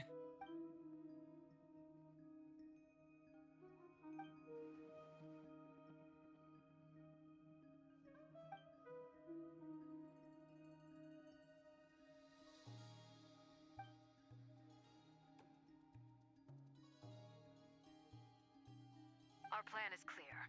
Time is short, so let's get moving. There's just never enough time, is there? Time is the bane of my existence. Ugh. Anyway, I'm gonna get back to work. All right, we'll do our part too. Yeah.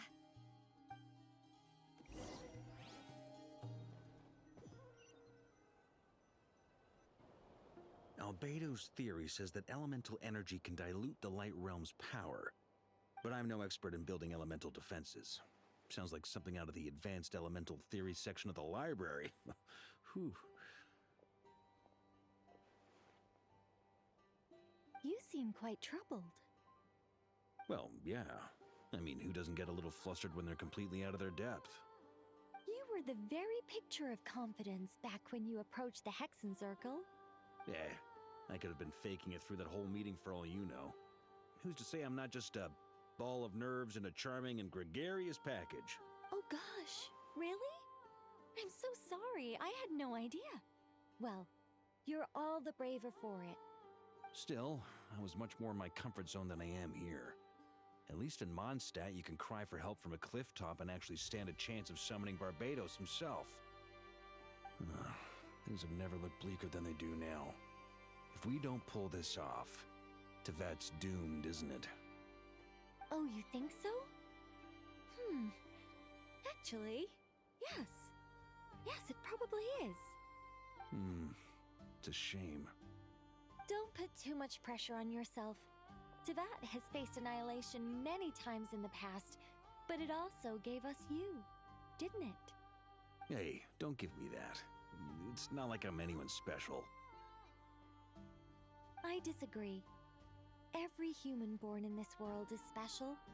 We angels have always believed that. In that case, this humble human being has a big favor to ask of you. I thought you might say that.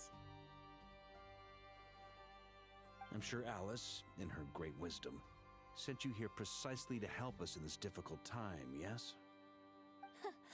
Well, that has less to do with her wisdom and more to do with my power. Of course, of course.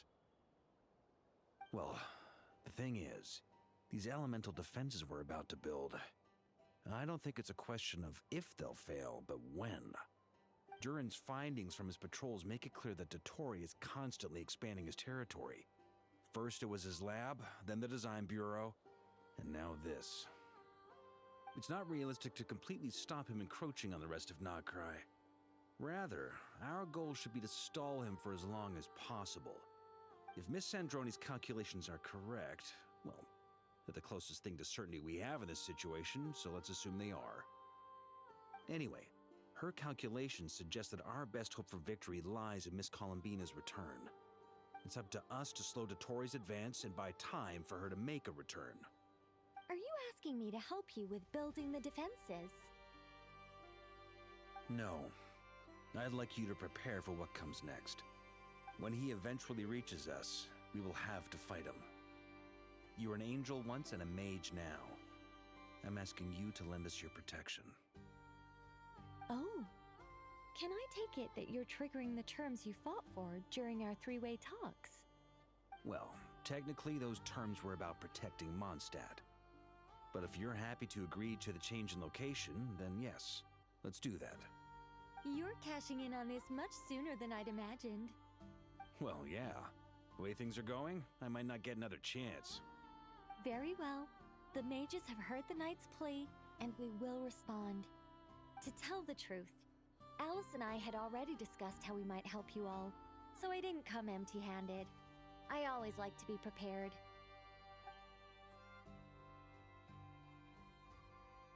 This is... wow. Yeah. This is great. Seriously, thank you. It's been many long years since I had a chance to dazzle humanity with a little divine intervention. To humbly serve as a reliable and responsible guide. Anyway, Knight of Boreas, please accept this gift in recognition of your great virtue. Go now. May the angel's blessing deliver you safely to your destination.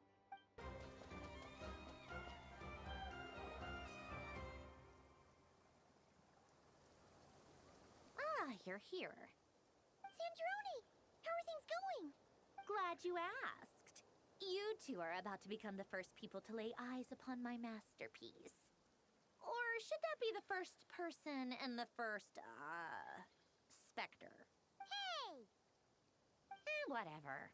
Come, feast your eyes on this. Wow! We've never seen something like this before. This meter displays the progress of my formula.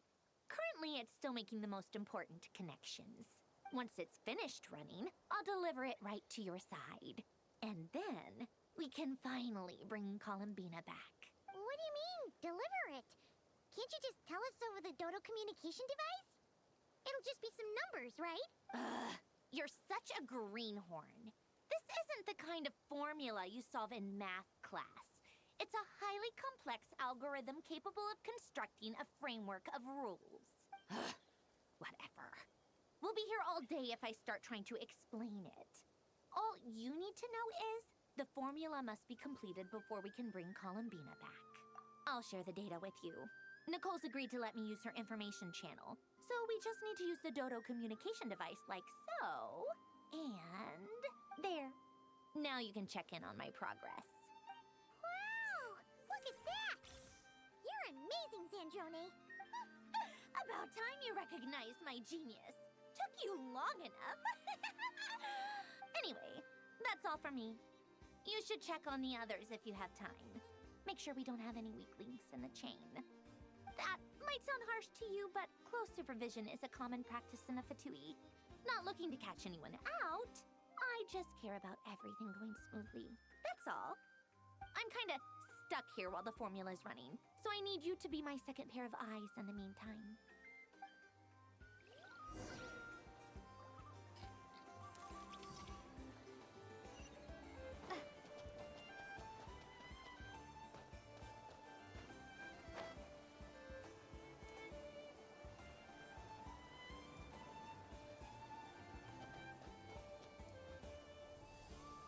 Thankfully, Miss Nicole has come to our aid. Nasha Town is now looking very well defended. Golden Flame. Yes, that's Nicole's power, all right.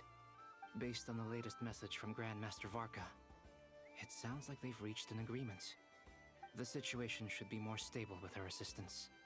Everyone will have at least some degree of protection. Hello there, you two. Are you well rested? That's good to hear. As per the plan, Albedo and I will be in charge of Nasha Town.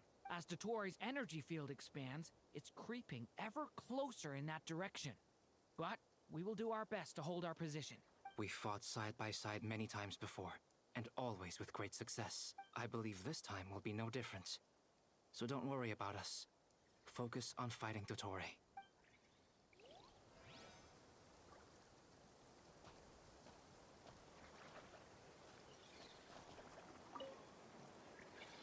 Traveler, Paimon, a pleasure to see you both. Flans! How's everything coming along? Fairly well, if I do say so myself.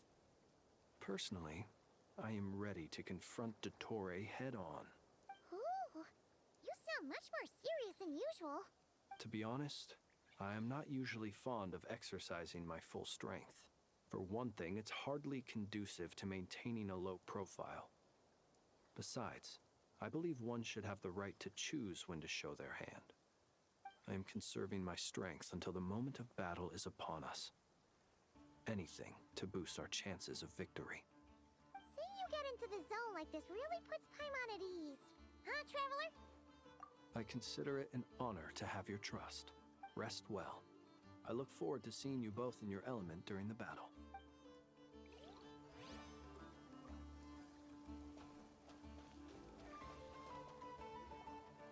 Yes, Miss Moonchanter?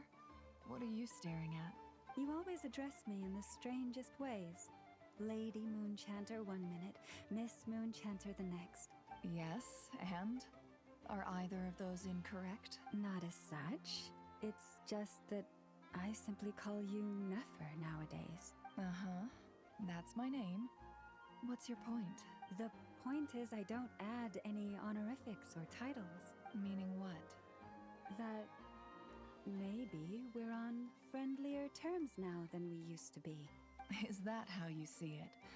And I thought I was the one with eye damage. Never! Wilma! Paimon, Traveler. Just swinging by to check in on you. How are things going? Did you manage to get some rest? Don't worry about me. I won't slow us down. And I give my all to ensure our victory. Ah, yes. Allow me to give you two a quick checkup. All done. You're both in good shape. You're welcome.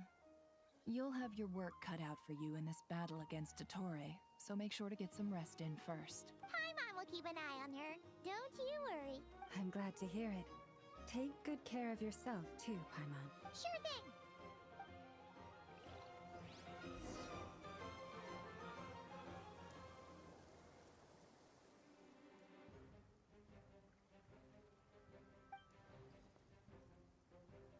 Here they come. That's quite a horde. As we expected. Get ready, everyone. Take your positions and prepare to engage. Let's begin. I'm at the ready.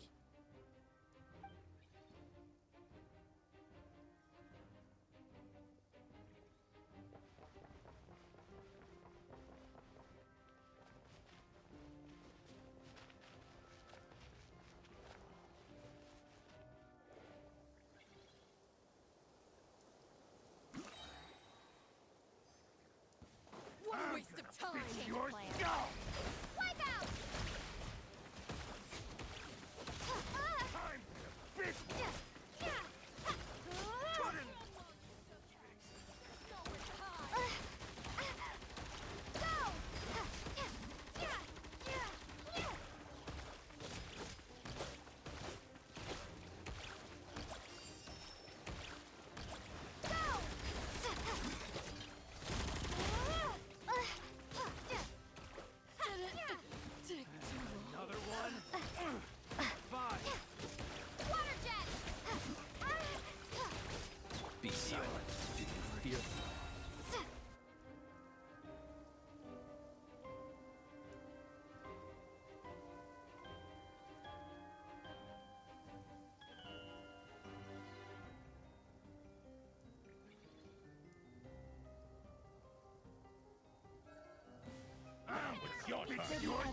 everlasting forest.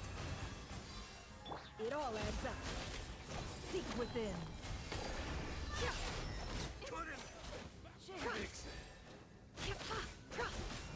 Can't hide the truth. These creatures cannot stand against us. No fighting talk. Just don't let your guard down. That goes without saying. I'm hardly the risk taker in this group. Excuse me? One heart, we pray. Can't hide the truth. The deception ends here. No more lies. Can't hide the truth.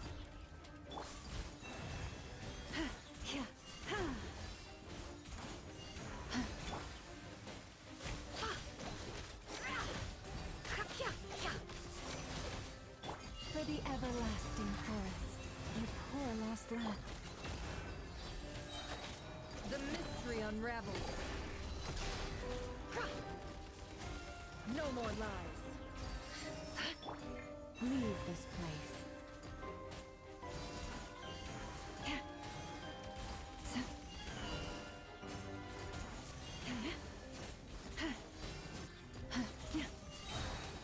With one heart, we pray. Branches, it all adds up.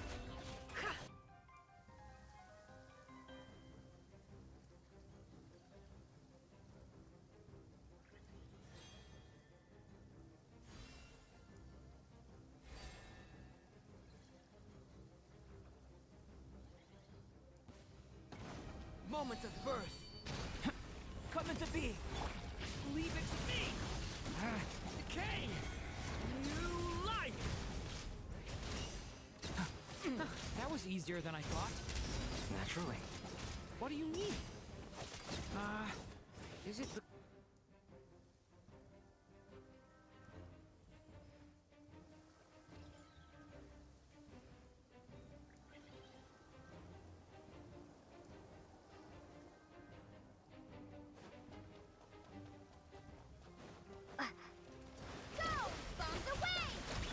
Forest, protect us. For the everlasting. Can't hide the truth. Seek within. Beware the creature. People have always used fire to drive away wild beasts. Wouldn't a lantern work just as well? You read my mind, my dear friend. I was just about to say that. All right then, dear friend. Bring the light.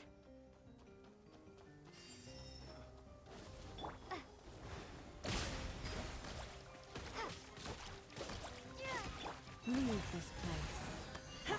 No more lies. Be silent. Night falls.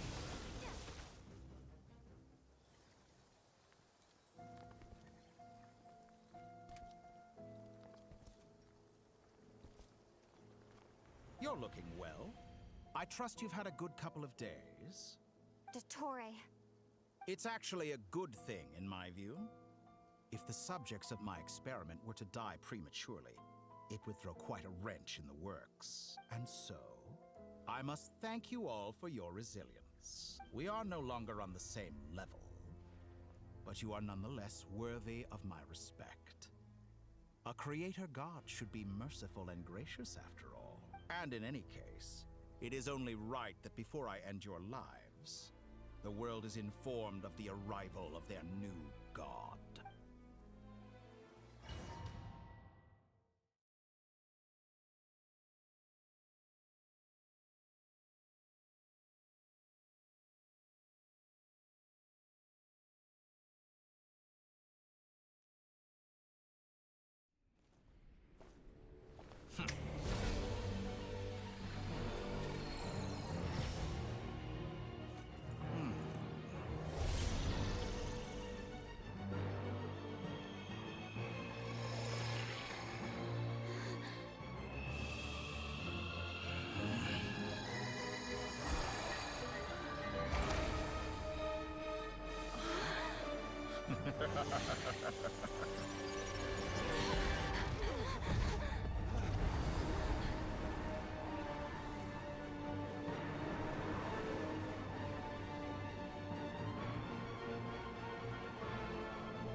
experiment begins.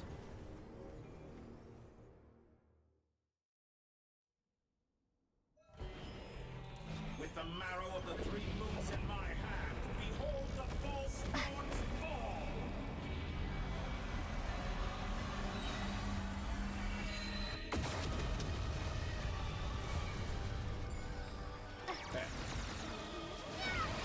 It all adds up. The mystery unravels. With one heart. Close your eyes. The night cometh. Observe. Close your eyes. Are you quite finished? Pathetic. Wipe out! Water jet! Forest, protect us by the frostman of old. The deception ends here. Leaving openings on purpose. Confident, aren't we? Observe. Close your eyes. Too dark. The poor lost land. Water jet!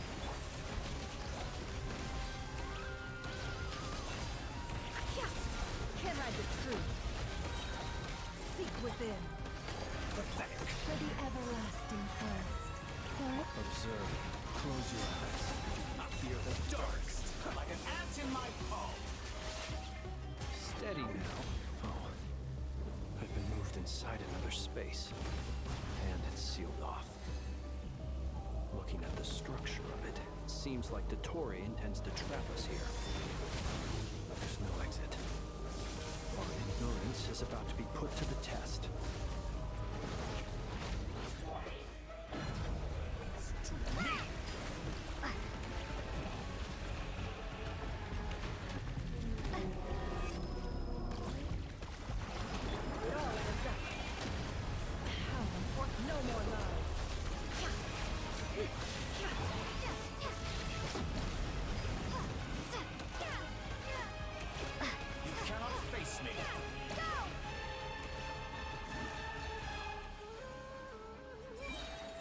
Did you honestly think that would hit me?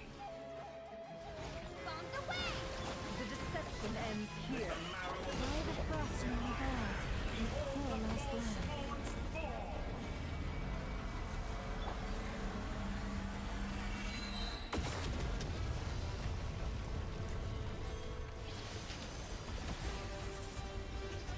Water jet! The mystery unravels. For the everlasting forest. Forest, protect us. It all you cannot face me. Tell me, where will you try scurrying off to next? A grave looks like Dottore has opted for a divide and conquer strategy. But we will not allow him to triumph. Now, I shall pray for our victory.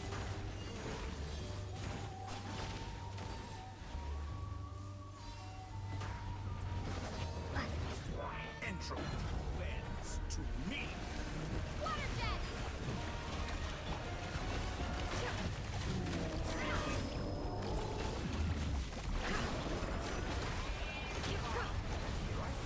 Dawn, did you honestly think that would hit me? Water jet! Reverse.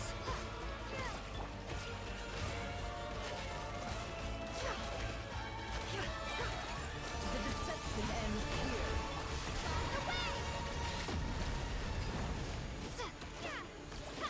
Moon's remnant. Can I the truth? No more lies. Pathetic.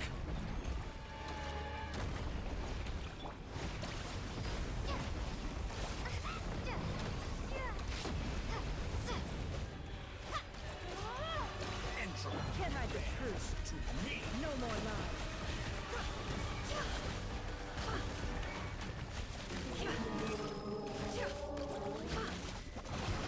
Can I the truth?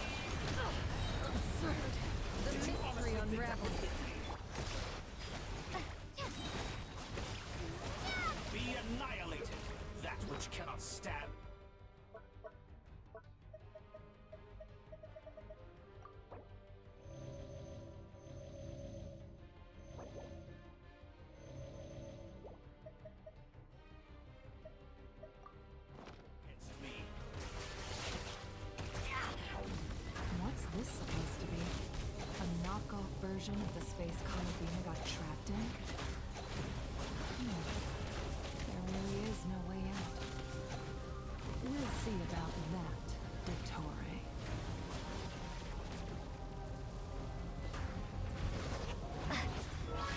My apologies. I had not intended to take your teammates from you. But you have a choice. Obey, and I can release them. An excellent deal, if you ask me. Won't you consider it?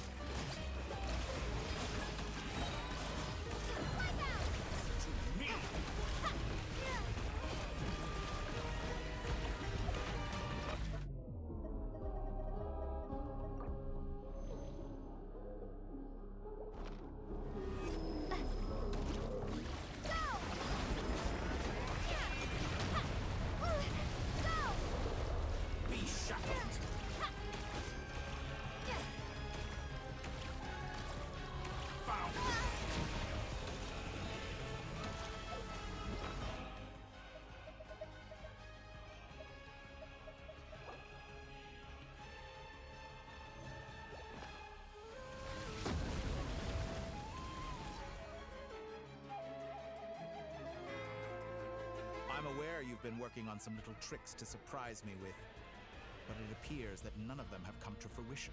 My guess would be that you're trying to bring Columbina back. But then, where is Sandrone?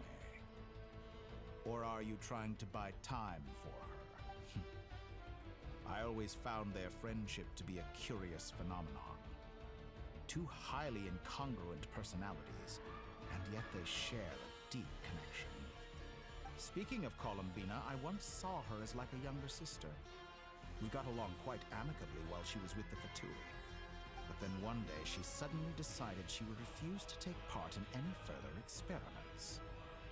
To this day, I truly don't understand what I could have done to upset her so much. It's such a pity. I could have had a sister, a family. But alas, she grew to dislike me. You're not fit to be family to her. That I can't deny. So many people, all obsessed with playing out the same tired old dramas. This world is rotten to the core. And then there's you. You had every opportunity to reach the right conclusion. The thought of killing you off like this? But I maintain that I approached you in good faith, so I will offer you another chance. Will you work with me? You have until I count to 10 to make your choice. 1, 2, 3. Not in a million years. Huh.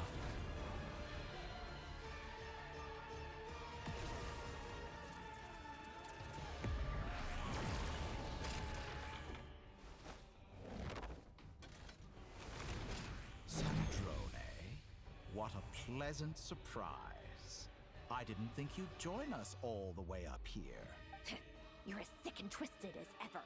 Don't fool yourself into thinking anyone's grateful for the chances you're offering them.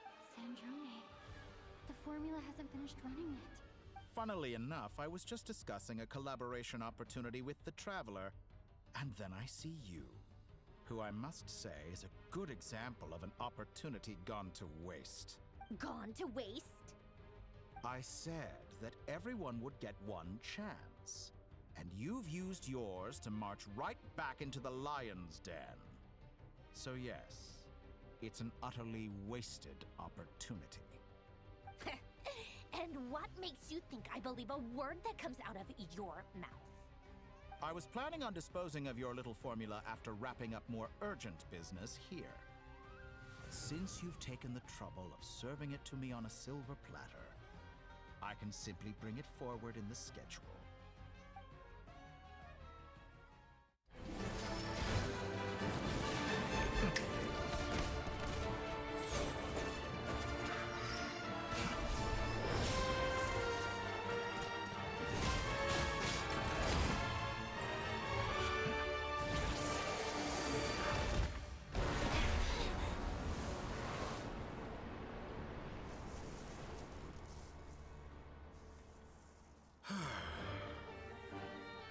Is this your life's work? This piece of trash?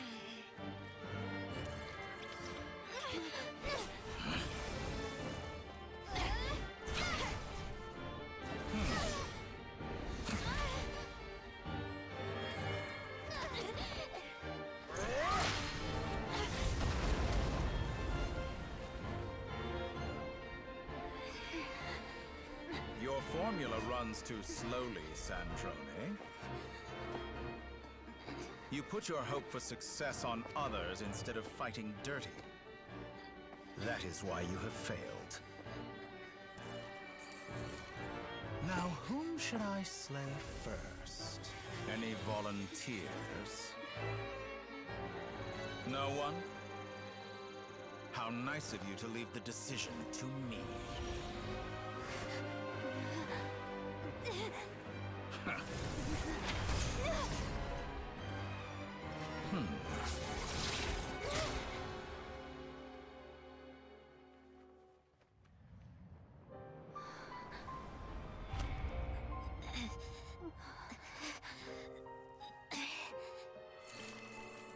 Oh, how unexpected.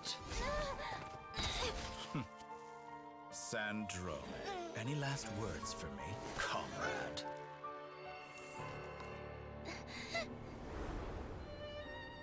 Is there anything you wish for? Not really.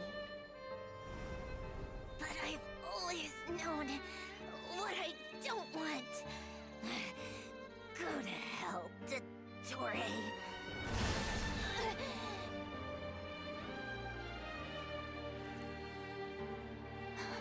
No!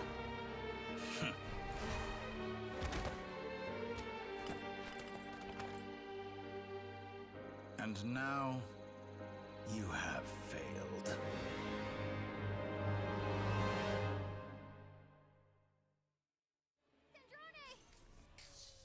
Now you see how fragile mechanical contraptions are. Just a gentle tap, and they fall to pieces. However keen of an inventor Sandrone may have been, her death spells the end of the formula that was running inside her body. Of course, I have to commend her for making it this far. As her colleague, I have to admire her stubborn tenacity. Now, it is time for you to take your place by my side. My count was interrupted, but the second chance I extended to you still stands. Once again, you are welcome to join me. By now, I'm sure you have gained a greater appreciation for the power and authority I wield. What is stopping you from embracing a new world of endless possibilities? Not in the mood to talk? As you wish. You seem less talkative than usual today. I'll change the topic to something more apropos. Sandrone was always like this, never trusting anyone, always so reluctant to share her research with them. Objectively speaking, she had her strengths. It is remarkable how she extracted and even optimized the world formula from so much data. But her inability to trust was her undoing. Had she allowed someone else to monitor or run the formula for her, you might still have a chance at victory even now. But regrettably, she was a stubborn fool. As much as it pains me, she had to go. Dottore. Maybe this is news to you, but people can change. Columbina surprised you when she escaped, and I think Sandrone would surprise you too. Change? You can twist the truth however you want, but I see it clear as day. You're the one who can't trust other people. Is that how you see me? By this point, what can you hope to do about it? It is pointless to fight on. You've already lost. Wrong. You can't win this, Dottore.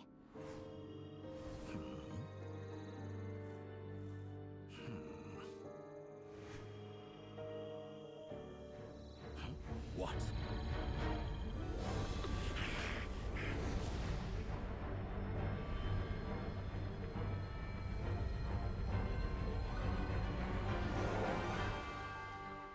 My formula can get us 90% of the way.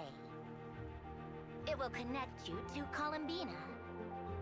Then, I will bring the formula's output to the Traveler's side. For the last 10%, do whatever it takes. Just bring the moon down.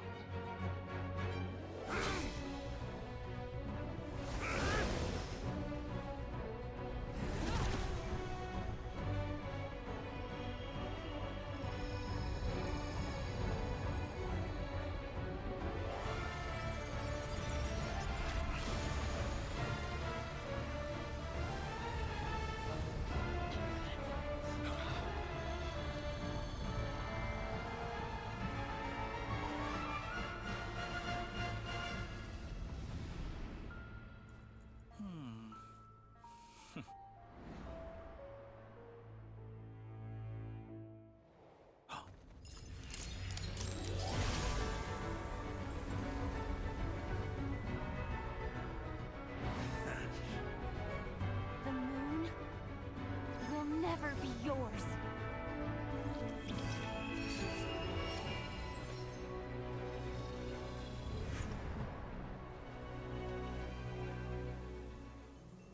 I turn my body into moonlight and pour it over Nodcry. My soul, I leave here to inform my future friends. Lastly, I will hide the Trilune Authority within the Frost Moon. And when my body, soul, and authority are reunited, finally...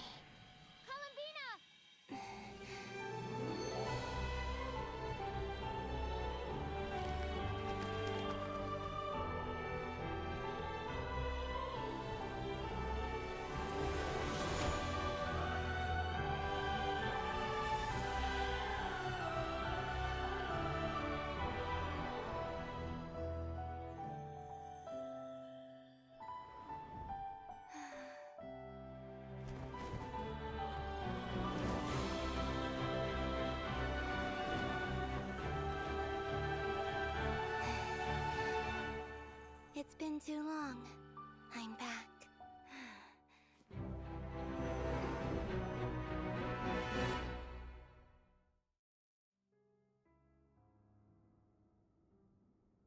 Stay focused on the battle, Traveler. What a touching reunion. Though I personally find myself repulsed by the sight of weaklings huddled together for war. Now, you're quite finished patting yourselves on the back.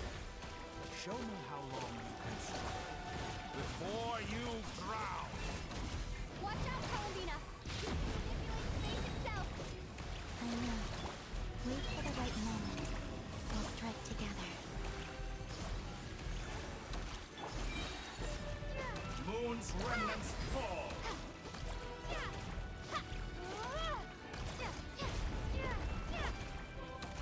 Did you honestly think that would hit me?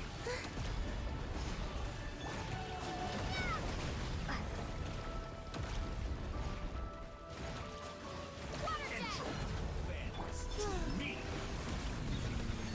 Good. Keep it up.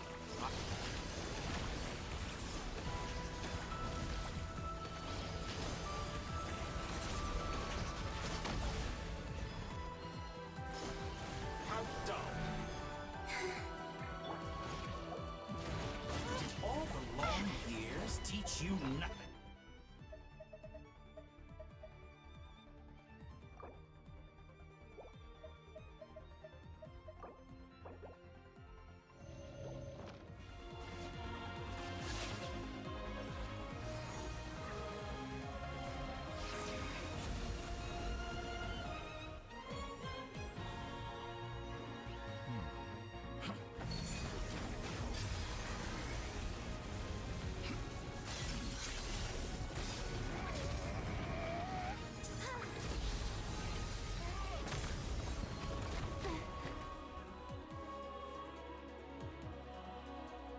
I grant you the new moon's blessing.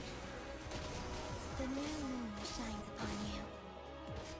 I am growing weary of your... It's over, Dottore!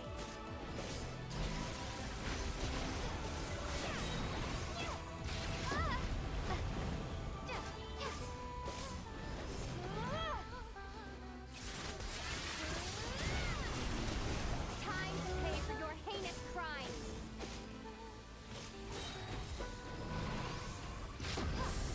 Close to the new world. Our future is not yours to command! This rotten, decaying world. Everlasting has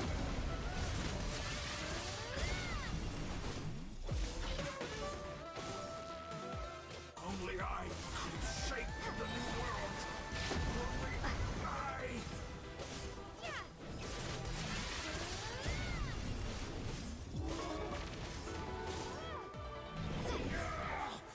So close. I was so close to the new world.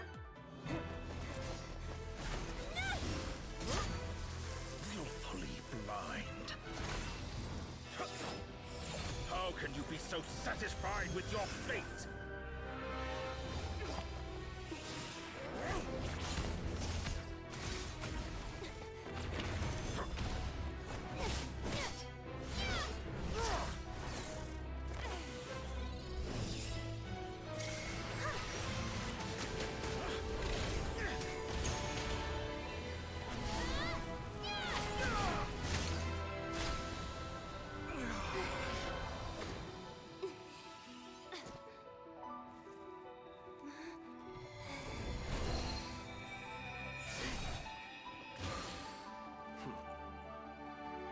This battle was never about fate. It's about friends, family, and the home you stole from them. So dull.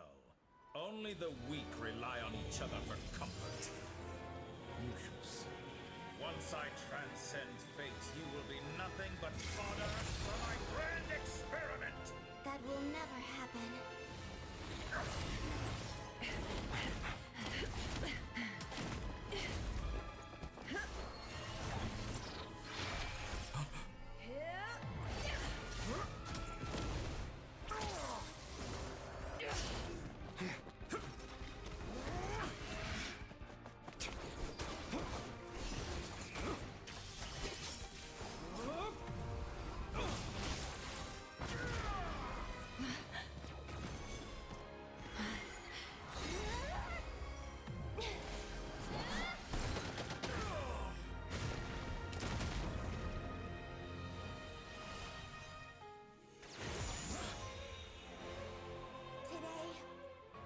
The moon lights up this world once more!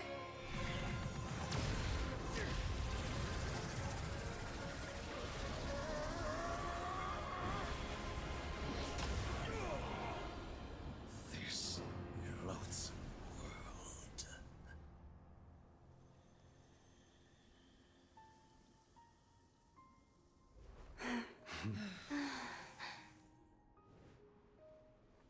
No.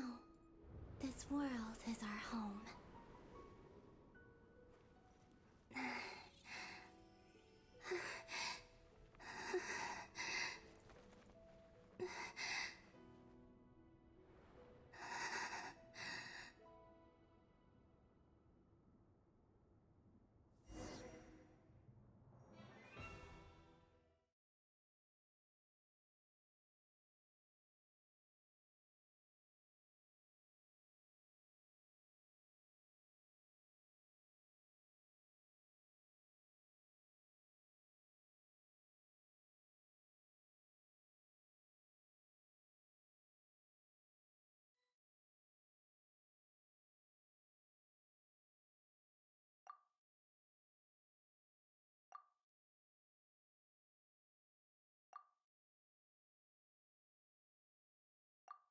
No, you're doing it wrong. The moon looks like this now. What are you drawing, children? The new moon, Mom. It looks different than before, doesn't it? Also... Can I go buy a sugar sculpture today? Please? Just one? All right. I suppose today is a special day after all. Almost like a festival. Extra, extra! Get the latest Nasha Express here! Post-disaster report! Nasha Town reborn beneath a new moon! The voyage begins today! The future looks bright thanks to the League. Want a copy? I knew things would be different. But I didn't think that would include the moon. They say a new moon goddess has been born. A new moon goddess? Who's saying that? The Frost Moon Scions? I guess so. I'm not too clued up on the details. As far as I'm concerned, the moon's still in the sky and it's business as usual. Hey, since we've come all this way, shall we grab ourselves a free meal while we're here? Are you a convert now? Or are you just here for the free lunch? Oh, come on. What does it matter? After everything we've all just been through? That smells good. All right, that's it. I'm hungry. Time to eat. Come on! We gotta get there early, or there won't be any good spots left! Shh, keep it down. This is a residential area. What if people are still sleeping?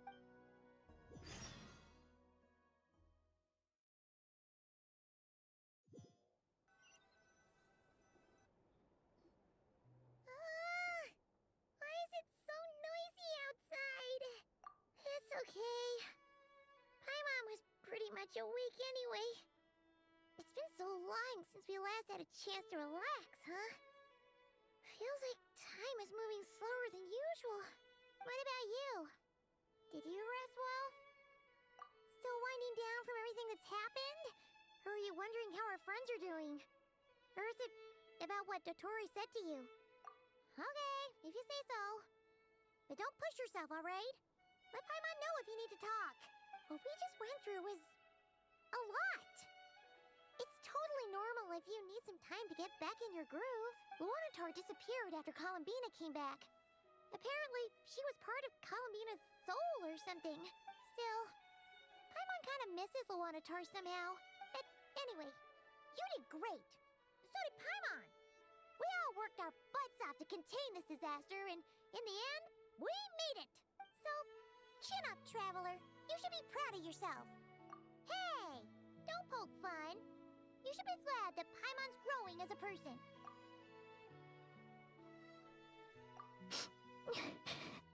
Paimon didn't think you'd mention it.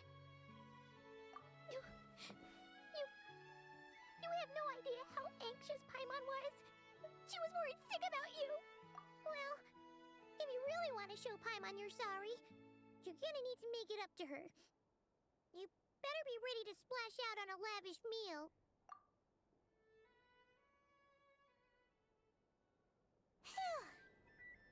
Okay. Paimon's full now. Huh?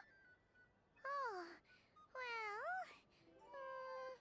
Hey there, Traveler and Paimon. Good morning. Morning, Yehuda. Here for some breakfast? Oh, I've already eaten. Just need some water. I was mostly worried you might forget what day it was today. So, I came over to remind you. Careful there, Paimon. Too much food will make you drowsy. Don't let anyone catch you hiding at the back and nodding off during the league meeting. You should probably be saying that to Aino. She's the baby of the group, if anyone. True. You know, I'm surprised that all these competing groups are actually coming together to try to solve things together. Definitely a first for Nodcry. Well, nothing like a region-wide calamity to bring people together. After that, surely even the most self-interested people have to realize that going it alone isn't worth the risk, right? Try telling Boss Neff that. She's not exactly convinced that people are gonna get with the program. Really? But if she's so pessimistic about it, why'd she agree to be the Curatorium's representative in the league?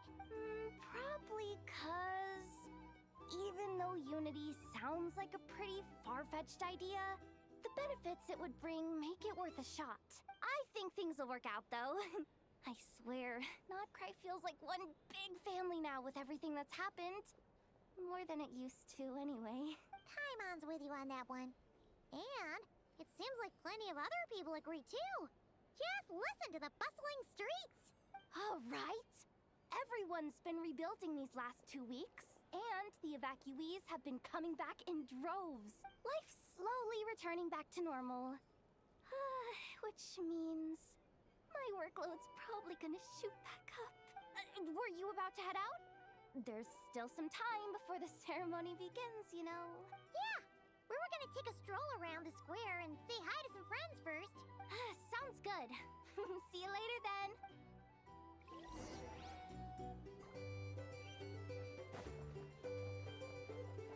Please accept today's boon. Have a nice day. Are Paimon's eyes deceiving her? Or is that Inefa handing out food for the Frost Moon Scions? Hello there. Would you like a feast of the moon, along with some snacks of the day? So, what's new, Inefa?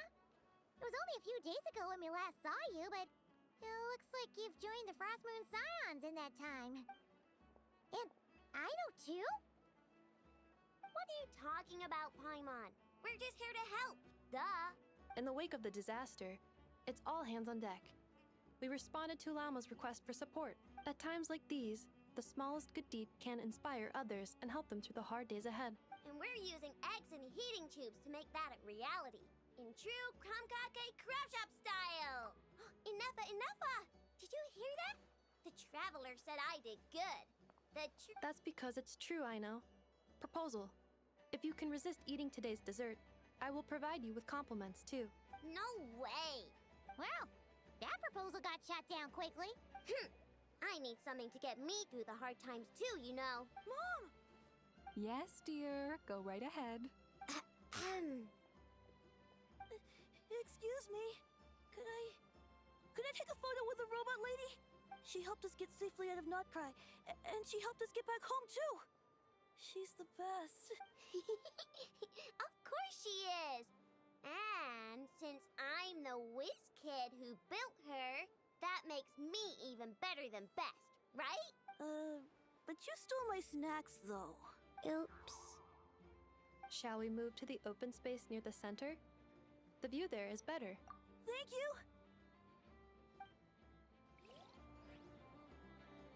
Aren't you the better pick for this job, Flint's? You underestimate yourself yet again, Master Ilua. Not at all. I rarely come by Nasha Town. I don't know any of the big shots here. All in good time. Socializing is a step-by-step journey. But you're much further ahead on that road, aren't you?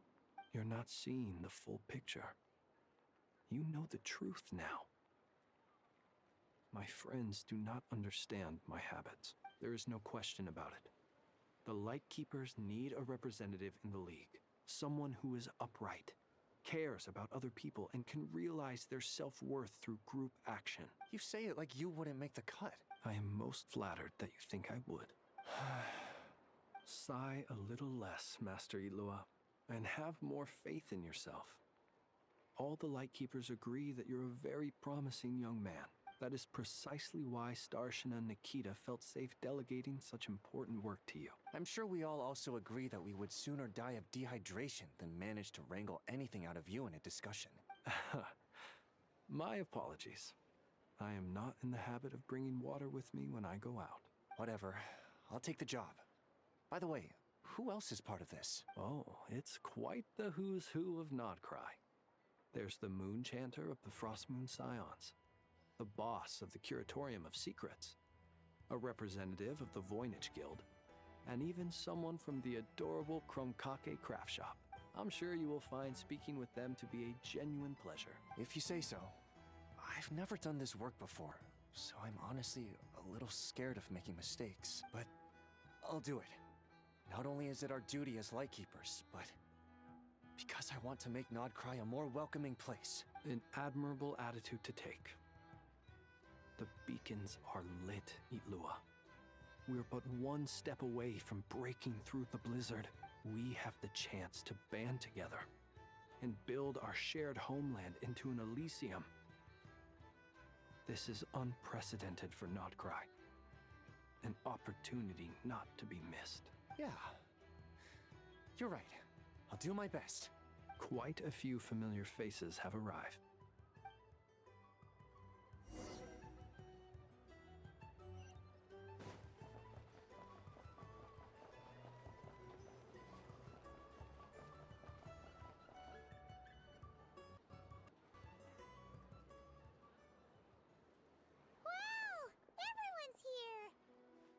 You seem well rested.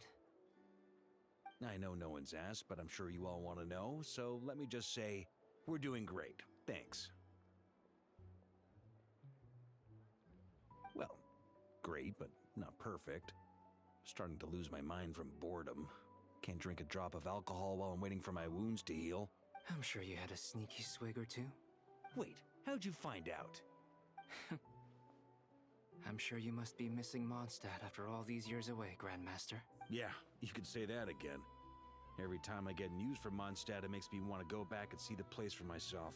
Honestly, once things are wrapped up here, I think it'll be time to head back home. Hey, looks like someone's taking the stage. Can everyone see okay? Anyone need a boost? I'll just listen from the back. It's fine.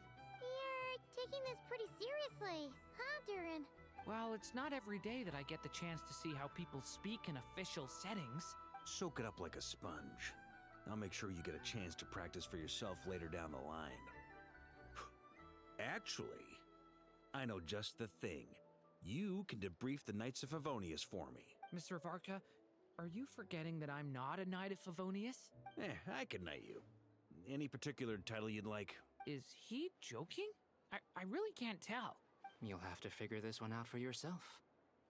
It'll be a good learning experience. It is my honor to host the opening ceremony for the League, and to have this opportunity to speak to you all in my capacity as Voynich Guild representative. Could this person also have been pushed onto the big stage by the real big shots? Guess I'm not the only one then. We come here today, having weathered the trials and hardships of yesterday, and having learned from them the importance of unity and cooperation. All right, here we go. Uh-oh, looks like Aino's off in Dreamland already. Wait, Boss is looking kinda drowsy too.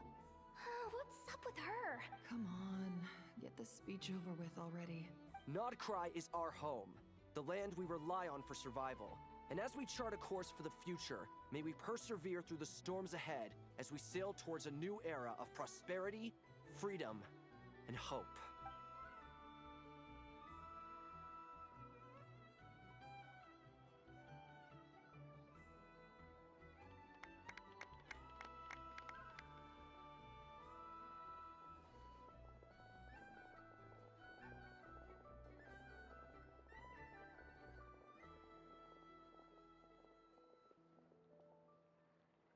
Looks like we'll have more opportunities to visit each other going forward. I'm sure you'll cope, Lady Moonchanter, given how fleet of foot you are. Unfortunately, I suspect I'll be too busy at the Curatorium to act as your host. We have a busy schedule, not to mention an international network of contacts to manage. It'll be all right.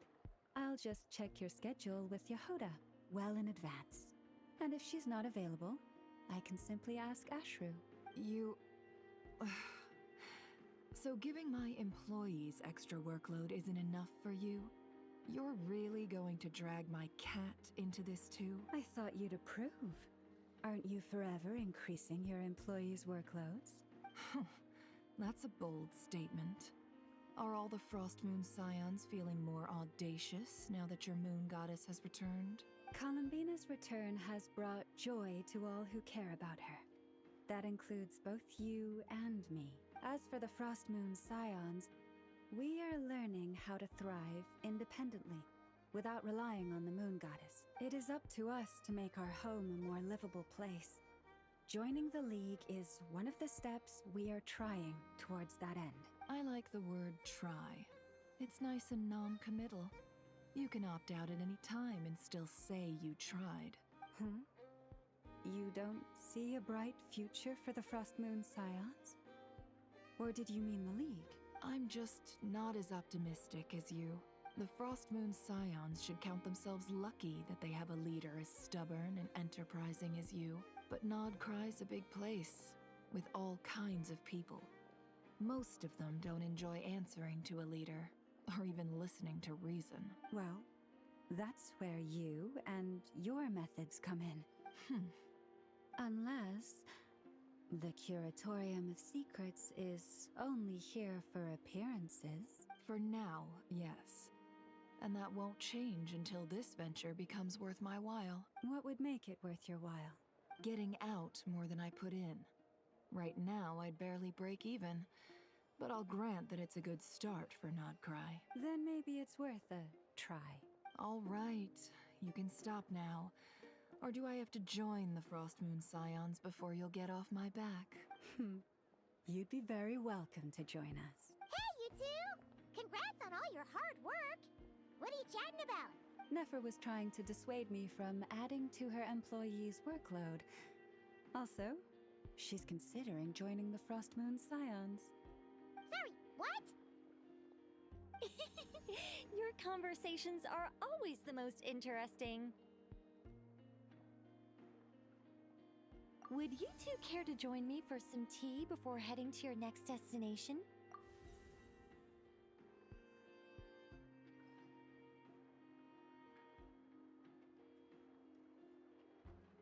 Nicole? Wait, where are you? Aren't you gonna show up today? Sadly not. I'm otherwise occupied right now. I'm sorry, Paimon. I can hear how disappointed you are. If it's any consolation, let me say that how things appear on the surface is a far cry from what they are at their core. Perhaps you'll feel better if you focus on the fact you have a special line of communication with the great mage herself. Okay? Has something happened? No, or not yet, anyway. Well, that's not ominous at all. Not for the time being.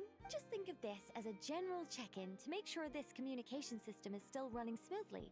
Besides, it's good to chat once in a while if we want to maintain our friendship. You could have just said so. Paimon got all worked up for nothing. Still, the best friendships are built through face-to-face interaction, you know? It's never gonna stop being weird having tea with you when you're not there and just talking to thin air. All right, fair point. I'll bear that in mind for next time. Yeah. Any update on that crisis at the world's borders? Alice just informed me that they had their work cut out for them. And now everyone's thoroughly exhausted. But they did finally get things back under control. Still, we can't let our guard down yet. The disruption caused by this disaster has made Teyvat easier to detect from the outside universe. She plans to wait for things to stabilize, then reschedule her Mondstadt vacation plans. As for me, I agree with Hat Guy's perspective. This is a time when many new variables are emerging, and the situation is changing constantly. Plus, most of this change is for the worse. We have to remain vigilant and ensure that the embers of chaos are not rekindled. I did notice that the energy in Nodcry changed somewhat after the War of Funerary Flame, but since it was still aligned with the Light Realm, I never gave it a second thought. It looks like I'll have to examine the connections between phenomena I observe more closely in the future. Just doing my duty. It's more or less second nature by now. Of course. To give you the full picture, I'd have to start with the substance from which angels were formed. Never mind. Paimon's right. Showing off my knowledge would be much more satisfying in person. By the way, you did receive the gifts from the Hexen Circle, yes? I'm not trying to claim credit or anything, but my pride demands that I at least mention it. They're quite similar to the protective talisman that Alice gave Dory, but with some very special enhancements. Oh! So that's what kept our friends safe when Dory trapped them. Indeed. We went to great lengths to make sure they were invisible to his eyes. I'm so happy they came in handy. Still, not fishing for gratitude, by the way. I just want you to be aware that sometimes your friends may be protecting you in ways you cannot perceive. Anyway, I'll contact you if anything else crops up. If not, you know what they say, no news is good news. Oh, my angelic instincts are tingling. They say you should head to the docks next. Your friends are about to board their ship home.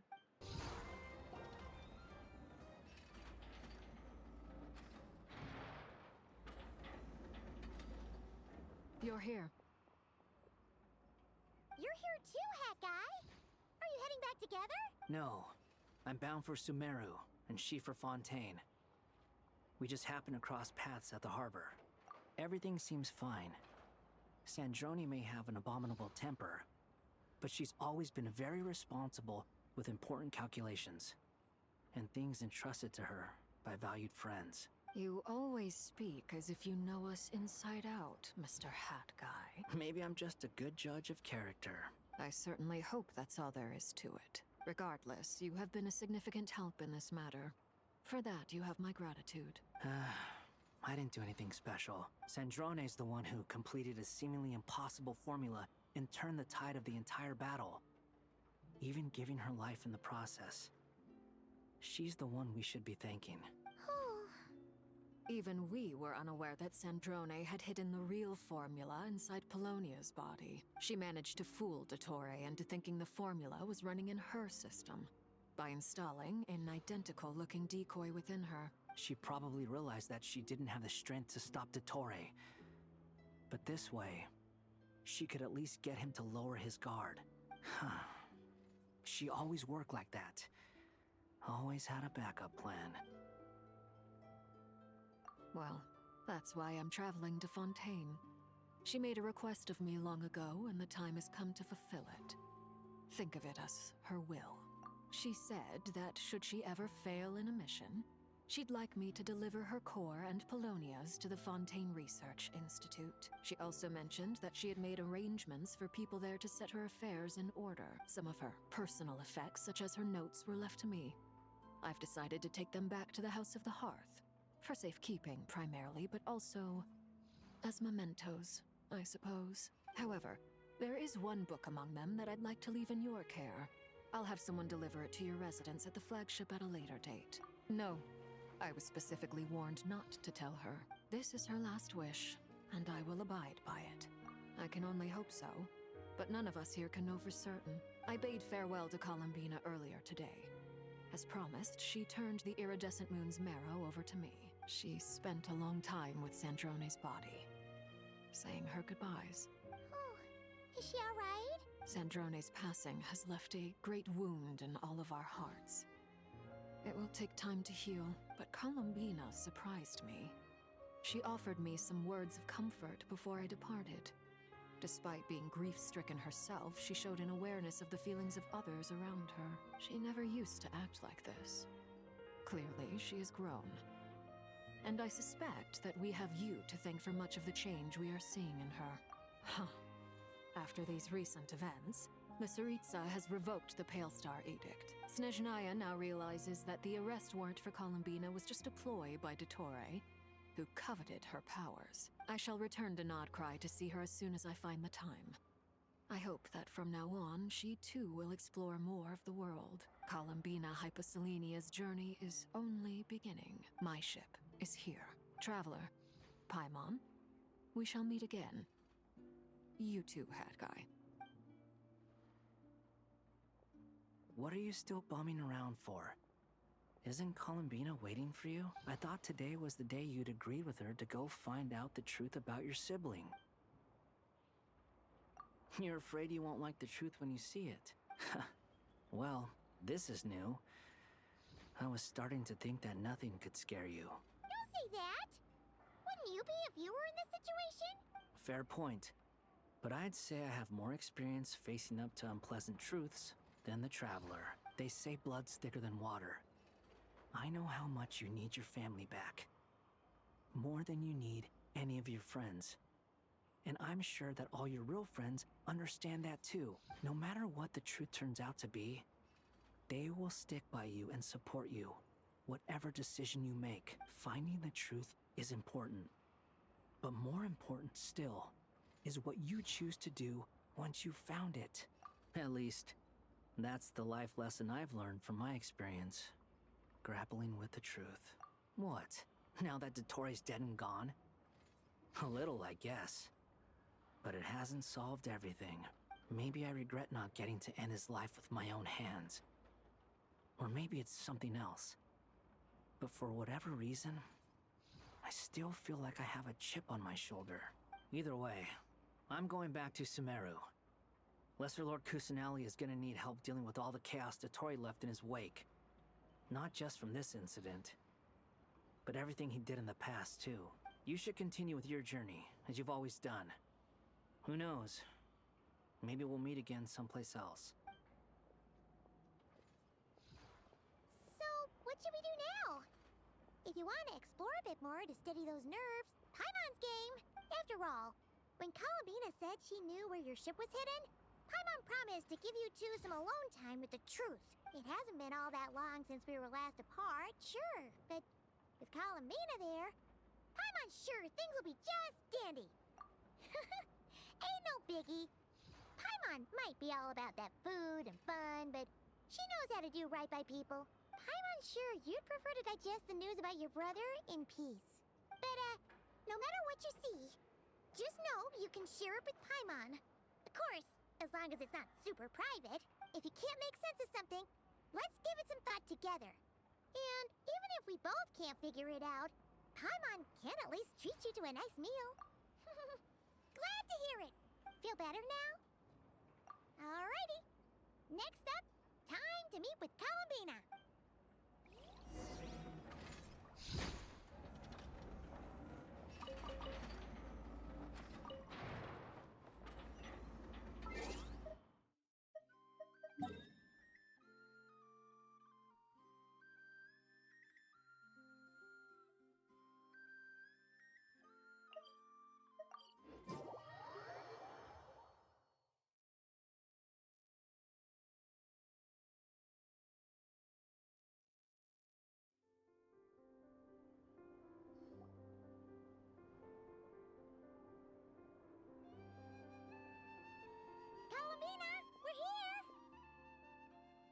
believe we're meeting out here.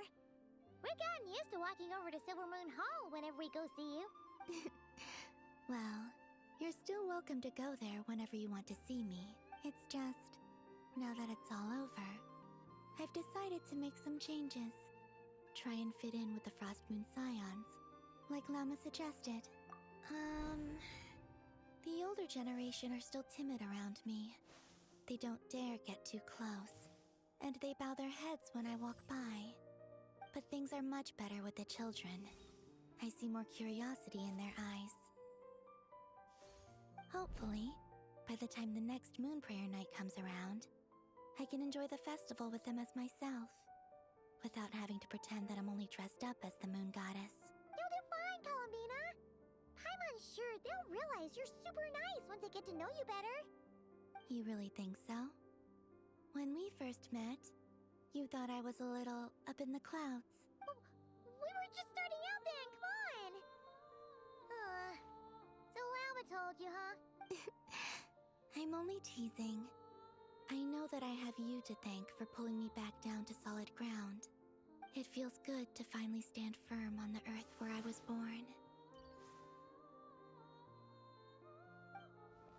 Oh, that's great!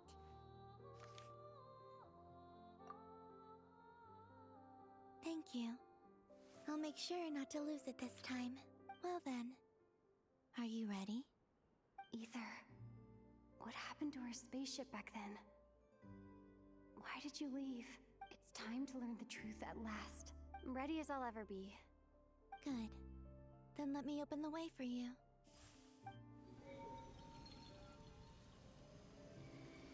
Where does this lead? To our shared destination. Huh? Do you remember me telling you about my missing prologue back when we just met? I said that my story began on the moon. But while I was inside the moon's reflection, I realized that my prologue was really hidden in the future. I just had yet to discover it at that point. The story of the time before I was born was in fact the story of my distant future. It's truly fascinating, but when I obtained the Trilunar Authority and returned to our present reality, I sensed something I hadn't expected. Your prologue. So you mean... Yes, your spaceship. All this time, it has been hidden on the Frost Moon, which lay beyond the sky.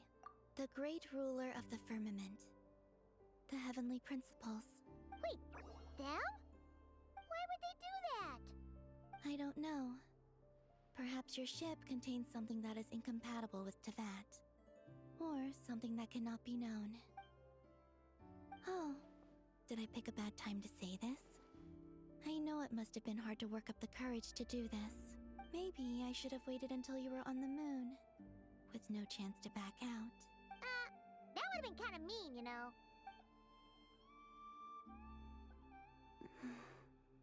Take me there. Oh? Whatever is hiding in that ship, it belongs to me and Ether. Those memories belong to us. No one else has the right to decide whether I should or shouldn't know about it. Not even the heavenly principles. Very well. Then let's go. You two take care, alright? And don't forget to come back soon! Rest assured, Paimon. We will. Traveler, after you. Thinking about the story that we'll find hidden on the moon? Yes. And hoping that it has a happy ending. Stories like that don't exist, you know? You don't believe in happy endings? I don't believe in endings.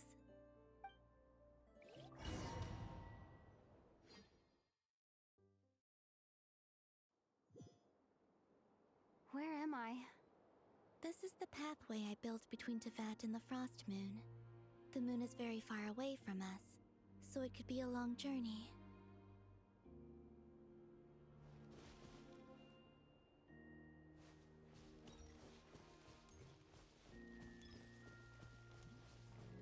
After I obtained the Trilunar Authority, I unwittingly saw past events from many of my friends' lives.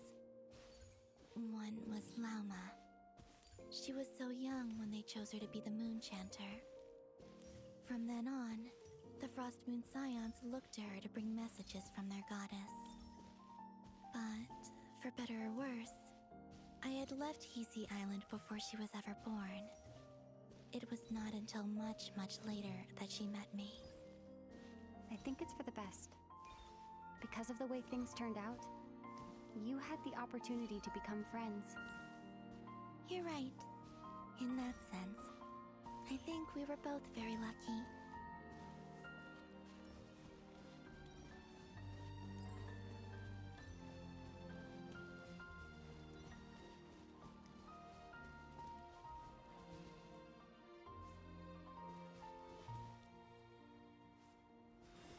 Oh, and about that mage, Nicole.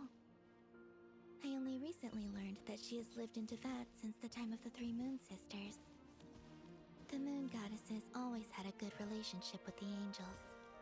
I suppose our friendship continues that tradition.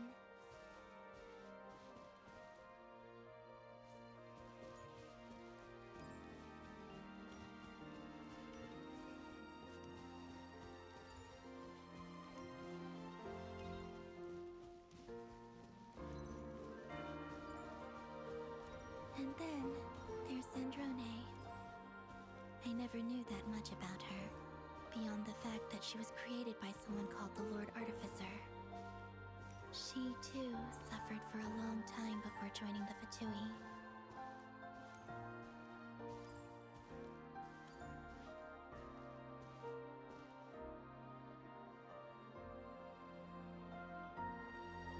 How I wish I could talk to her again. Even if only to hear her say nasty things to me.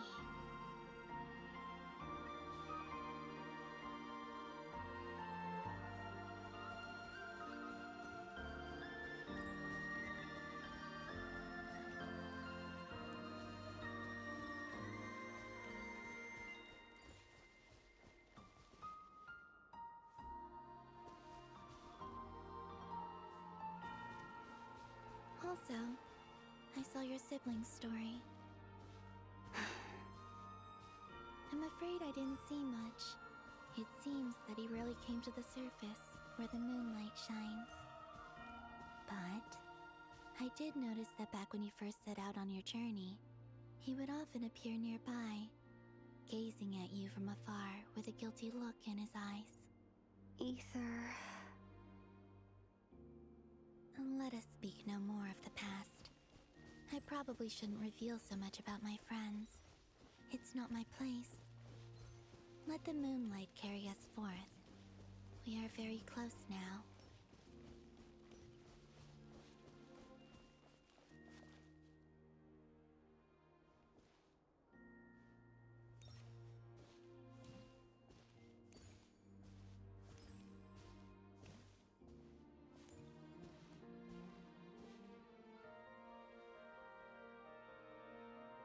After this, I'd like to bring some Kuhenki to the moon as well. If they're willing, of course. What about your other friends? Will you bring them to visit too? Certainly. But I'll need to tidy the place up first. This home hasn't received any guests in a long, long time.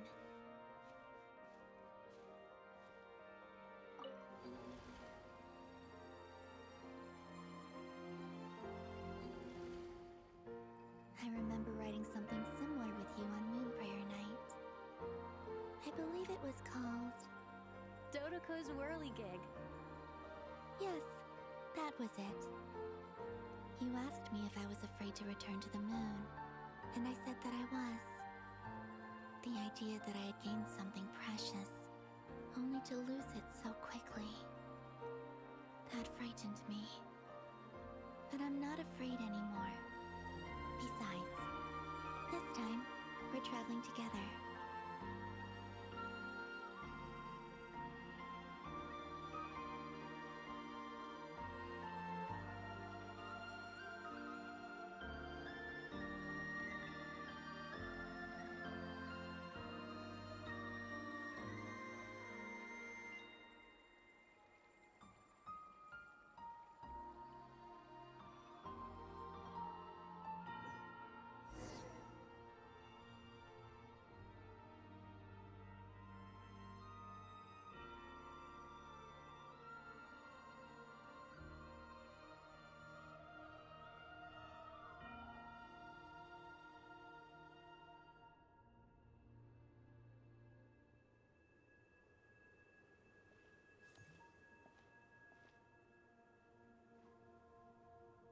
We're here.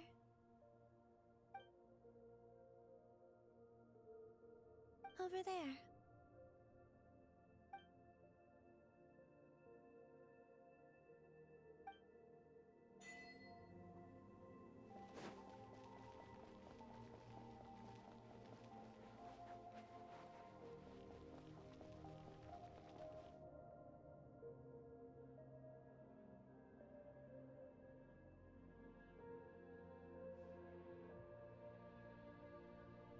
Our spaceship. It's huge. I suppose that the moon is the only place one could hide it. It'll be alright. Huh? The way you feel in this moment, I went through it too, on Moon Prayer Night. The door was right in front of me, but I struggled to find the courage to step through. Solitude for me once meant living a life in which even I was absent. Before I met you, that was the only life I knew. But that night, solitude meant throwing away the life I had gained after meeting all of you. Columbina. Go. Retrieve the part of your life that was once lost. Trust me, you will lose nothing by doing so. Look, Tevat is right there. All of our friends are down there, waiting for us. You're right. Thanks, Columbina.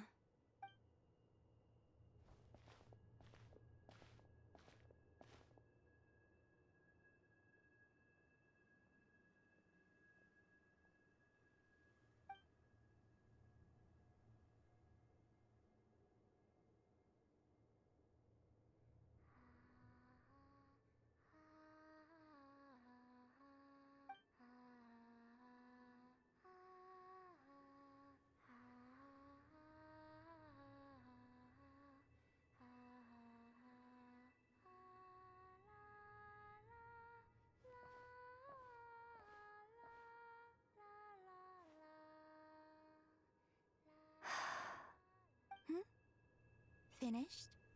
Yeah. Why did you take your eye mask off? Well, since my return, I've decided to take more opportunities to see the world with my own eyes. Besides, I've always wondered how Tevat looks from the moon. And what do you think? It's beautiful. I could spend a whole day here just gazing at it. What about you? What do you think of the truth you found? I haven't looked at another person's expression in a long time, but I think yours is saying it was neither good nor bad. Keep this up, and it won't be long before you give Nefer a run for her money.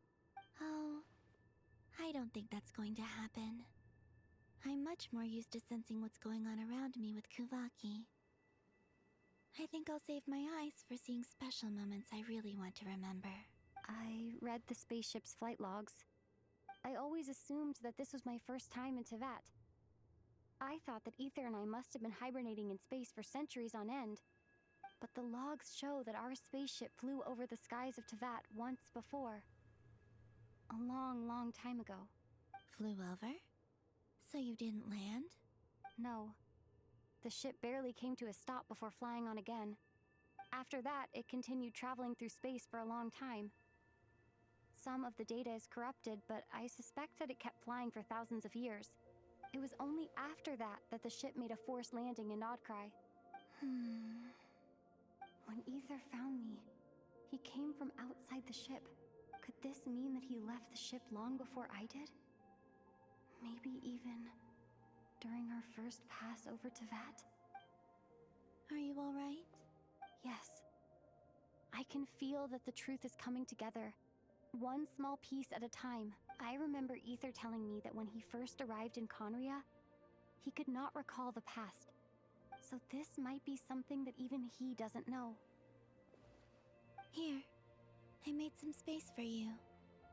Your mind must be racing, and this seems like the perfect place to relax and clear your head. Oh, wait, there's one more thing. What is it? Wait here a moment.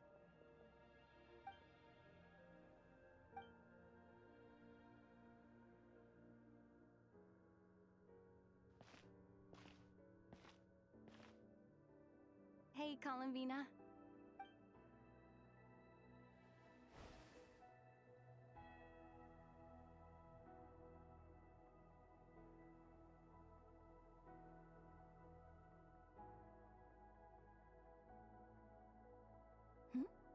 Is that a new outfit? An old one, technically. It's been in a cabinet inside the ship this whole time. It's a matching pair with Ether's. He's always liked this set more. Huh. I don't think there's a huge difference. Really? Yes. It's still the same you. You're the same person, no matter what clothes you wear. Only Columbina would make an observation like that. Traveler, do you consider Tevat your home? Home is wherever Ether is. But then, after all the time I've spent here and everything I've been through, yes, I'd say it's my home. Would you change your answer if Tevat changed appearance? I mean, if the truth about Tevat turned out to be different than what you thought. I don't know. But I don't think so. The truth is not what matters most to me about Tevat. When I was first born, I longed for a home. And when you get something before you're mature enough to understand the world, you just take it at face value. I thought that a home was a transaction. You give me what I want, and I'll do the same for you. But you and your friends taught me what a true home should look like. You never asked for anything, yet you gave so generously to me. That's because your friendship matters to us. It was worth it. In the past, I thought that my birth in Notcry must have been a mistake. But after journeying to the distant past where the story began, I realized that it was I who chose Notcry to be my future home. Now, I am glad that I made that choice. I'm sure your friends are just as glad. In fact, I intend to make the same choice today as I did back then. What do you mean? Well, I've given the Eternal Moon's Marrow to Lauma, and the Iridescent Moon's Marrow to Arlecchino.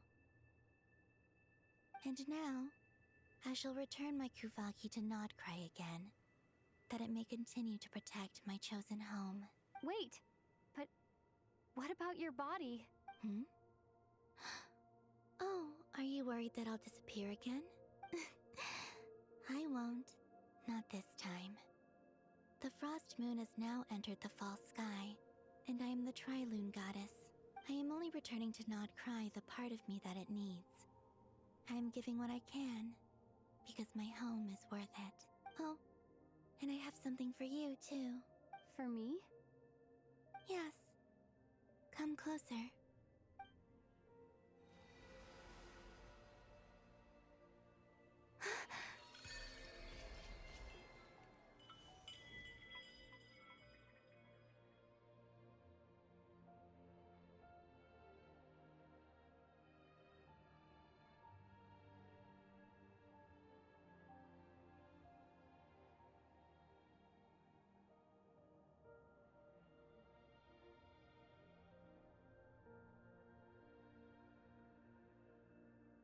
What was that? I lifted some of the restrictions this world placed on you. I trust this will help in your future adventures. My power. It feels like it's grown. I can use the elements more freely now. Thank you. This will be a great help. You're welcome. I see you as family, and after everything you've done for me, In fact, no. It's not because I owe you. It's because you're worth it. Here, this flower is for you.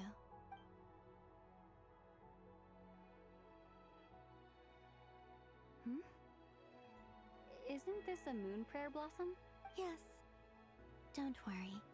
You will never see these flowers lose their color again. I'm finally discovering the joy of giving. How I wish I'd learned this sooner. Hey, better late than never. What are you thinking about now? Why don't you take a guess? You get one shot. I don't think I'll get it in one guess. but I'm sure it's a happy thought. That's kind of a sneaky answer. I can't say you got it wrong, down into that. The moon seems so far away. I felt it might always lie beyond my reach. But on the moon, everything feels so close by. The haze that once enshrouded the skies has finally been dispersed. I feel like a traveler on a winter's night, starting a new chapter in my tale by the warmth of a bonfire. I don't have a lot of luggage, but I do have a lot of hope for the future. Well, what's next? Next, to start with, I want to stay here just a little longer. After that, let's return home and continue our journey.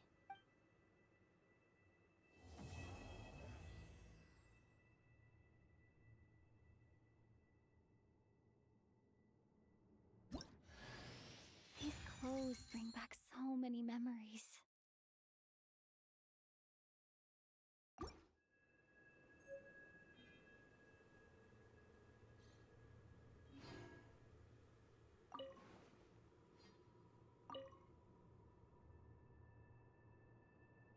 The journey goes on, for you and for me. Like I said, this is not the end. I don't believe there has to be an ending. Oh, is that your next destination? Most people would probably tell you to pack some warm clothes. But I experience things differently than most people, so I can't know how cold it is. In fact, it is home to quite a wondrous heat source. I think they call it Kreshnik's torch. Every city in Snezhnaya is built around one of those. I sensed the energy it gave off as I was passing by on a railway train. It felt grand and distant. I also recommend the Korolievsky troupe in Snezhnograd. They give performances quite regularly, and entry was free for harbingers. I liked them a lot.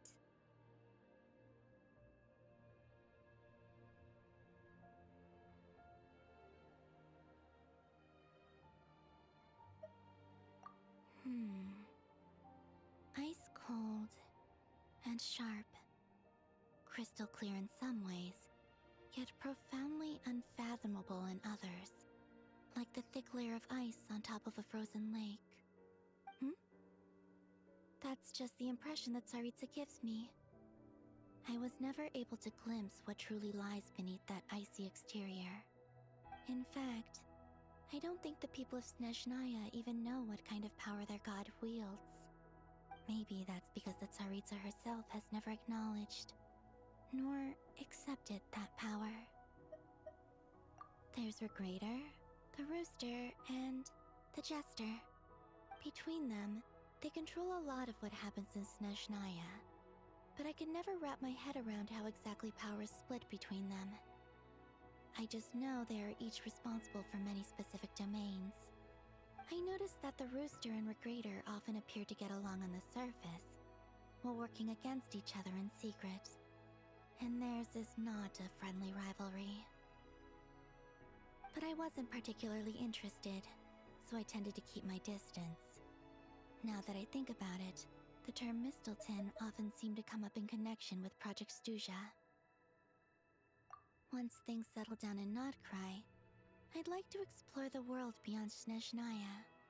You've told me so many stories about the other places you've been to, and all the friends you've made there.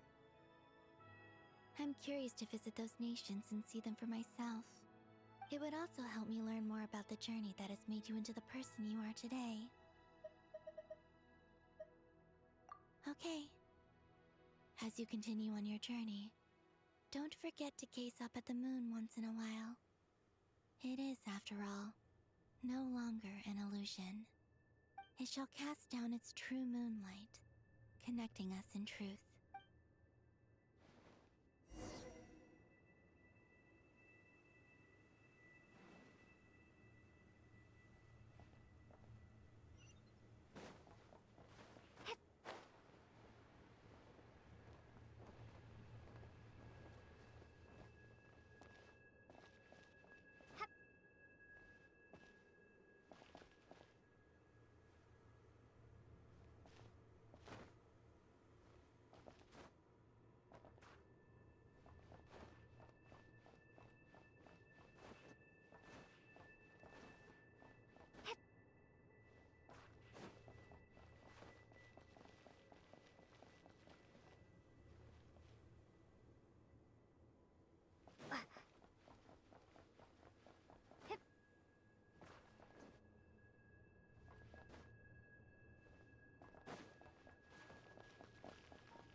To Jean, Acting Grand Master of the Knights of Favonius. Ugh, this preamble is such a pain to write. It's probably high time we got rid of this acting business. I trust that Dern has updated you all on recent events. Hope we didn't worry you too much. The good news is, we managed to come together and put a stop to the Doctor's evil schemes. With that, I think it's safe to say that Notcry is finally out of the woods. As for the Fatui, not counting the Damselette, aka the Moon Goddess, who has left their organization, we found ourselves allied in this instance with both the Knave and Marionette. May she rest in peace. As ever, we find ourselves better off for making friends rather than enemies. But until we can ascertain the Tsaritsa's true intentions, the future remains uncertain. In a short while... Wait. How am I meant to surprise everyone if I tell them in a letter that I'm heading home? Well, that would be a huge waste.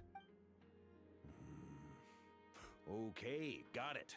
I will begin sending the expeditionary team back home in waves. I'm sure they'll be able to answer any questions you still have. I hope they won't gloss over the details of my many heroic deeds. But if they do, I'm sure it'll be because they're just too exhausted from the long journey. I think of Mondstadt daily. Please give everyone my best regards. P.S. The honorary knight went above and beyond this time. Are there any other honors we can give her? I'll leave it with you. P.P.S. Please be extra nice to Klee for the foreseeable future. I cashed in on the last favor that the Hexen Circle owed us, so we need to earn some more goodwill. If there's any serious problems, feel free to stick me in solitary confinement when I get back. I'll do the time for her. Whew. And that, as they say, is all she wrote. End of an era. And with the moon shining down brighter than ever, I think everyone is going to sleep well tonight.